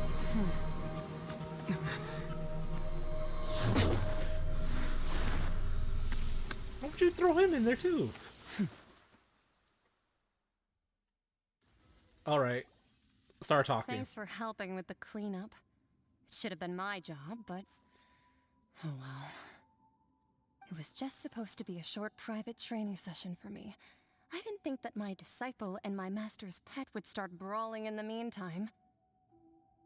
My disciple and my master's pet. Well, actually, I had a feeling that it would happen at some point, but they bumped into one another earlier than I thought. What a blunder. I suppose I'll have to swing my sword 3 million times as penance. You are, like everyone says, straight out of Honkai. That power. Who are you exactly? Paimon has an idea. From what she said earlier, she must be Child's master. Skirk, right? It's just that he gave us the impression that she was the less talkative person. I simply did not have anything to say to the weak. But you, on the other hand, managed to defeat the all-devouring narwhal without using power from beyond this world. That is a very interesting outfit. So you may speak to me as equals. What sort of a person would take the all-devouring narwhal as a pet? I have to agree. It's a strange use of a planet's primordial waters just to raise an all-devouring narwhal. That kind of power is wasted on it. It's not cooperative. It eats too much. And I have more important things to do with my time than pet sitting. The only thing that creature has going for it is its looks. All in all, it fails as a pet. Miss Skirk? I think you might have missed the point. The point being? Well, being that this pet almost destroyed an entire nation. So what sort of person is your master? Well, Child's master's master. Wait, is that right? We about to get a huge lore drop? Oh, right. So you don't know him. Sorry, I assumed you did. His name is Sertologi. I've heard that name being thrown around. I am unfamiliar with that name. Huh. So Master isn't sufficiently famous. How should I describe him then? Have you heard of the name The Fowl? The Fowl? Still nothing? Well, how about the Visionary? Vetterfulnir then? Or Gold Rhindaughter? What? That's the reveal? Ooh, that one we've heard. Rhindaughter's part of the Hexen Circle. She's Albedo's mom, right? Oh, so you do know that name. Wow. To be honest, I also heard all of those names and titles from my master. I don't actually know them either. So Skirk is Rhindaughter's disciple. Didn't see that coming. But I suppose you understand now, yes? My master is likely a similar sort to Rhindaughter. They are both pursuing some form of perfection. Oh, it's a similar sort to Rhindaughter. Okay. Wait, didn't you also mention a visionary person? Paimon didn't quite catch their name. Actually, never mind that. I believe it expedient to inform you. Okay, so I misheard that. I misread that. That the all-devouring narwhal used up nearly all its strength fighting you. Such roiling hydro energies will prove difficult for the planet's deep seas to digest. As such, the Fontaine back on the surface has most likely been thrown into chaos. In other words, the prophecy that you've been fretting over should now be in full swing. What? There's little to be surprised about, Paimon. It is natural. After all, the prophecy will surely come true. We knew this and accepted it.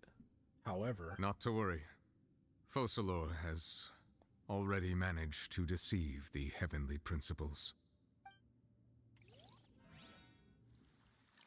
In the end, the people will all be dissolved into the waters, and only Furina will remain, weeping on her throne.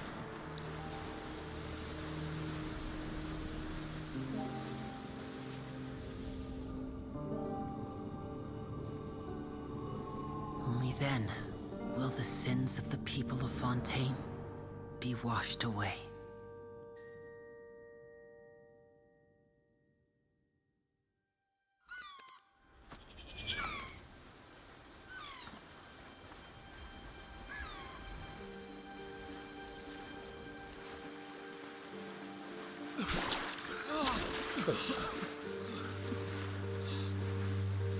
So they didn't dissolve.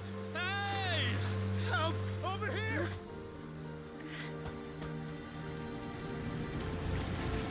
Wait, so Fontaine really is flooded? I thought that was just a meme.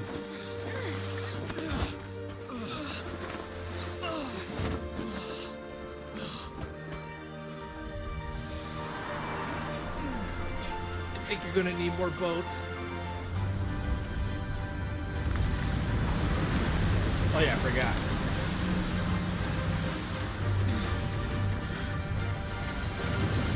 I kind of forgot about this. Riley's got the boat. All hands, initiate emergency rescue!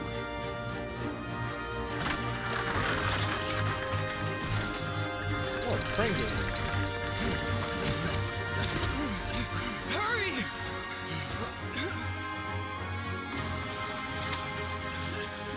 Hey, lend a hand!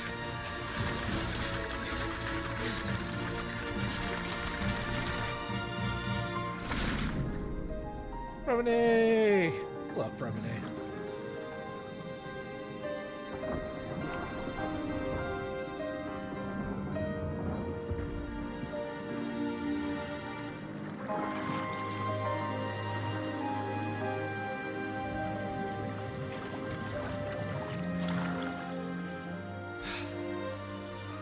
Look!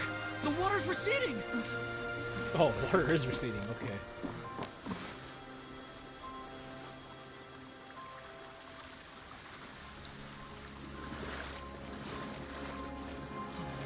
It's a miracle! Water's receding. We didn't dissolve. The prophecy was wrong. The prophecy was wrong. No, the prophecy was right. But you will never know.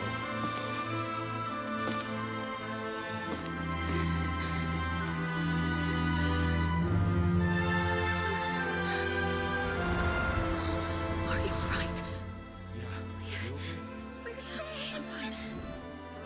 The prophecy was wrong.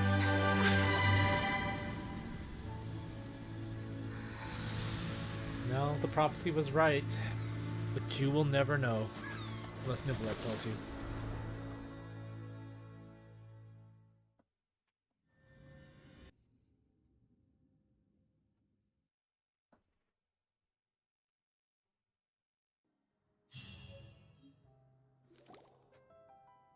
The soil renewed. The Spina di Rosula talks post-disaster rebuilding. I recently visited Poisson to meet with Miss Navia, spokesperson of the Spina di Rosula, and we spoke about Poisson's present and future. Old soil can still give birth to new bloom, Miss Navia stated. Hope is like seeing a small cookie when you're starving late at night. You just need a little of it. Skyship Winglet, boon or bane of the Fontaine Research Institute. The various disputes that have arisen on account of Mr. Edwin have suddenly become a shield over the Institute, with Jurier turning out to be a once-overlooked hidden gem. People always call the first researcher mad, but few know what to call the second. And should that latter person achieve a miracle, they would find it all the harder to find a word with which to classify him and his team. Wow! Paimon barely recognizes the people in the reports. Are those really Jurier and Navia? They sound like real big shots. They might have been real big shots from the start. We just didn't meet them in that capacity. What do you think? Pretty enthralling, huh? The Steambird's idea was pretty simple. With the disaster just having passed, we would print a free edition packed to the margins with good news to calm people down. The value for these big scoops lies in their inevitable follow-ups. We'll publish further reports and go into the stories behind those people. Edwin's assistant, Jurier, created a true flying ship, while Navia is leading people in the reconstruction of their home. I'm sure that these stories could draw even your well-traveled eye. The articles do make me curious about how things will play out. Paimon's curious too!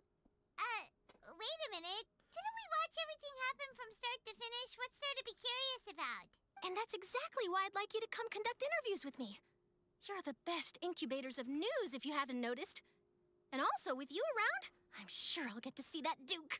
Oh yeah, that's right. You still haven't talked to him. Are you sure? Hasn't he turned you down several times already? Oh, this time will be different. Come on, let's head to Poisson first, and then make a trip to the fortress. There are some things you'll only know when you get there.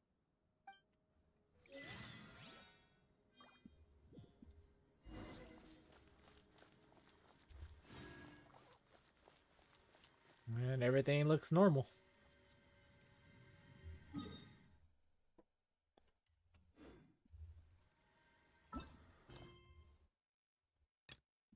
Go to Poisson.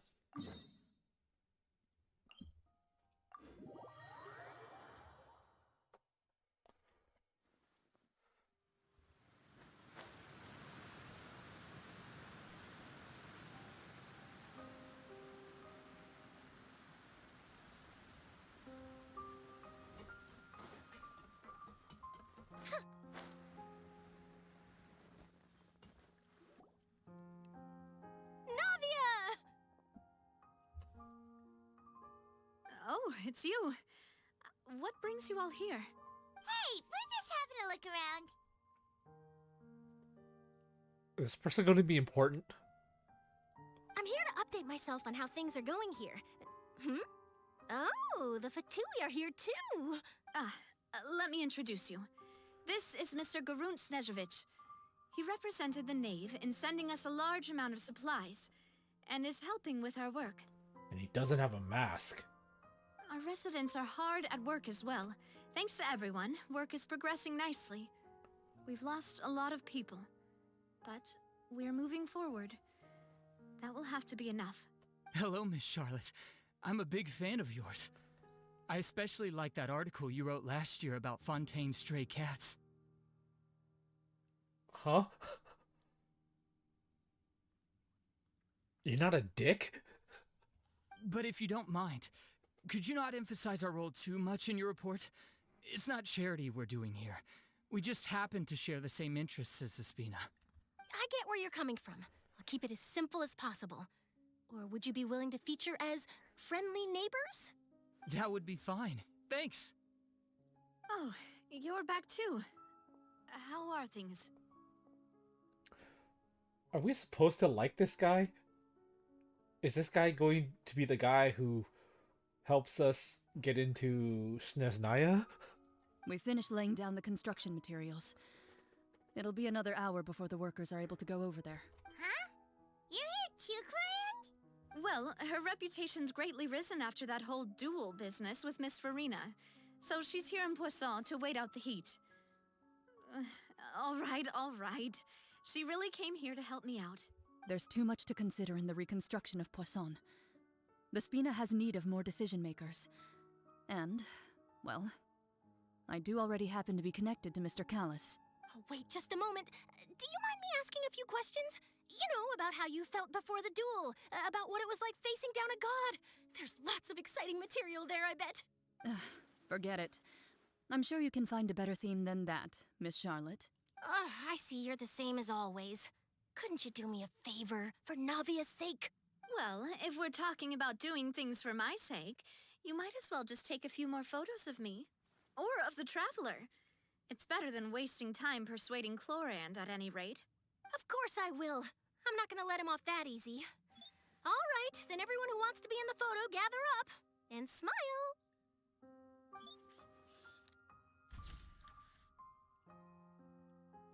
How did it go? Was it a good shot? Did Paimon look cute in it? Not bad. Your addition really helped the composition of the picture. All right, hang on a moment. Let me snap a few more shots.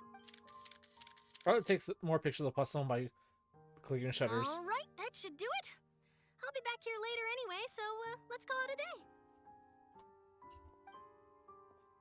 day. You're very quick. Speed is of the essence when it comes to the news, and freshness is the key.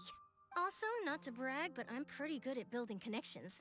Who knows? I might eventually get that interview with you after all, Miss Chlorand. Where does that look?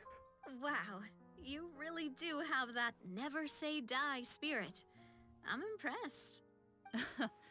I'll hazard a guess that this is how you got that interview at the Fortress of Meripede. You already knew she was going? Whoa, you're well informed. Let me make a guess too. I asked Sigewin, who told Monsieur Nervillette, and he told you, right? That's a very complete information chain. In truth, all Monsieur Neuvillette asked me was, when did the fortress become so friendly towards the media? I told him that it was best not to speak too soon. There's no guarantee that Ridsley will make a personal appearance. You're right. I've got to treasure every moment I have with them. In which case, I'll be making a move first. Stay safe now. And tell me if you hear anything interesting. I'll treat you to afternoon tea in exchange.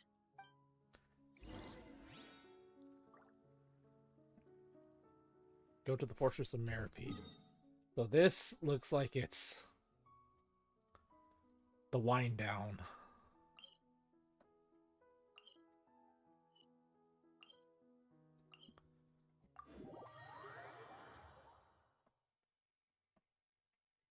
But is there going to be something else? Something that leads into the next chapter?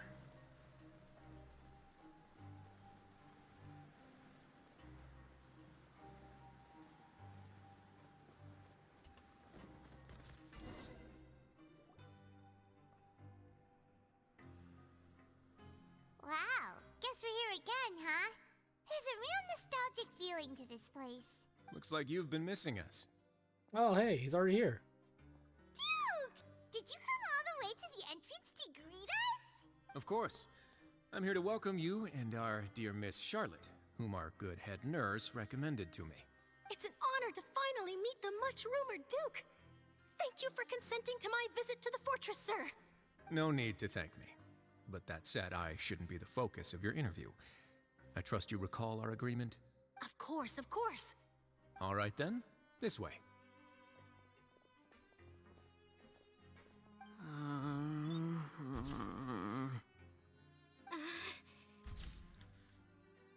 Oh, these two. Hey, no need to be so nervous. I've already taken all the photos we need. Miss Charlotte, do these pictures really need to be published on the cover of the Steambird?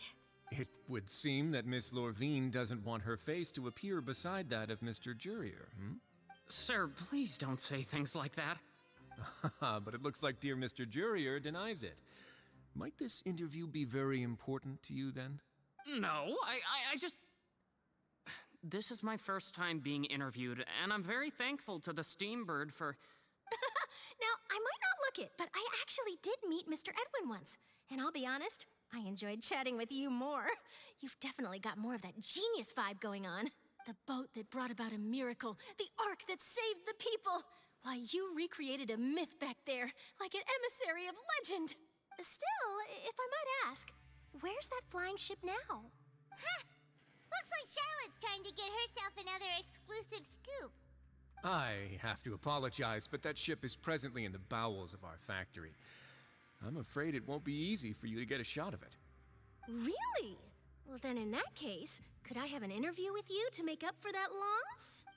She really does know how to squeeze opportunities for all they're worth. You already know my answer, I'm afraid. Best you interview our head nurse instead. Or perhaps you'd like to take another photo of this couple of researchers? Did you really have to use the word couple? There it is. Well, then, 2 solo photos will do. Is my hair messed up? Please, someone help me have a look. Things sure are getting pretty lively here. We've seen this kind of thing before. Oh, seems like everyone's here. Would any of you like to try this new drink I came up with? Ah, Sigewin. Hey, Miss Charlotte. Why don't you, take some pretty photos of our head nurse? Sure. Come on, Miss Sigewin. Over this way. Let's find a brighter spot. Sure. Do I have to smile? So, how have things been at the fortress?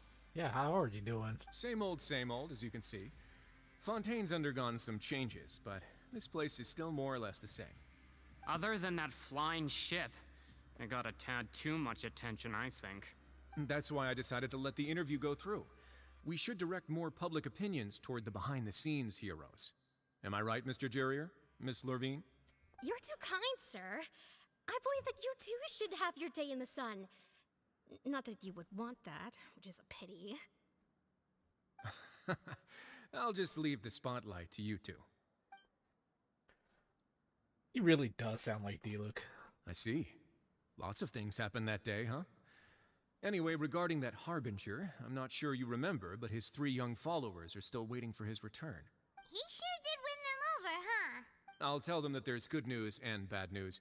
The good being that their boss seems fine, and the bad being that they must face extended sentences for abetting his escape. Oh, actually, what about you? Are things gonna change for you too? Why would they change for him? What change can there be? The fortress will keep chugging along, and so will my duties. As to what Miss Furina's departure will mean for the nation, and if our laws and governance will be transformed, we'll leave those to the folks in the overworld. Hey everyone, the photo shoot's done. Good. In that case, let's call it a day here. Thanks for your cooperation. Come on, Traveler, let's go. Till next time, everyone. There'll be a next time? Maybe. Who knows? I might write a story about the underwater factory next time. Until then. All right. Last stop, the docks. The docks? So, where it all started. Is Furina gonna be here? She gonna give me some grand speech?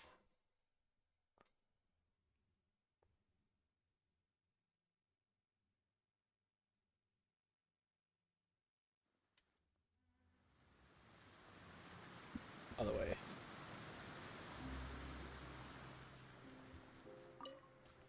Probably faster if I just jumped.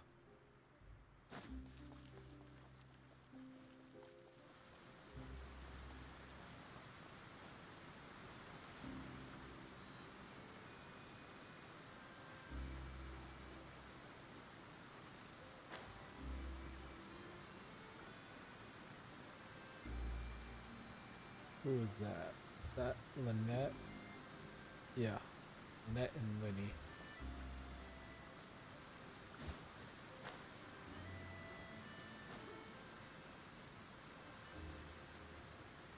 And from A.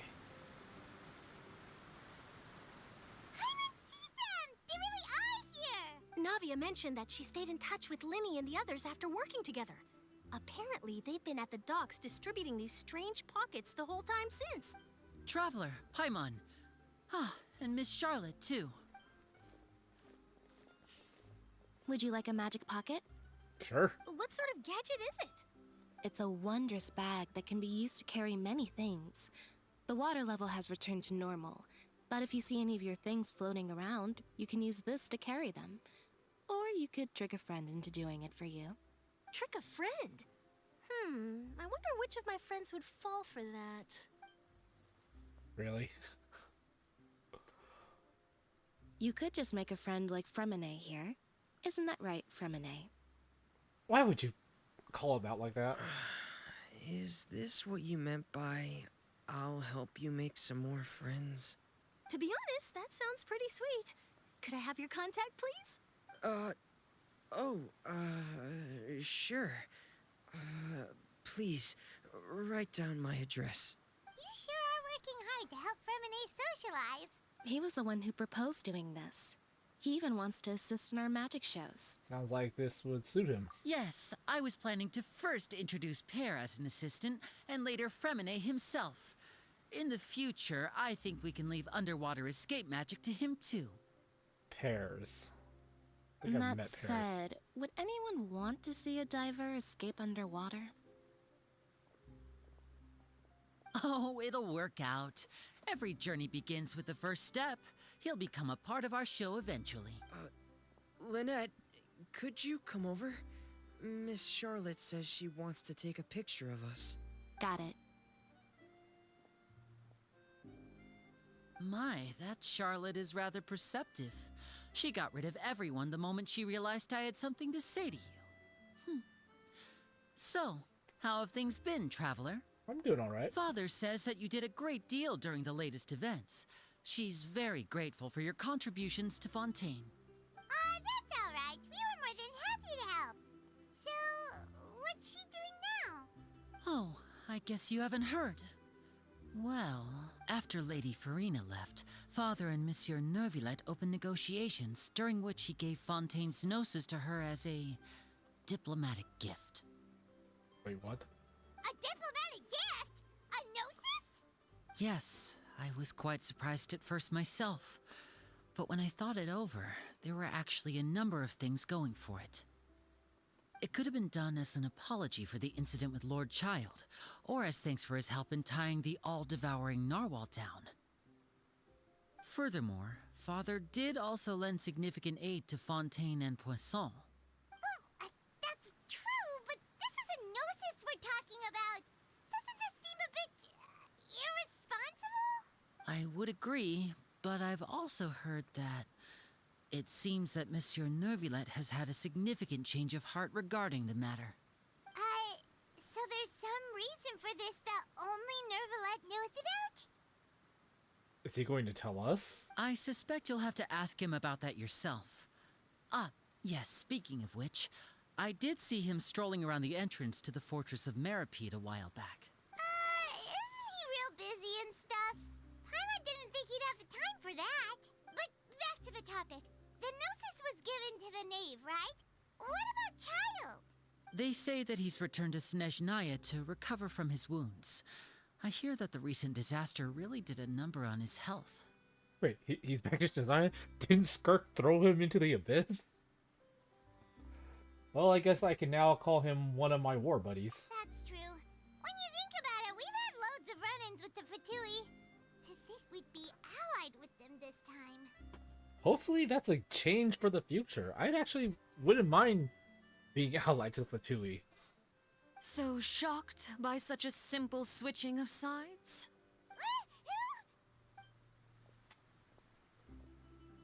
Father! Well, what do you know? Come to the docks to see how my children are doing and meet the Traveler by chance. Please do not pay my accomplishments in Fontaine too much mind. I would have done them regardless. Are you going to take the gnosis back to Snezhnaya? That is our duty as harbingers, yes. Don't be too preoccupied with sides.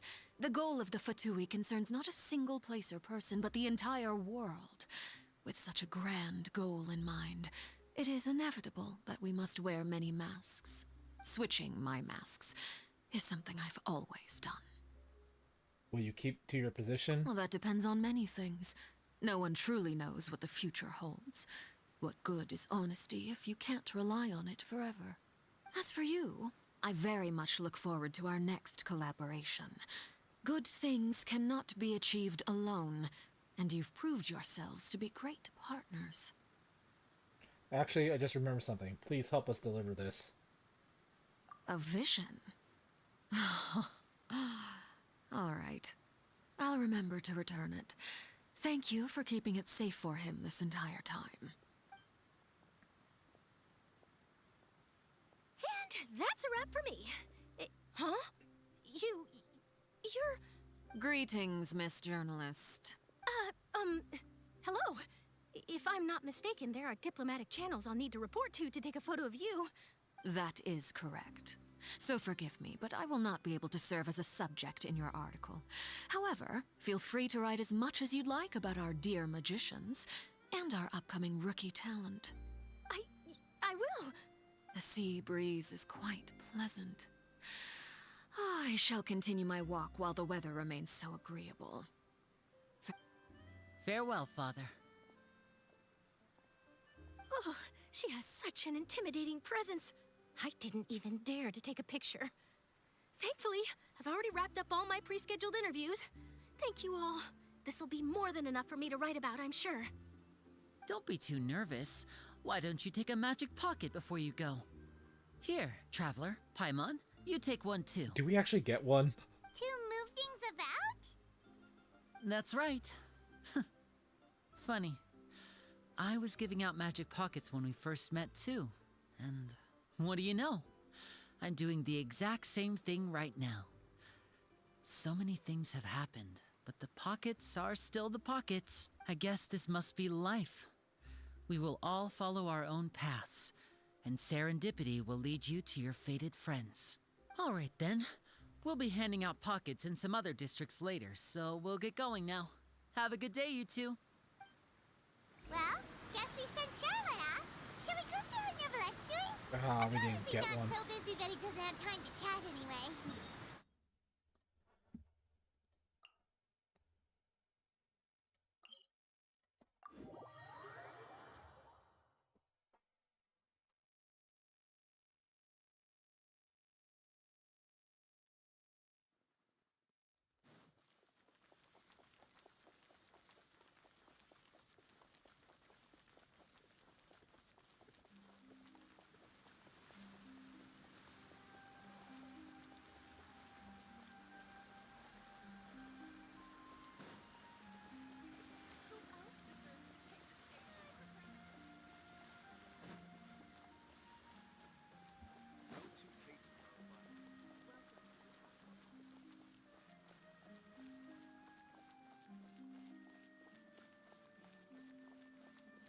The entrance to the fortress! Ooh, he really is there!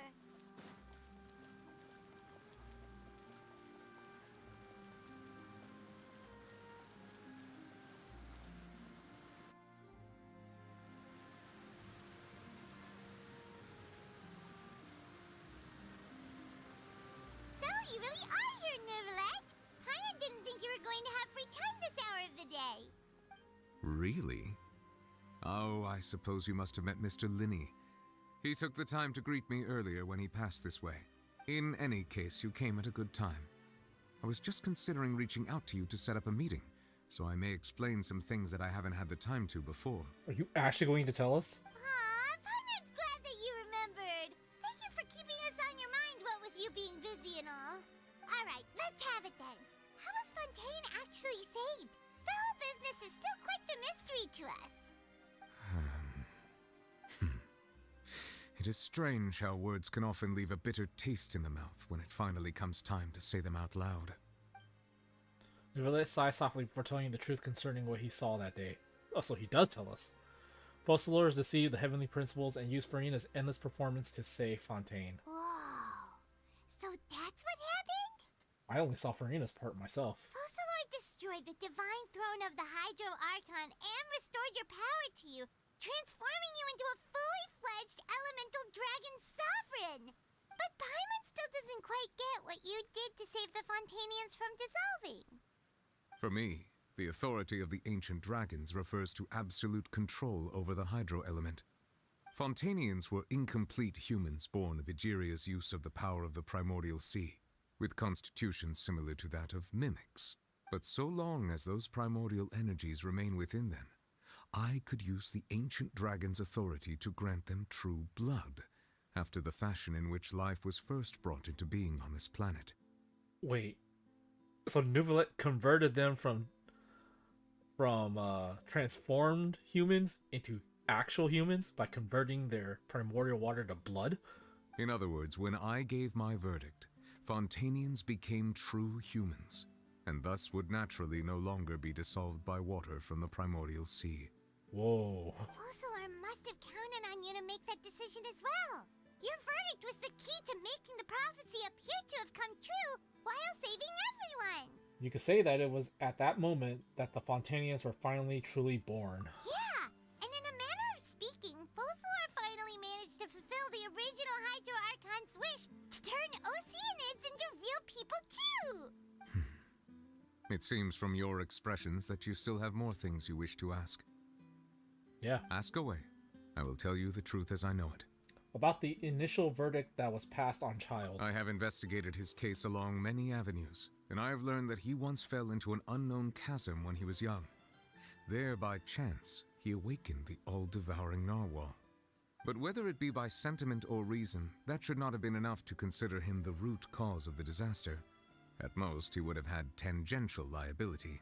As for the judgment passed by the oratrice during the trial, whether it was due to that liability by association, or Fossilor deliberately using him to buy time for us on the assumption that he would be able to hold the creature off, I cannot say.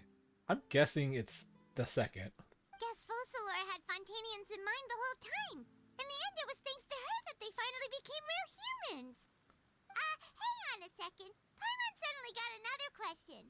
Back when Fontainians hadn't yet become real humans, were the children they had also transformed Oceanids? Life has always flowed like water. Do you recall how Fontainians would often come to the Fountain of Lucine to pray for children? Yeah, Lynette said the fountain is where all the waters in Fontaine converge.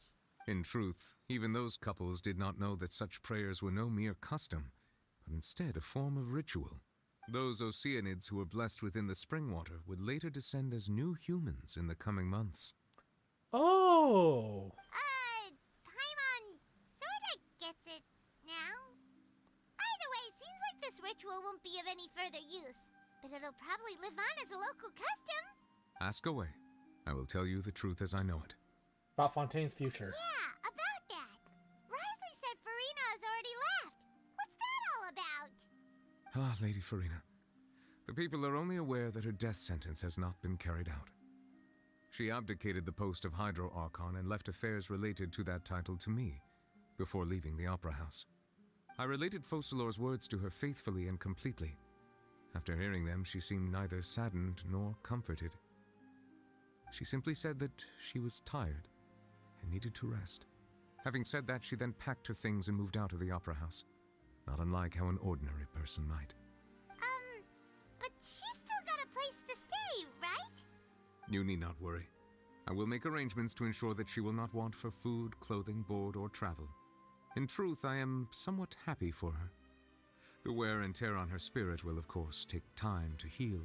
But now that she no longer has to play the role of Focalor the Hydro Archon, she can finally lay down her burdens and lead a normal life.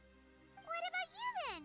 What are your plans now that you've regained your full powers as the Hydro Dragon? After Focalor passed on, the Oratrice also ceased to function. This matter will directly affect our trials. After much careful consideration, I've decided to take over its role in our courts. From now on, I shall hear cases and pass verdicts by myself. Looks like you're still considering stuff from the perspective of the Udex, huh? As an elemental dragon, there are indeed many things that I must do. But this power and this duty, in a manner of speaking, you could say that both were granted to me. As such, before I attend to my other responsibilities, I must first and foremost continue to serve Fontaine as its highest judge. The duty of the Hydro Sovereign and the duty of the Udex shall coexist within my person. Additionally, the Hydro Archon's departure has brought about another problem, which is that the Opera House shall no longer produce indemnitium. That's true. That power was derived from the people's faith in the Hydro Archon, wasn't it? Wait, but the various mechs and machines in the city are all still okay. Where are they getting their energy from?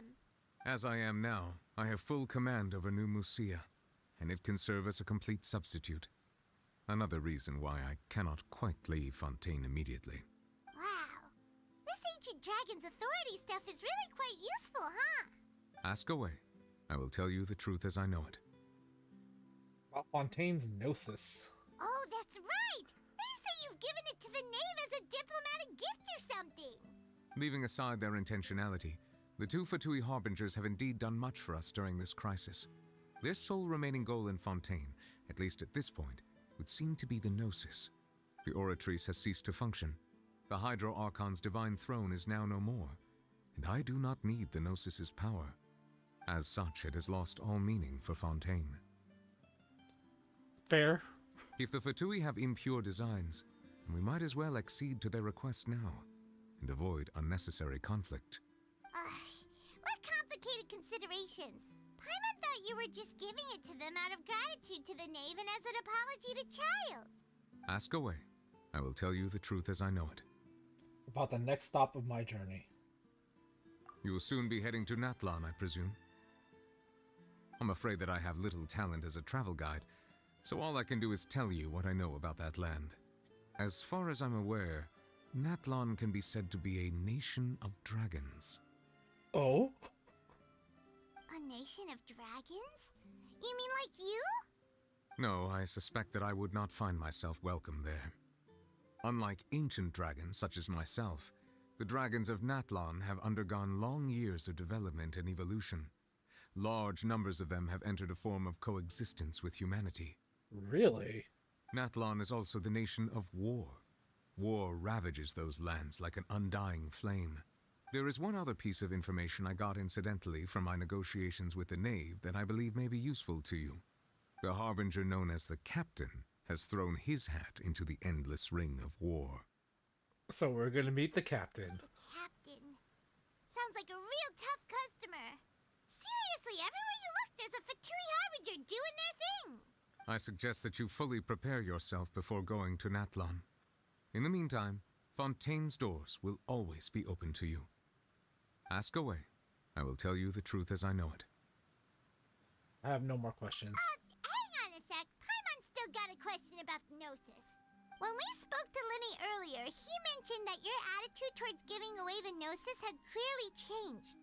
We guessed that there might be some reason for it that only you were aware of. No wonder the House of the Hearth is the Fatui's intelligence division. They are certainly sharp. So regarding this specific issue, I was just getting ready to share something with you.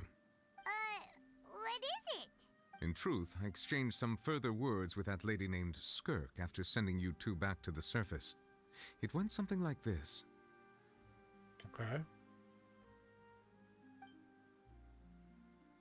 Yes, show me more Skirk.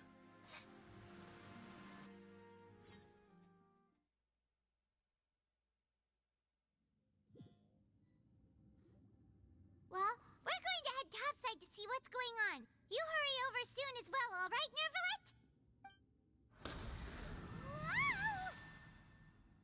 What next? The all-devouring narwhal isn't here, so I'm no longer getting any interference. I can finally catch the scent of your power, what it's made of. It is the authority of the planet's primordial dragons, but with something very similar to a god's curse mixed in. It's quite a novel blend. I'm sure I've encountered something like this before. What was it again? I do not know what you speak of. Ah, of course. How could I forget? You should have the remains of the third descender on your person, yes? What? The remains of the third descender. So the one who came before us. Remains? I've never heard of any such thing. Huh. According to your parlance, I believe it may be called a gnosis. Okay, Gnosis? Well, that much is true. After Focalor's divinity faded, she handed her gnosis to me. But I fear I have never heard of it described in the manner that you just did. I've been training with my master, the Foul, ever since I was young, and I have never returned to the surface since.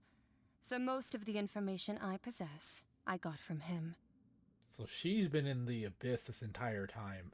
It is only natural for those who are greater than humanity to possess a different sort of common sense, which is why there are so many problems in our attempts to communicate with humans. Regardless, you should probably get rid of objects of misfortune to prevent any disasters from befalling you. Nahida said the same thing. To live in itself is a blessing. But once a person dies, the bonds he once had with this world shall all turn to curses. What do you mean by that? No need to fret. These are just my personal thoughts, and my reason for no longer wishing to return to the surface. Does that mean we're never going to see you again? This third descender you refer to, who are they? And when did they die? Master never mentioned them to me. Perhaps it just wasn't that important for me to know. So, confirmed, the third descender wasn't Skirk. If you're interested, though, I could ask him. I'll be sure to pass the answer on to you next time. Next time? You believe we will meet again? I do. Wait. I have a disciple of my own, don't I? He can be the messenger then. So we're not gonna find out until we meet Child again.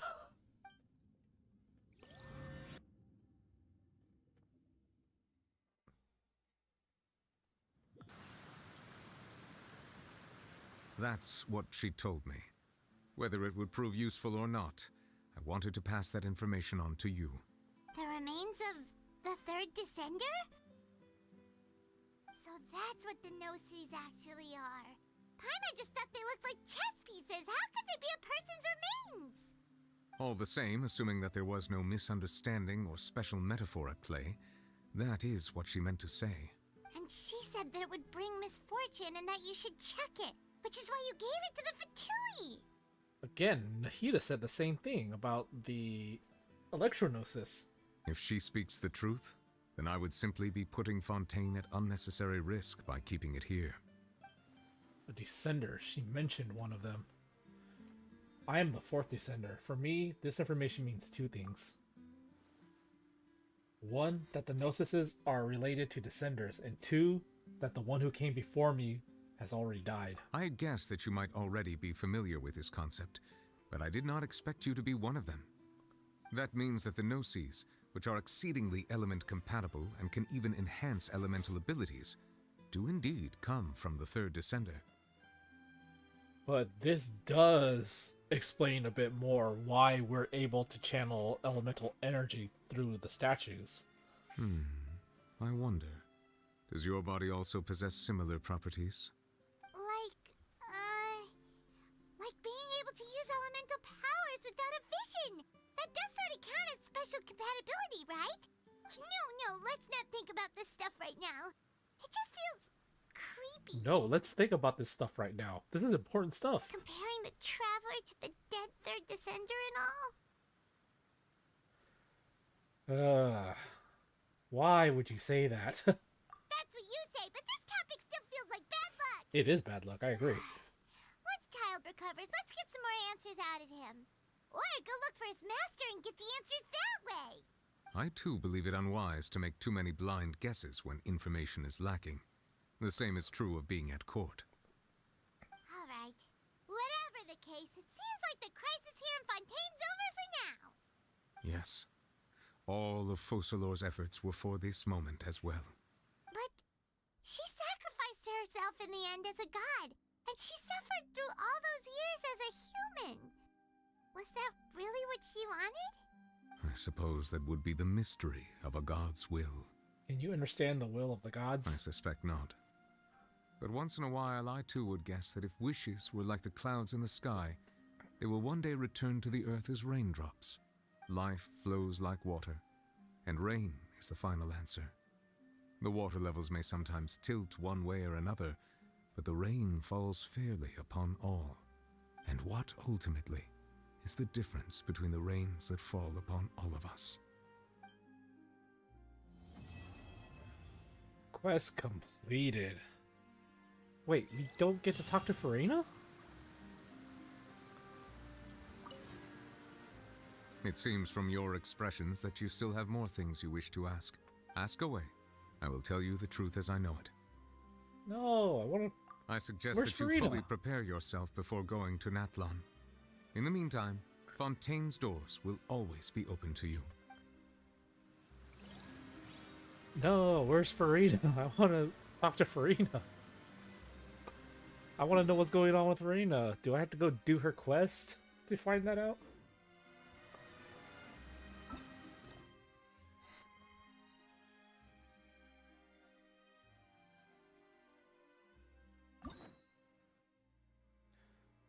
Well, it's gonna be a minute before I get to this, because I still have to do this one.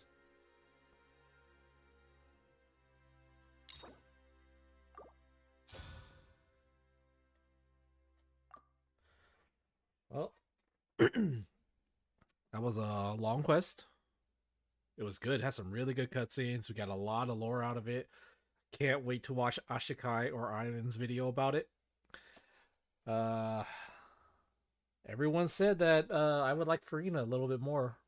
And I do like her a little bit more. Well, I can't even really say that. It depends on how she is in her character quests, because we didn't get to talk to her after this quest. So I dislike her less. Great quest, very long. I kind of hope future ones aren't this long. Been streaming for 5.5 hours. I think 4 hours is good for a quest. Five or more is a little too much. Even if it is the closing act, I think 4 still would have been better. If you stop by, thanks for stopping by. Let me know in a comment below what I can do to improve. And I'm changing my stream time from 1 a.m. to 12 a.m. So 1 hour earlier. So I'll be back next Wednesday at 12 a.m. So Tuesday night, Wednesday morning. And I'll probably be playing Risley's Quest at that time. Thanks for stopping by.